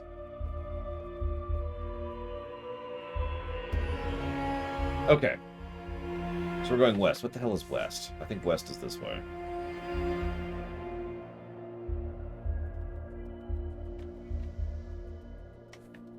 I think. It's kind of hard to tell. Is this it? This looks like the slums. Yeah, no, we're gonna just... We're not... Yep. Somebody just died. Not our problem. Not our problem. We, to the slums. You arrive in the infamous Madarin slums. Well, I mean, I don't know yet, Elizar. We haven't finished the review. Greeted only by an oppressive silence settling around you. Filth-clad figures pay you little notice as they paw through refuse piled on dilapidated buildings. Yet you can feel hostile eyes watching you from the shadows. You are keenly aware that even the guard have long since chalked up this place as a loss. Their patrol routes through the squalid maze of collapsed buildings and makeshift shelters. The only authority here is the Thieves' Guild. You can just make out their headquarters in the distance, the shattered dome of the High Temple, an everlasting mockery that serves as a reminder of this district's fall from its former grandeur. Thank you very much, the Old One. Always appreciate. Thank you. If you happen to know what game you'd like to put that towards, please let me know. I like how it's the Old One, 001. Alright, Explorer. You must be lost, says a man in his 50s, looking at it with interest. People who don't belong here don't come here often, so they always stand out. I'm Leon. It's been more than 20 years since I've ended up in the slums. Thought it wouldn't last a day yet. Here I am. What do you want? An honest pay for an honest day's work. No more, no less. You've heard about the slums, yeah? Yeah. It's not for the faint-hearted. So what you need is a local guide. Keep the riffraff away from you and away from the riffraff. It's almost like 2 jobs in one, but only ask for 100 coins. Nope. The current character we're playing, well, let's see. So we've got a little bit of throwing skill, some lockpicking, sneaking, stealthing, impersonation, etiquette, persuasion, streetwise, crafting, lore, and of course, 4 points into critical strike. With 9 intelligence, 8 perception, 7 constitution, and 7 dexterity. We're a thief. Okay, so 102.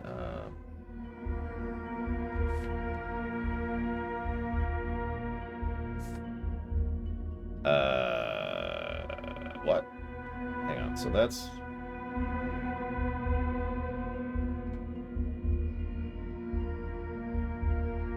Yeah, okay. We've made a couple enemies. 1 or 7. Okay, so we're looking for Domitius's house.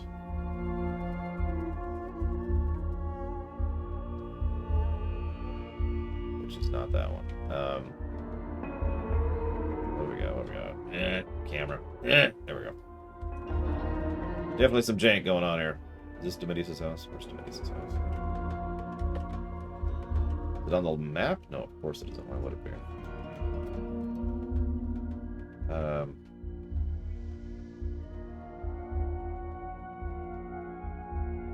I mean, this is a house. We can try this one. Nope. Okay. All right.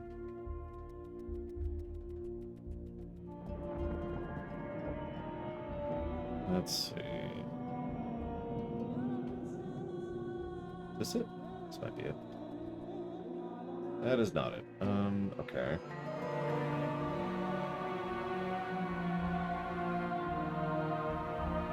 I don't have a preference, Elizar. Although that's not true. That's not true. I tend to play talkers. But it's worth noting that that doesn't really change my class thing. I just tend to play talker. Beyond Good and Evil. You got it. Absolutely. Beyond Good and Evil. So noted. Thank you again for the sub very, very much. Where the hell is Domitius' place? Does anybody know where Domitius lives?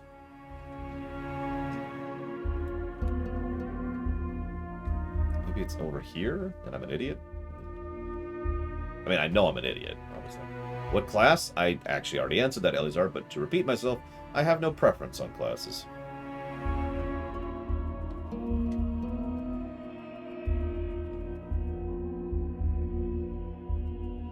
So, flip a coin. Or roll a d8 12 or whatever it is.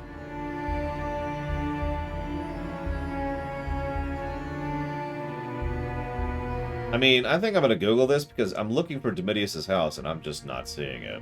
I think it does not appear to exist. Or I'm just really blind. Unless it's over here? The trade district? Hang on, let's go over to the trade district. I didn't realize they were zoned here. Wow! You enter the trade district, the glittering heart of Madarin's economy. Streams?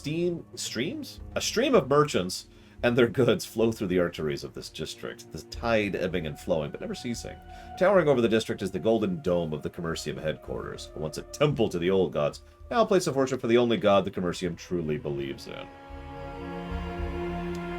Pay, pay, pay, says one of the traders, heading out and cursing loudly. Pay to reach the city, pay to enter the city, pay for the privilege to sell. Where does it stop? Leave and not talk to the guy. Okay. So this is not actually where I want to be.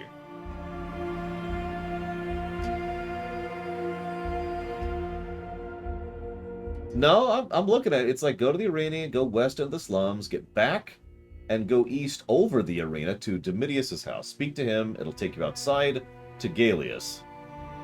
Then we go to the trade district, which we just did. So obviously we're missing Domitius' place. So let's just look up Domitius' house. Let's just Google this. That's what we're missing here. Wherefore art thou?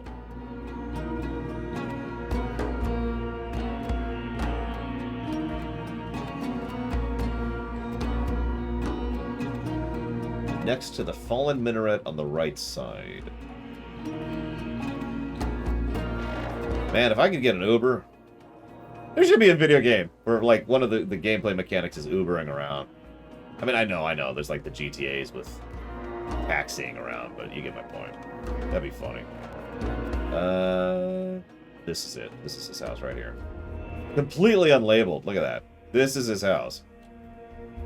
Yep, there he is. What the frell? Okay. So, we speak to him. Hey, what's up? No, it would actually be... So it wouldn't be fast travel. It would be an encounter. And there would be like 30 or 40 random encounters for each Uber, and varying in quality and antagonizement based on them. And some of them would lead to combat or could lead to combat. Anyways. You see a middle-aged man with a weathered face, half hidden by a scraggly beard. You ask if he's Domitius Ulpius. The man nods and steps back. What can I do for you, stranger? Lord Antita sent me to find the temple, and you're my first stop. I don't see how I can help you since I never found it. You know more than I do. At the very least, you can tell me where the temple is not. I suppose that's not really a secret. According to the map, the temple is somewhere northeast from Terran, but the map hasn't been drawn to scale, so it's almost impossible to pinpoint the exact location. What's worse is the map's been drawn before the war, so there are places the maps refer to that aren't there anymore. Then, my throat gets dry, and I need some water. There were reports of a buried temple east of Mataran, so that's where we started. We set up camps and started combing the desert, Spaceballs reference, looking for signs of the temple. The problem is the desert never stays the same. Winds constantly shift the sands, making dunes and moving them at will. Entire towns have been known to disappear under the shifting sand, so looking for a buried temple in the desert is like looking for a needle in the haystack. Spaceballs reference. Still, we were optimistic, but that's when the attacks came. We were too close to Matter and too close for Gaius' comfort. I'm not sure what he thought we were doing there, but it's very clear he wanted us gone. At first, our scouts started disappearing. Then smaller camps came up under attack, and after losing a third of our men and some gear, we were forced to pack up and leave. You mentioned a buried temple? Several caravan masters reported seeing a buried complex emerging from the sand. At top of a pyramid surrounded by towers. Pretty big. Big as Terra. Do you believe him? Their accounts were consistent, they had no reason to lie. At the same time, the desert plays tricks on one eye, so perhaps they all saw what wasn't there.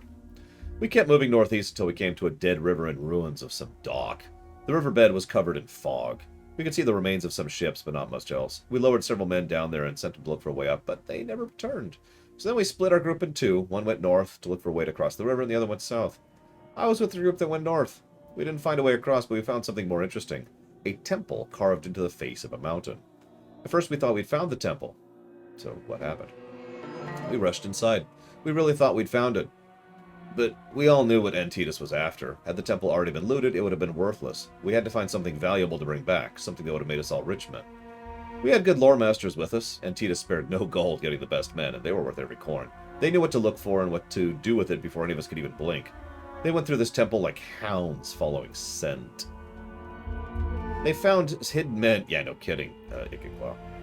They found hidden chambers and a moving platform to take us down to the lower levels. We thought we found the inner sanctum, but instead we found hell itself under our very feet. I knew what it was the moment I saw it. It was a hellgate from the old stories. I begged the lore masters to leave it alone, but they were lost in the machines.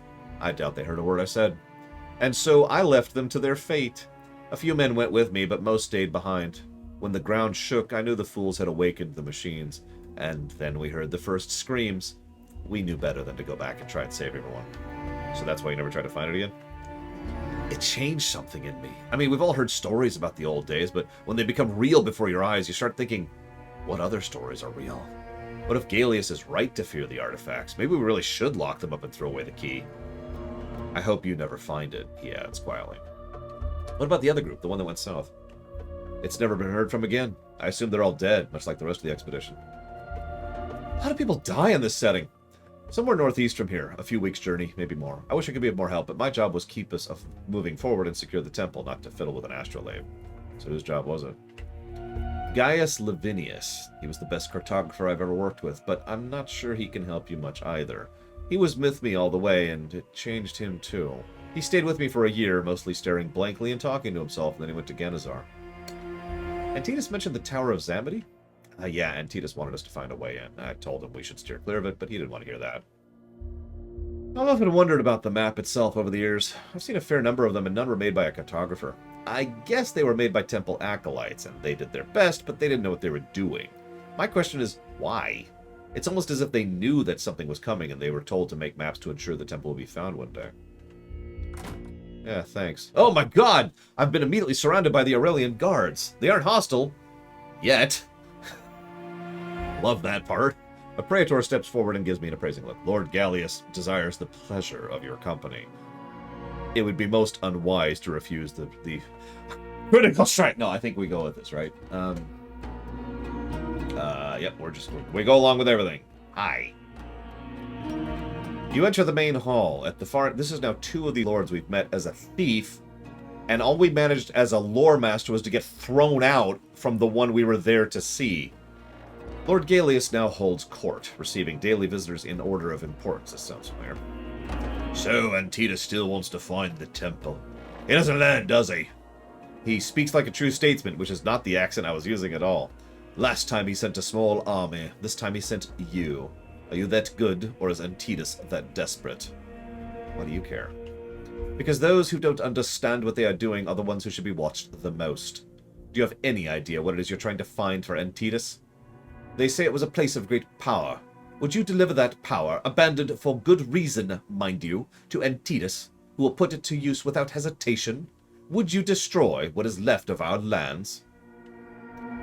I'd rather it remain lost. But since there is no shortage of fools willing to look for it, I am going to find it and seal it for good. And I want you to help me. Titus isn't a fool, right? Just double checking. Okay. No? Has he found a way to control magic? He must be a very powerful magus, then, to prevail where thousands of Imperial Magi failed. Wait, so you aren't tempted by the power at all? Tempted by power that destroyed an empire? I think not.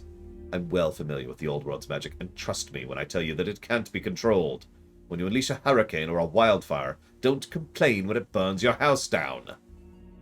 Desperate men might be willing to risk it all, but I am far from desperate. Today I rule the largest city. In 10 years I will rule all, with or without your help.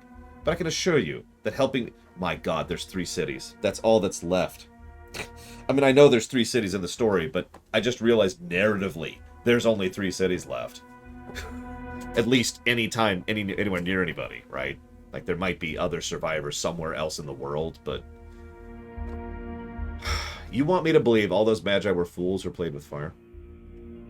Does the world around it not speak for itself? The magi tempered with the very fabric of reality. What unfathomable arrogance and blindness. Hundreds of years have passed, but the city still bears the scars. I suggest you visit the Abyss, if you haven't already done so. It's a reminder of the horrors of the past, and a warning to heed its lessons. So what do you think about the stories of demons and gods? They've been awfully quiet since the war, haven't they? One could almost think that they were invented by fools like Antidus, who couldn't face the fact that the Empire was brought to its knees by some savages from beyond the sea. Supernatural beasts had to be involved somehow. Wait, so how did savages bring the Empire to its knees? Well, let me tell you about the Sea People. You know what I think?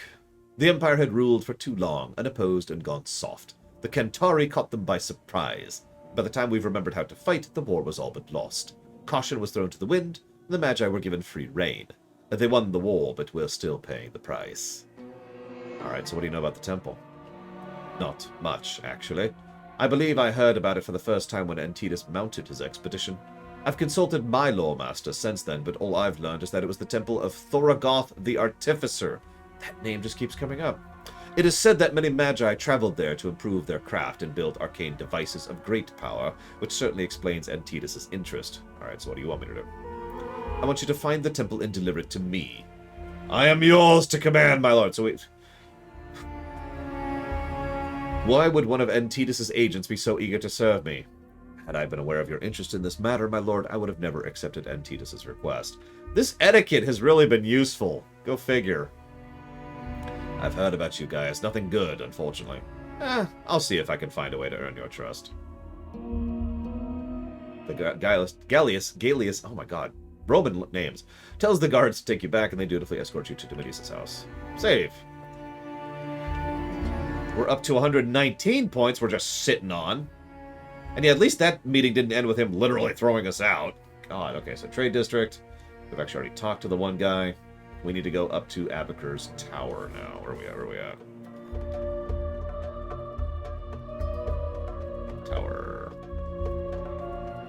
This is... I wouldn't call this a tower, but yeah, okay, sure.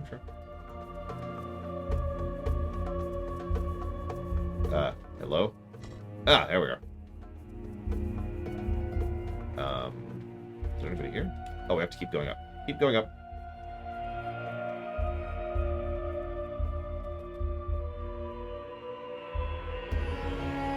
You see a bald, bearded man fiddling with an old telescope, bearing signs of crude repair. If you want me to do a chart, you're wasting your time. What chart? I'm a stargazer. As if it should be obvious. I don't do charts anymore, so don't ask. Now, what do you want?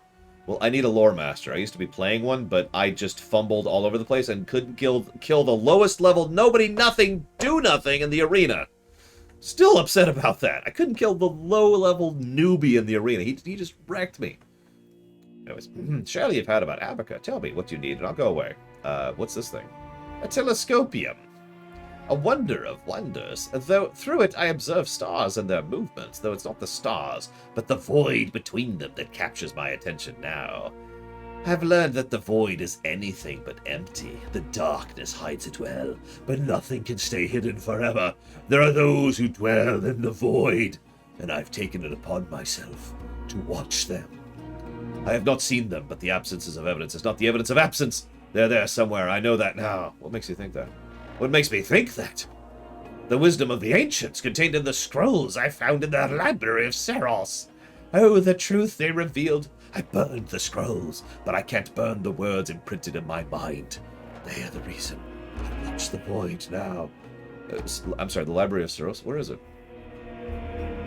There's nothing there. But if you want to gaze upon the ruins of the greatest library in the world, I won't stop you. What'd you seek at the library? Knowledge. What else? I was trying to solve a problem, and I hoped the great library of Seros might shine some light on it. What kind of problem?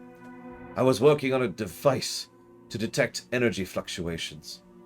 It could detect random deviations with 80% accuracy, but couldn't handle larger, more frequent fluctuations. Obviously, I miscalculated somewhere, but the nature of the old world's magic is hardly a well-explored field these days. One has no choice but to make assumptions, which leads to setbacks and disappointments. I thought magic was gone from the world. Then you thought wrong.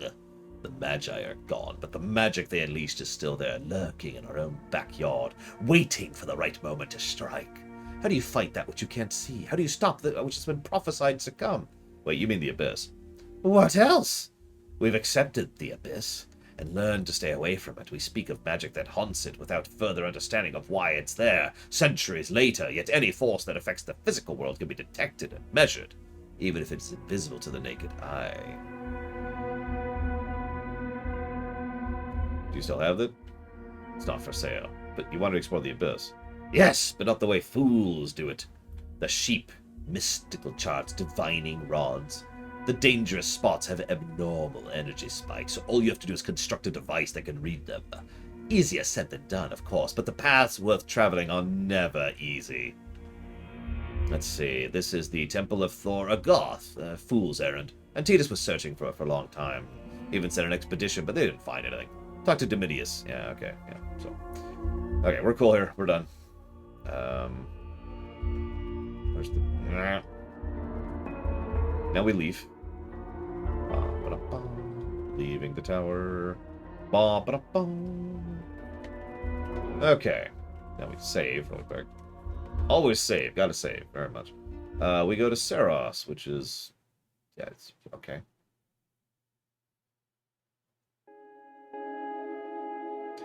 The Imperial Library of Seros was actually built after the fall of the Empire, in a noble but futile attempt to preserve the rapidly disappearing knowledge for future generations. The library operated for almost 4 decades, but came to an unexpected end when rumors the library had collected more than dusty old scrolls started spreading. The volunteers protecting the library managed to repel 2 attacks before the complex was overrun by raiders, who didn't leave many stones unturned looking for anything valuable. Wow, that's actually worse than the Alexandria thing. My god. There might be jewels there. No, it's just scrolls. Piss off. Alright, so save. Okay, so hang on. We need Streetwise to be at 4. For some reason. We need Alchemy to be at 4. I wouldn't have raised that. I'll check in just a second, Wilson. Give me a moment. Crafting needs to be at 6. Okay. And lore needs to be up at 5. Okay. And now we craft poison. I don't know how to do that. So we're going to save. And we're going to experiment. Let's craft some poison. What we got? How we craft.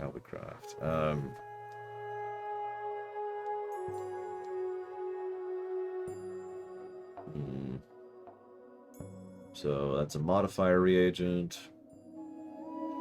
That's an anti-venom. That's a poison, it looks like. That's an intoxicant.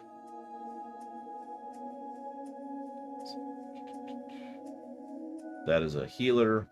That's a healer. So it looks like we only have 1 poison. How many poisons do I need to make? Some poison. Hey, Wrecker's Beard.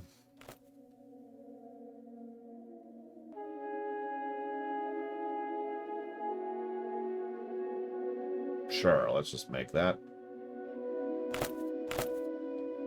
And here, I don't know what we're doing really, so let's just make it. Oh, wait, our alchemy is too. Okay, so we'll just make another. Poison. All right. We have several poisons. All right, we have 3 poisons. All right, so let's try out Wilson's thing. Let's go to the map. Go to the world map. Can we go to Terran? Yeah, we can just go.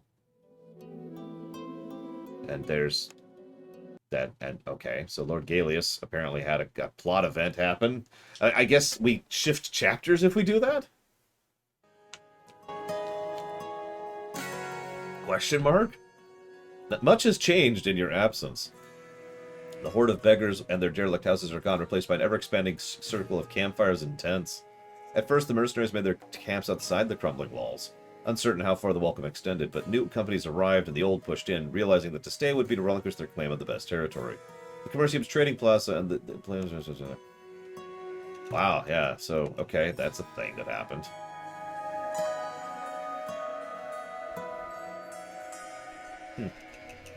Well, anyways, rewind. Yeah, that's interesting that we can just do that. I've got to see what the any % route is for this, because that's just funny. Beat the game in 2 minutes. Okay. So we raised our skills. Right. Yes. And we've made our poisons. Yes, we have poison. They're very poisonous. Insert song reference here. Okay. Go to the entrance. Ah! Come, join me. Been here almost a week and nothing pleasing me more than the sight of another human being. Coffee tastes like dirt, but you're welcome to it. There's some bread too if you're hungry. Sure. I pour some coffee into a beaten tin mug and take a sip. It does taste like dirt, but it also has a barely discernible bitter taste that tells you you've just swallowed some poison. I distract the prospector and gave him a taste of his own medicine. What was that? If it's raiders, we're both dead! Your words have the desired effect. The prospector grabs his axe and crawls to the edge of the wall, scanning the area for any movement, and giving you the perfect opportunity to drink the antidote, which gives you another idea. We get a sub from Riker's-Beard! That's a great idea! Thank you, Riker's-Beard, for that wonderful idea. As always, appreciate. Thank you. Putting it towards Zenegears. You got it.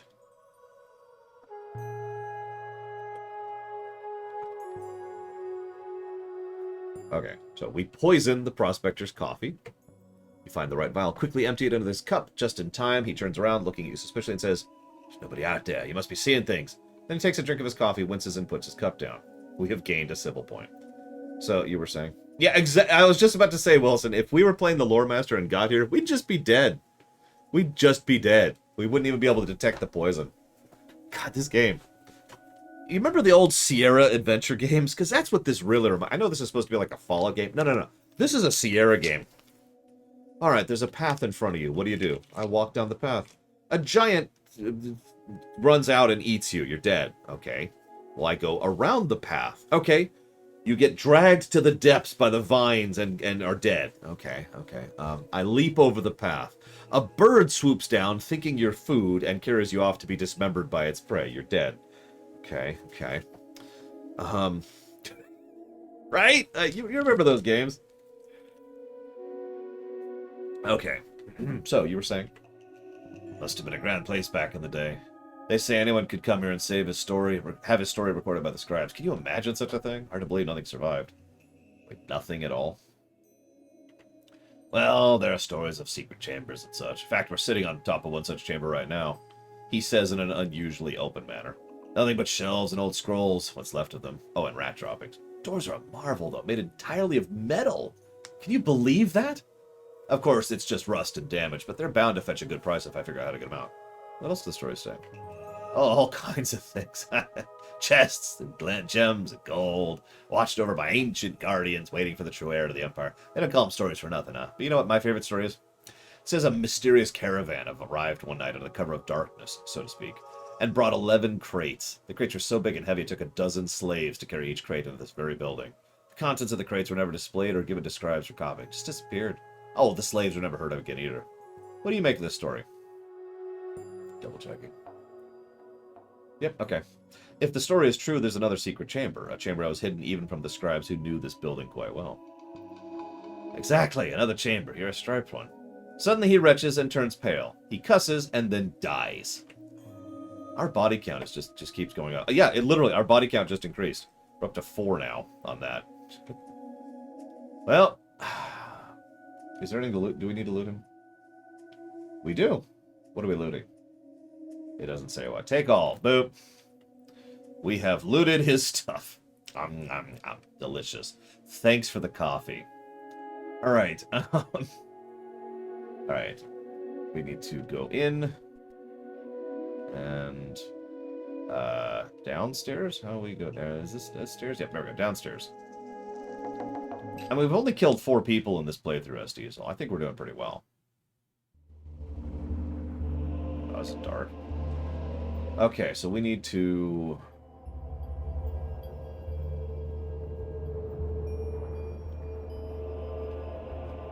go here. Huh. I succeed at lore. There's a crumbling scroll. Can I read? I cannot. A crumbling scroll depicting a strange diagram and some comments written in a language you recognize. It seems the scroll... Hang on. Shows some kind of network connecting different places, though the purpose of such a network is unclear. You're able to copy 2 locations to your map before the scroll falls apart in your hands. Infure and Zamity. Cute. Save. And then there's a machine. Hey, look. I was gonna say he probably stole those machines if he's these machines. Those clothes if he was just poisoning people with coffee. Let's see. Okay, we've got a machine. We try to fix it. As near as we can tell, it's a generator built after the fall of the Empire, which explains its design. Less reliant on otherworldly energies and things man was not meant to know. It runs on oil, but the parts that inject the oil into the main chamber and the air valve regulating the air intake are missing. The rest you can do without, considering you only need this fearsome engine of destruction to report for duty one last time. Exactly. Come to think of it, you could probably do without the fuel injector and just rig something very temporary and hope it doesn't blow up in your face. Reattach. It takes a while, but eventually the air valve is restored to its rightful place. Do you really need an oil injector? Surely you can do without it. It takes you the better part of a day to rig up a new and improved fuel injector, good for 5 minutes of work or less, and hook it up to the machine. It's kind of a thing of beauty and a testament to human ingenuity. We gain skill points. Alright, we add oil, and it seems 5 jars should be enough, but you can work your magic and do more with less.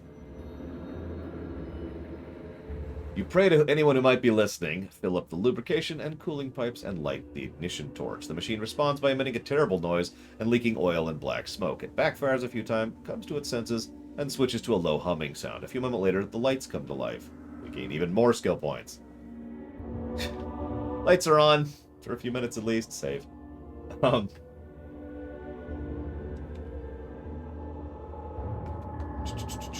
So let's go back to here, where we came in. Yeah, I'm kidding, Savicom. Which is funny, because I'm not sure if deities exist in this setting or not yet, because they're kind of vague. No, I don't want to go upstairs. What do I got? Anything over here? Aha! I search for a switch. I press the switch. I go in the secret passageway. I tackle... Oh, that's a bad sign. Okay, well, let's save before we walk in here.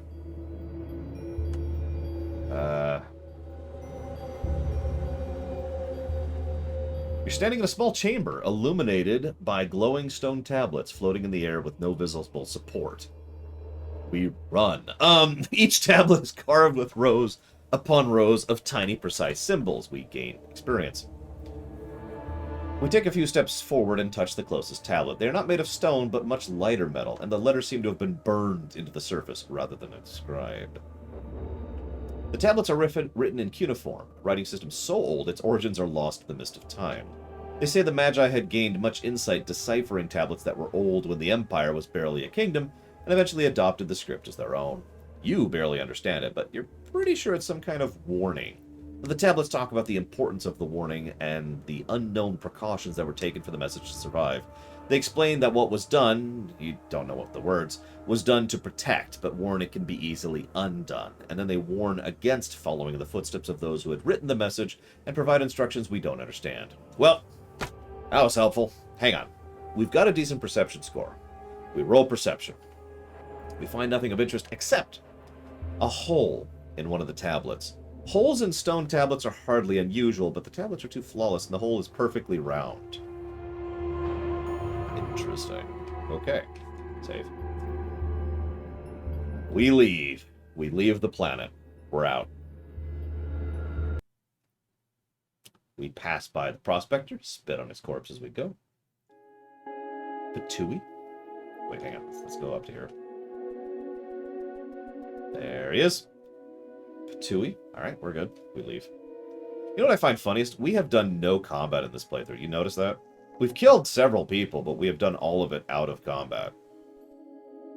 So what kind of magic? Alright, what kind of tech?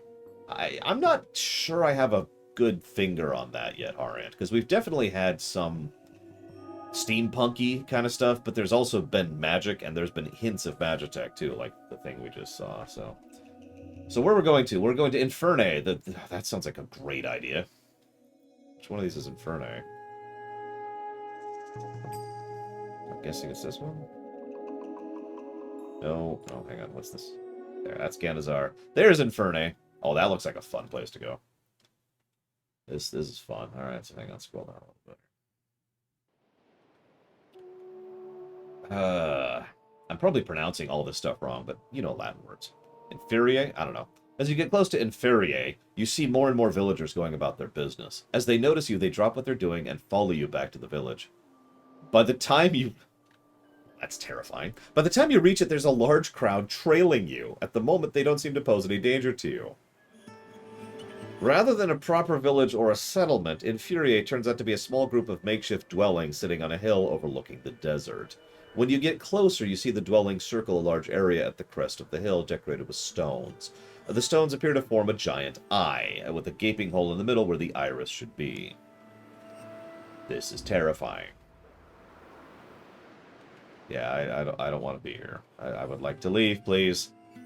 Can I leave, please? Oh, let's save. Alright, okay, so we'll just move forward. I love cults in video games, let me tell you. Hey, Evo, we're about to go into cult land! I hope you'll join us for Cultivus. One of the villagers assumes the role of a guide and points to one of the dwellings on the outskirts of the village. The dwelling is surrounded by patches of strange plants growing out of the sand. We go inside. You're standing in a small room filled with various plants that have just enough space for a bed, occupied by a dried-up crone. One of the villagers respectfully taps her on the shoulder and whispers something into her ear. The crone gestures, looking irritated, and the villagers fall back, leaving you alone with her. She slowly gets up, sighs, and comes closer to take a good look at you. Well, well, she says in a low, raspy voice. Look what the wind blew in. She fixes... Okay, I misread that. I thought she said she fixes our lips, and because I read very quickly, and so the next word down from fixes is lips. She fixes you with a hard stare and scoffs, her withered lips twisting and moving, as if searching for the right words to express her displeasure. So what am I supposed to do with you? Why would you do anything? What do you do when your garden sprouts? Weeds. You remove them without pity, even though a weed is a living thing and wants to live as much as everything else does. If you don't, they ruin the garden. Look, lady, you gotta worry about me. I'm just here to ask a few questions. We'll see about that, won't we? Why'd you come here? What is it you seek? I'm looking for the Temple of Thorogoth. See any temple around here? Why are you looking for it? Oh, the Lord I serve wants me to find it. A servant, then, are you? Serving a man for the crumbs of his table? Scoff all you want. There's no shame in working for someone to earn your pay. To each his own. So, do you know where the temple is? I visited it when I was young and curious. I walked down the ancient halls. I held in my hands the relics the gods left behind. I sat where the Magi did when they came in droves to learn the knowledge that didn't belong in this world. I've even looked down at the sleeping god that lies there and wondered if the kiss of a fair maiden, don't look at me like that, I wasn't born old, would have the power to wake him. But even then, I had the wisdom not to touch things I don't understand and leave them alone. The wisdom your kind lacks. Wait, I'm sorry, there's a god sleeping there? What? Why wouldn't he be? It's not like he had anywhere else to go. Well, what if he can make things better? You know, fix all this crap? What if he makes things worse? That's the difference between town dwellers and desert folk. You hope. You always hope. She spits the word as if it was an insult. You hope the Lord will be merciful. Hope the guards won't harass you. Hope the store owner will take pity on you. Hope the levies won't be raised too much this year. Hope the prices won't go up. Hope there will be work tomorrow. You're so used to hoping that someone will take care of you that you're ready to believe in anything as long as it promises you hope. You know, you seem to know a lot about town life for someone who lives in the middle of the desert. I wasn't born here. Yeah, whatever. You mentioned hope. What's wrong with that? What's wrong with hope? Hope is for fools who don't know what they're doing. In the desert, there's no room for hope. You count on yourself, not other people. You don't hope to find water. You either carry enough, or you know where the wells or the plants that store water are. You don't eat what you don't know, hoping that it won't kill you or paralyze your stomach, slowly starving you to death even if you have enough food. And you certainly don't wake a god hoping that he has your best interests at heart, assuming he had one to begin with. So, you're so used to expecting the worst. I mean, I wouldn't blame her. I would expect the worst in the setting. That you would reject divine help if it was offered because it doesn't fit your beliefs. Divine help? No being, mortal or divine, ever does anything without reason. What reason would they have to help us? Faith? Faith? Faith is the currency of fools. It is hope's dumb cousin. Out with you. We're done talking. Okay. I mean, yeah, no, based on my playthrough, I'm pretty sure that being a nice person is just a one-way trip into a orderly grave, and I know that because I've died a lot in this game. Where am I? Okay. Okay, we leave. Immediately a new dialogue. The villagers rush at you the moment you step outside. That's okay, I fight them off. I try to fight, but there's too many of them. They overpower me, drag me to the top of the hill, the hole that reeks of death. Before I can see anything, one of the villagers gives me a push and throws me in.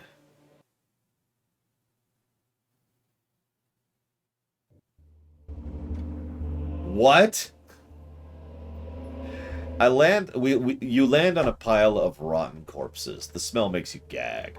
Slowly, you get up and look around. You're standing in a large chamber. The only source of light is the opening above your head, way out of reach.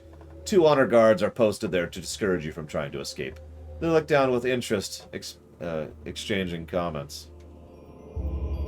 Surprisingly, this evil dungeon is anything but dead and quiet. A deep humming sound fills your ears, seemingly coming from everywhere at once, and the floor under your feet is alive with vibrations.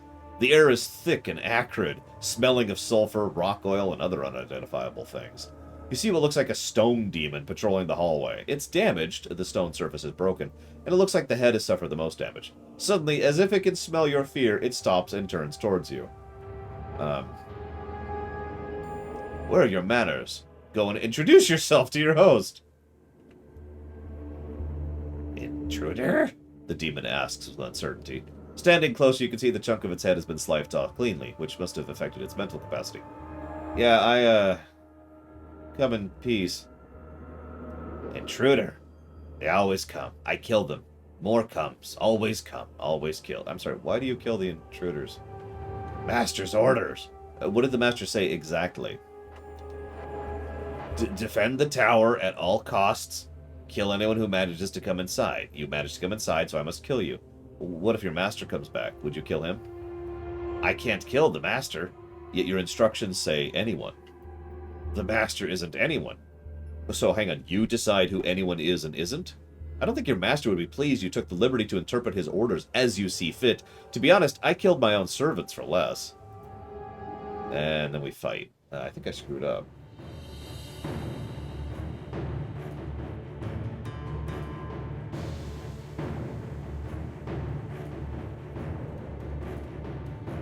Because I'm not supposed to have a fight here. I'm gonna just try to fight this thing. Alright, whatever, let's do it. With no weapons equipped. What's its health at? I don't even know its health. Oh god.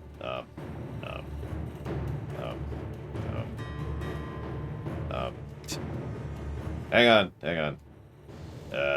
We have no combat skills. Let's just reload. We screwed up something.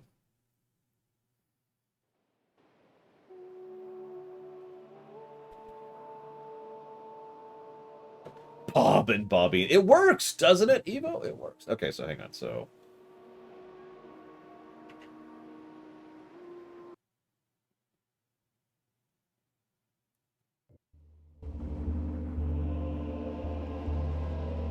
Oh, okay. I get it. So we sneak rather than going and talking to the thing. Okay, that makes more sense. Without making a sound, you step back and disappear into the darkness. The demon walks to where you were standing a moment ago and looks around, but doesn't see you. He looks up as if he was wondering where you went, and then went back to the hallway and disappears from view. You gained a civil point. The hall is badly damaged. A lot of effort went into fixing it up and restoring the machines, but many appear to be dead. Okay. Hey, there's a control panel. This can't go badly.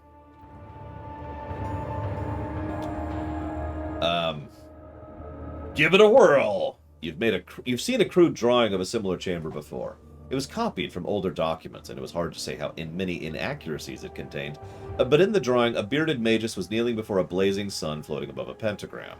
The original document was written from the words of an old magus on his deathbed, who suddenly remembered his duty and did his best to remember things long forgotten, just like the scribe did his best to bring some clarity to the magus's account by replacing the arcane terms with more familiar concepts. Thus, ion became aeon and gas became chaos, making it hard for anyone to understand when aeons charged with the power of the universe meet chaos conjured from other planes was supposed to mean. Thanks! Whatever. Do it! Fortunately for you, the ancient machine does most of the conjuring and charging for you. The air thickens, lightning flashes a few times, and a small floating sphere of glowing matter appears above the pentagram. Its lines flash red, the sphere starts expanding, charging the air around it. A lightning strikes the wall above your head and another above the floor. Let's do an intelligence and lore check, which we succeed at. Hardly believing, we just got an achievement for that it would work. We push the right levers and the sphere suddenly shrinks in size a little bit and loses some intensity. It floats in the air, shivering and contracting, a corona of strange energy flaring up around it and discharging into the arcane symbols etched into the floor. Cables connect those symbols to strange machines in the corner of the room, and looking closely, you can see the symbols aren't merely etchings, they more resemble translucent pipes made from tempered glass. Still, you can't imagine how any glass could withstand the terrible heat you feel radiating from the sphere. You hear footsteps. Run to the portal! You see a strange, hastily constructed doorway connected to a machine nearby. It glows with blue light. We jump in! Stargate.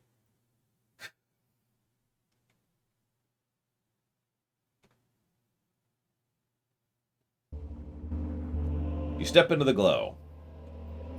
For a moment it seems like you're falling, but then you step out on the other side, dizzy, disoriented. You're standing in a small chamber at the top of a minaret, far above the city. At your feet lie the skeletal remains of a man in tattered robes, a strange metal glove still in his right hands. It's got 5 gemstones in the knuckles. There's an old faded message on one of the walls. Turning around, you see a glowing portal, an elevator leading down, and what looks like a large, brightly glowing glass lamp. A glass tube enclosed in a metal cage designed to protect the glass from damage. I've gained even more skill points. Oh wow, we're way up here. Okay, cool. Well, alright.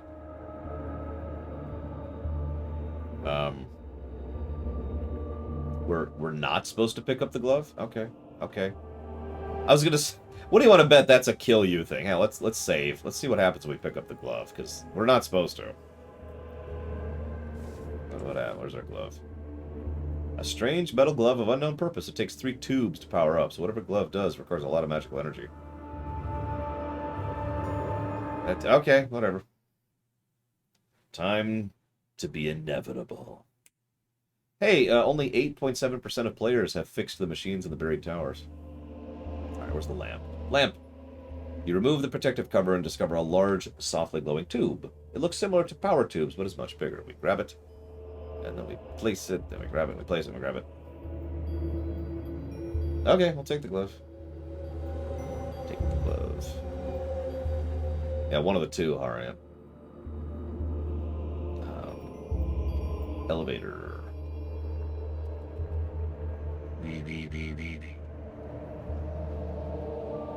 The moment you step off the elevator, it disappears from view. We can no longer go back up.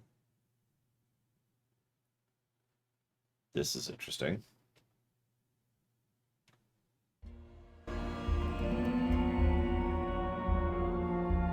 The guy just didn't say anything about it, Wilson. It just didn't even mention it. That's why I was like, Where are we? Oh, we're up here. This is an interesting place to be for what just happened, but okay, whatever.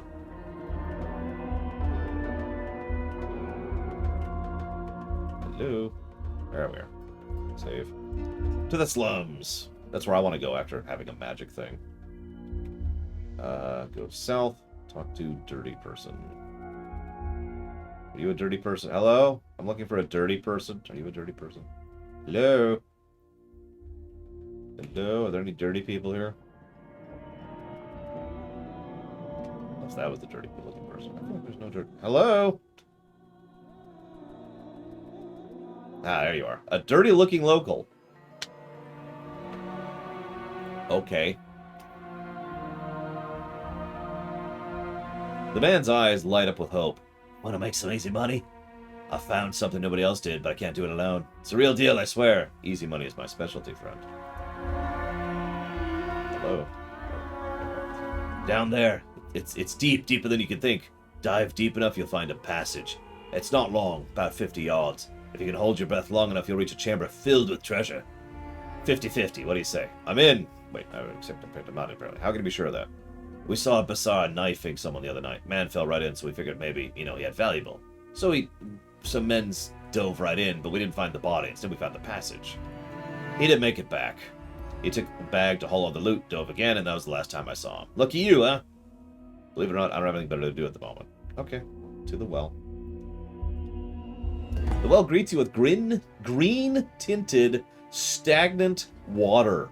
For a moment there, you realize you see your distorted reflection in the water, but then you realize, no, it's actually a bloated corpse.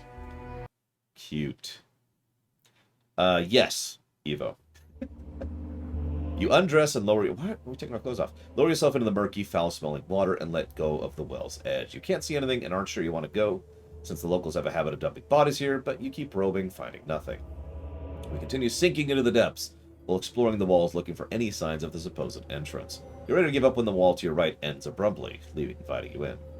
You squeeze yourself into a small opening in the brickwork and swim forward until you find yourself in a small chamber with a vaulted ceiling, high enough to contain a small pocket of air. You explore the chamber and find 3 passages leading into different directions. So we can go left, right. Obviously, we're going to go left. The passage leads you to a chamber with a partially collapsed roof. If there's another passageway, it's buried under the rubble. Your arrival disturbs the water and wakes up the only other inhabitant of the chamber, a bloated corpse who greets you with tentacle-like intestines. That's pretty gross. You push the corpse's intestines aside and dig deep into the gush in his stomach. You're rewarded with a large ruby, which he swallowed before his demise. What? The passageway seems to be endless, and before long you feel tightness in your chest, signaling you're about to run out of air. For all you know, this passage could go on for miles. But we continue forwards. We push forward, and now we have to go left or right. We go left. We're almost losing consciousness. We have no more 10 to 15 heartbeats, but we make it. We're standing in what was once a large chamber. That was 2 checks to get this far, by the way. Partly caved in, the other end of it is filled with a thick layer of debris. The only objects of interest are a strange doorway standing in the middle of the chamber, an even stranger device, half-buried control panel, and a metal strongbox. We made it. We lived. Oh my god. We're nakers for some reason. Can we put some clothes on? Let's put the glove on. Let's not. Let's actually not put the glove on. Let's not do that. Let's go put on the lore master's turban because we're totally a lore master. Wink. There is Dr. Winters, although at that point that's basically the Sierra effect as previously described. So okay, so we're here. What do we do?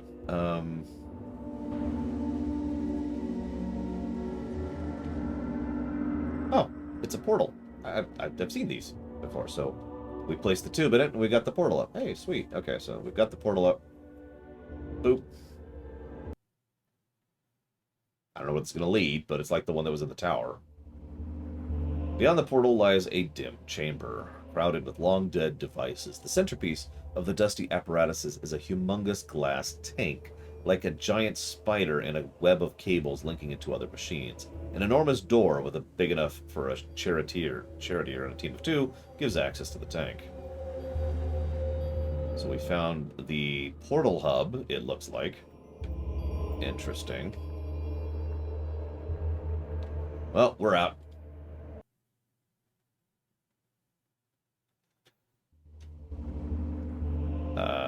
Okay, so what do we got here?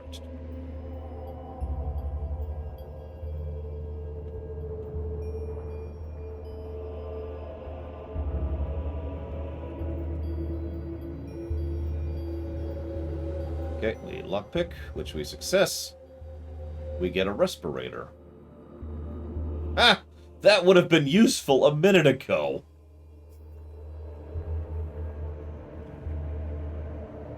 There it is. It also allows us to breathe in toxic environments. Interesting.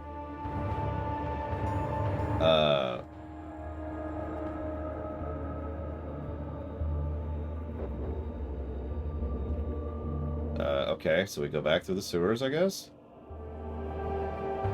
Yep.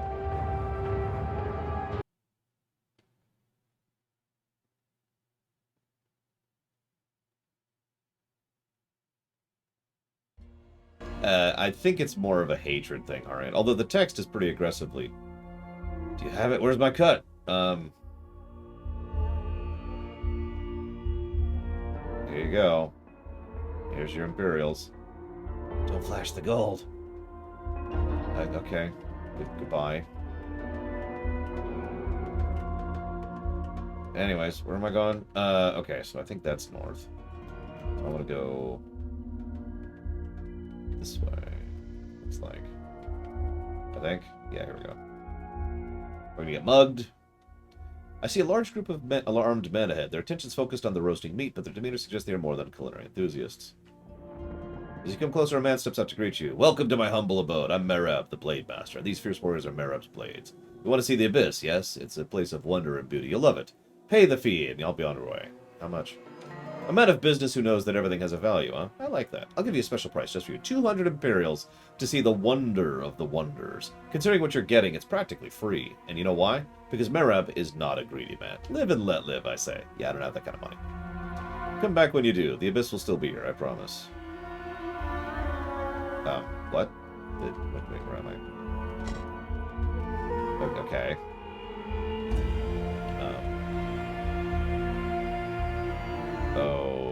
Okay.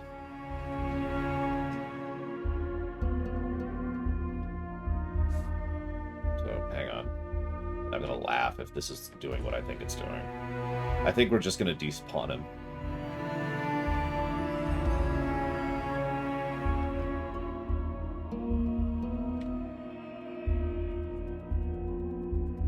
At this point, I'm not actually sure, Ross.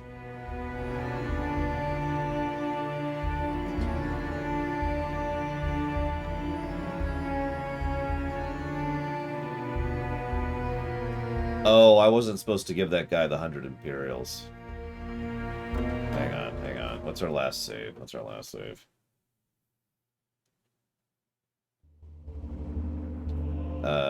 Is this after I got the respirator? Yes, okay, so we're gonna go back through the sewers. Okay. So, swim back, go back.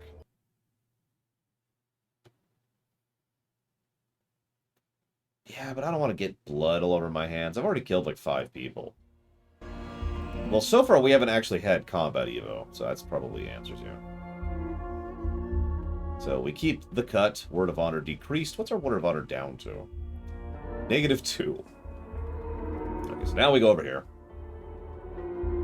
Have the money. Okay, now then. Into the Abyss.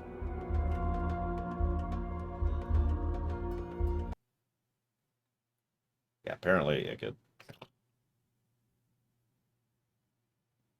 Yes, Lydia, I just haven't updated the document or the HUD yet. You have arrived at the giant crater known as the Abyss. At least 2 miles across, it is flanked by the ruins of the ancient city, the walls standing like crumbling sentinels over the pit. A restless gray fog cloaks the bottom of the defile, effectively concealing the horrors which undoubtedly lie within. But you aren't alone. As you approach, you see the usual crowd gathered. Places of destruction and mystery always attract tourists, and with them soothsayers and hawkers who make a living selling whatever they desire. From old-world trinkets got up like artifacts to curses purporting to channel the dark energy of the Abyss to the ever-popular standby, kebabs. The raucous cries you associate with bartering are, however, unusually subdued and flat, like those of a group of children playing at the edge of a graveyard, each attempting to convince his neighbor, and more so himself, of his bravery.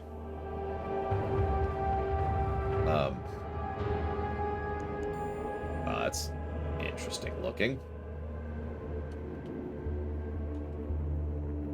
Hang on, we need lore to be higher.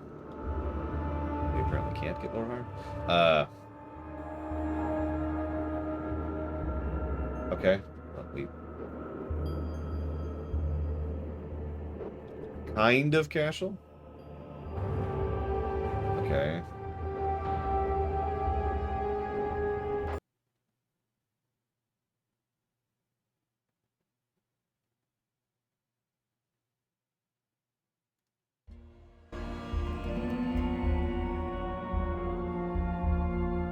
Confused by these directions.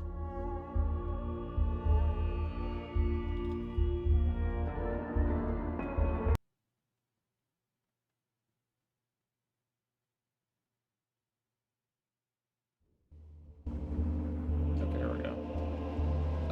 Okay, so now we go into the abyss. Time to jump. As fog envelops you, so thick you can hardly see where to put one foot in front of the other, and with absolute hush leaving only the sound of your own breath.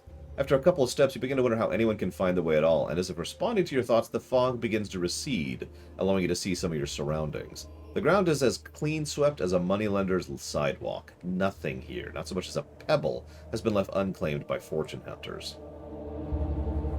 The path is easy enough to follow, and you keep walking until you're able to discern mounds alongside bones. Not skeletons as such, but piles of disconnected human bones, in such numbers you cannot even hazard an estimate of the number of the dead. A sudden gust of wind dislodges a skull from its resting place and it rolls free on the ground. When the skull reaches a spot a few feet to your left, it stops as if caught and held by an unseen hand and then shatters. The only object of interest is a big, broken stone block protruding from the ground to your right. A barely visible letter M is scratched on the surface. What does that mean? You have absolutely no idea. Let's go that direction anyway. You follow the path for a while as you stumble onto broken columns. Half buried in the rubble, lightning strikes a few feet away, the instant clap of thunder deafening you. Blinking furiously, you stagger back as a white fireball appears hovering in the air before you.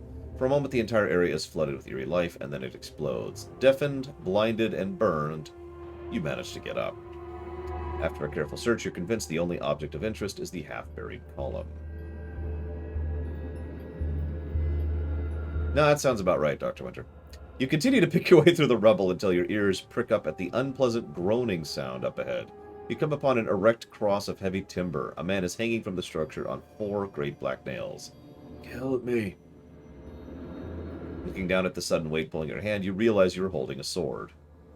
How did someone go all the way down here? Okay, we kill him. You lunge forward in a killing thrust and the man falls free, as if magically released from his bonds. Slowly he gets up, a few unsteady steps, and then walks into the fog. Suddenly dizzy, you fall to your knees. Your eyes close for a moment, and when you open them, you are lying under the cross where the man had been. A skeleton now hangs. It is yellow with age, undisturbed for a very long time. As you walk on, a grim shadow resolves into a cairn of skulls amongst the ruins. As you come closer, you find your fears fading away to be replaced by a deep, encompassing calm. I envy them, a voice whispered to you from behind. You spin. Although you can see 100 meters behind you along the path, a man has somehow appeared only a few feet away. His manner is easygoing and relaxed, as if you were 2 travelers exchanging friendly words before going on your way. Why? They have found peace, or peace has found them. Either way, what about you? What do you seek? Power. What are you going to do with it when you find it? Without warning, the ground crumbles and begins to shake. The forbidding monument collapses, sending skulls skittering in every direction, and throws you to the ground. When you get up, the man is gone. Eventually, you find the next mark. It looks like a crude drawing of a tree with 2 branches, both on one side. You have no idea what that means, but you go that direction. Although the path is perfectly level, your breathing becomes strained and the air thick with heavy in your lungs. Weak and disoriented, head pounding, you're forced to stop. You vaguely recall you're searching for some kind of mark, but you can't recall why. When you study your surroundings, you find you can't focus on anything. Well, good thing we have this stupid respirator we just got in the sewers. Use a power tube to charge the mask, and on the verge of losing consciousness, you grab the power tube with shaking fingers and push it into the right slot. Yes, absolutely, Zactat. Suddenly, the twin drums come to life, whirring and humming. At first, you feel nothing at all, but within a few seconds, the pain goes down, and it becomes easier to breathe. The dizziness and swirling stop, and you see the last mark. I wonder what that death message is like. If I could save in the middle of these, I'd deliberately die just to read some of these death messages. After several more halting steps, the pressure suddenly ceases and the fog melts away. You have arrived at the bottom of the crater. You're not really sure what you expected to find, but discovering a cracked open slab of concrete, opus chematicium, does take you by surprise.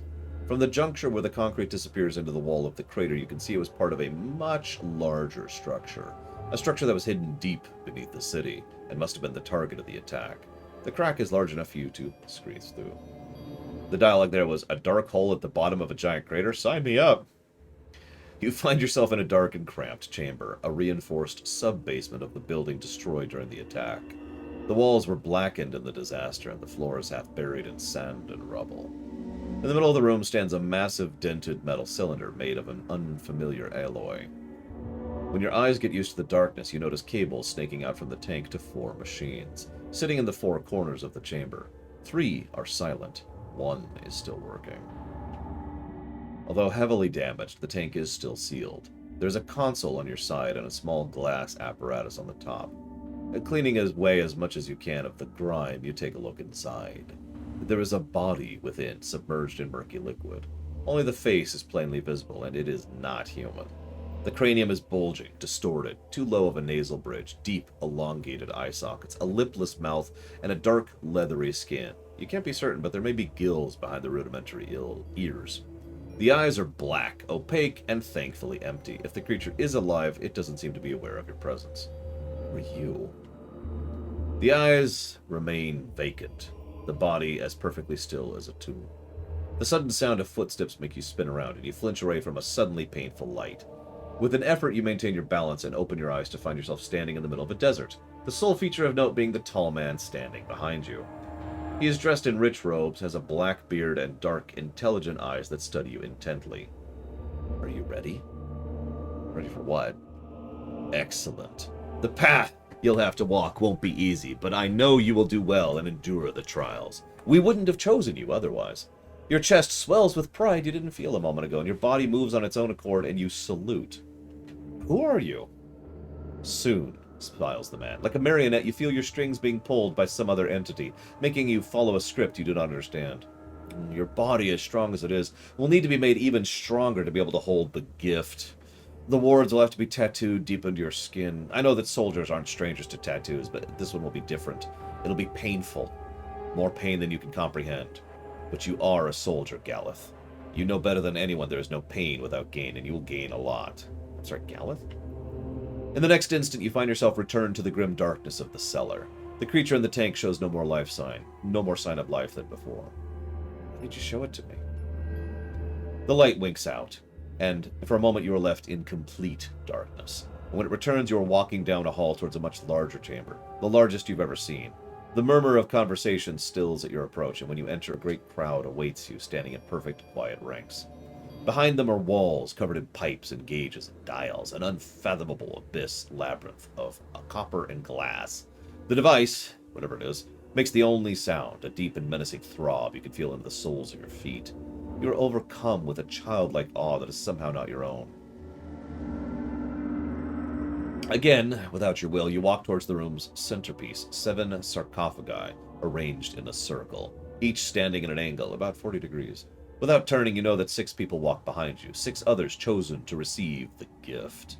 The servants remove the simple robes you have been provided for the ceremony, beneath which you are super naked. Orgy. The interior is molded to your body, but unpleasantly cold. They secure your arms and legs and lower a bizarrely shaped helmet over your head.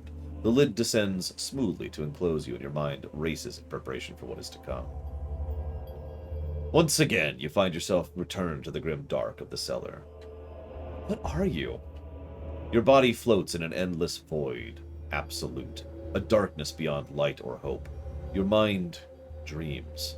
You have dreamed for a very long time, months, years? The dreams are vivid, alien, terrifying, real. If not for their outlandish nature, you would not be certain they are dreams at all. At the end of this eternity, you will awaken. You scream in torment as a vital part of you is torn free and discarded. Not from your body, but from your soul. The agony is unbearable, the wound fatal. You feel the cold of deepest night. You are dying, at least a part of you is, but another part seems to be waking. You open your eyes and find yourself closely confined. You see inside the tank filled with water, a tiny window above. Unfamiliar faces look down at you through the glass. They are smiling to each other, pleased. You reach toward them, but not with your hand. You reach with your mind, with pure will, an instinct that is not your own and is not human. Okay. What? Okay, so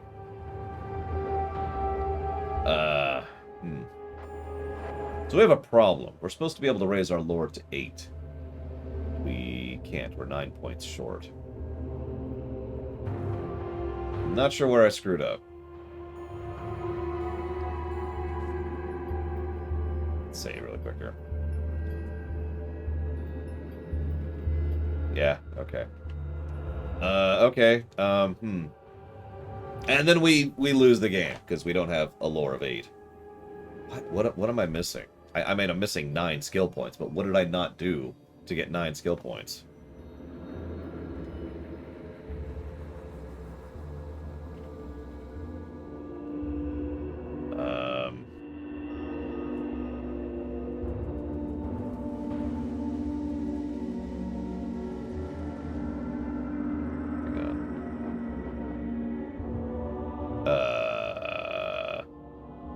Okay. That's terrifying.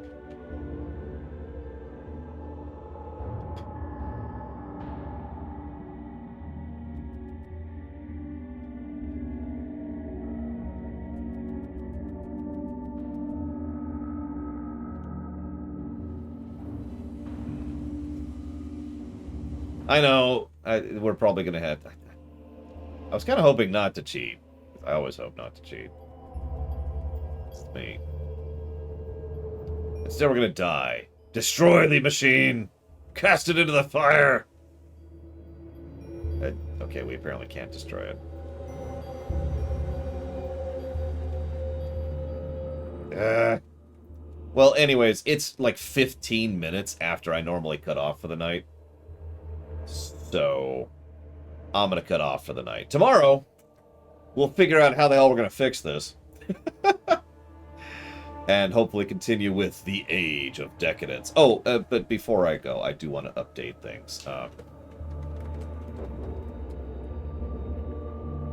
And give out a few. So let's update this. There we go. So we got that on the story axis. And we're up to that on the gameplay axis. And that on the gameplay axis. There we go. That's actually up to date for the pluses and minuses so far. I will see, hopefully, all of you. Remember, we do not stream tomorrow morning because we don't stream Saturday mornings while the theater is going live. But we will be doing a live director's commentary of the theater tomorrow morning at 11 a.m. Eastern Standard Time. So this game will continue at 3 p.m. for our second block tomorrow. So fresh reminder on that. See you around.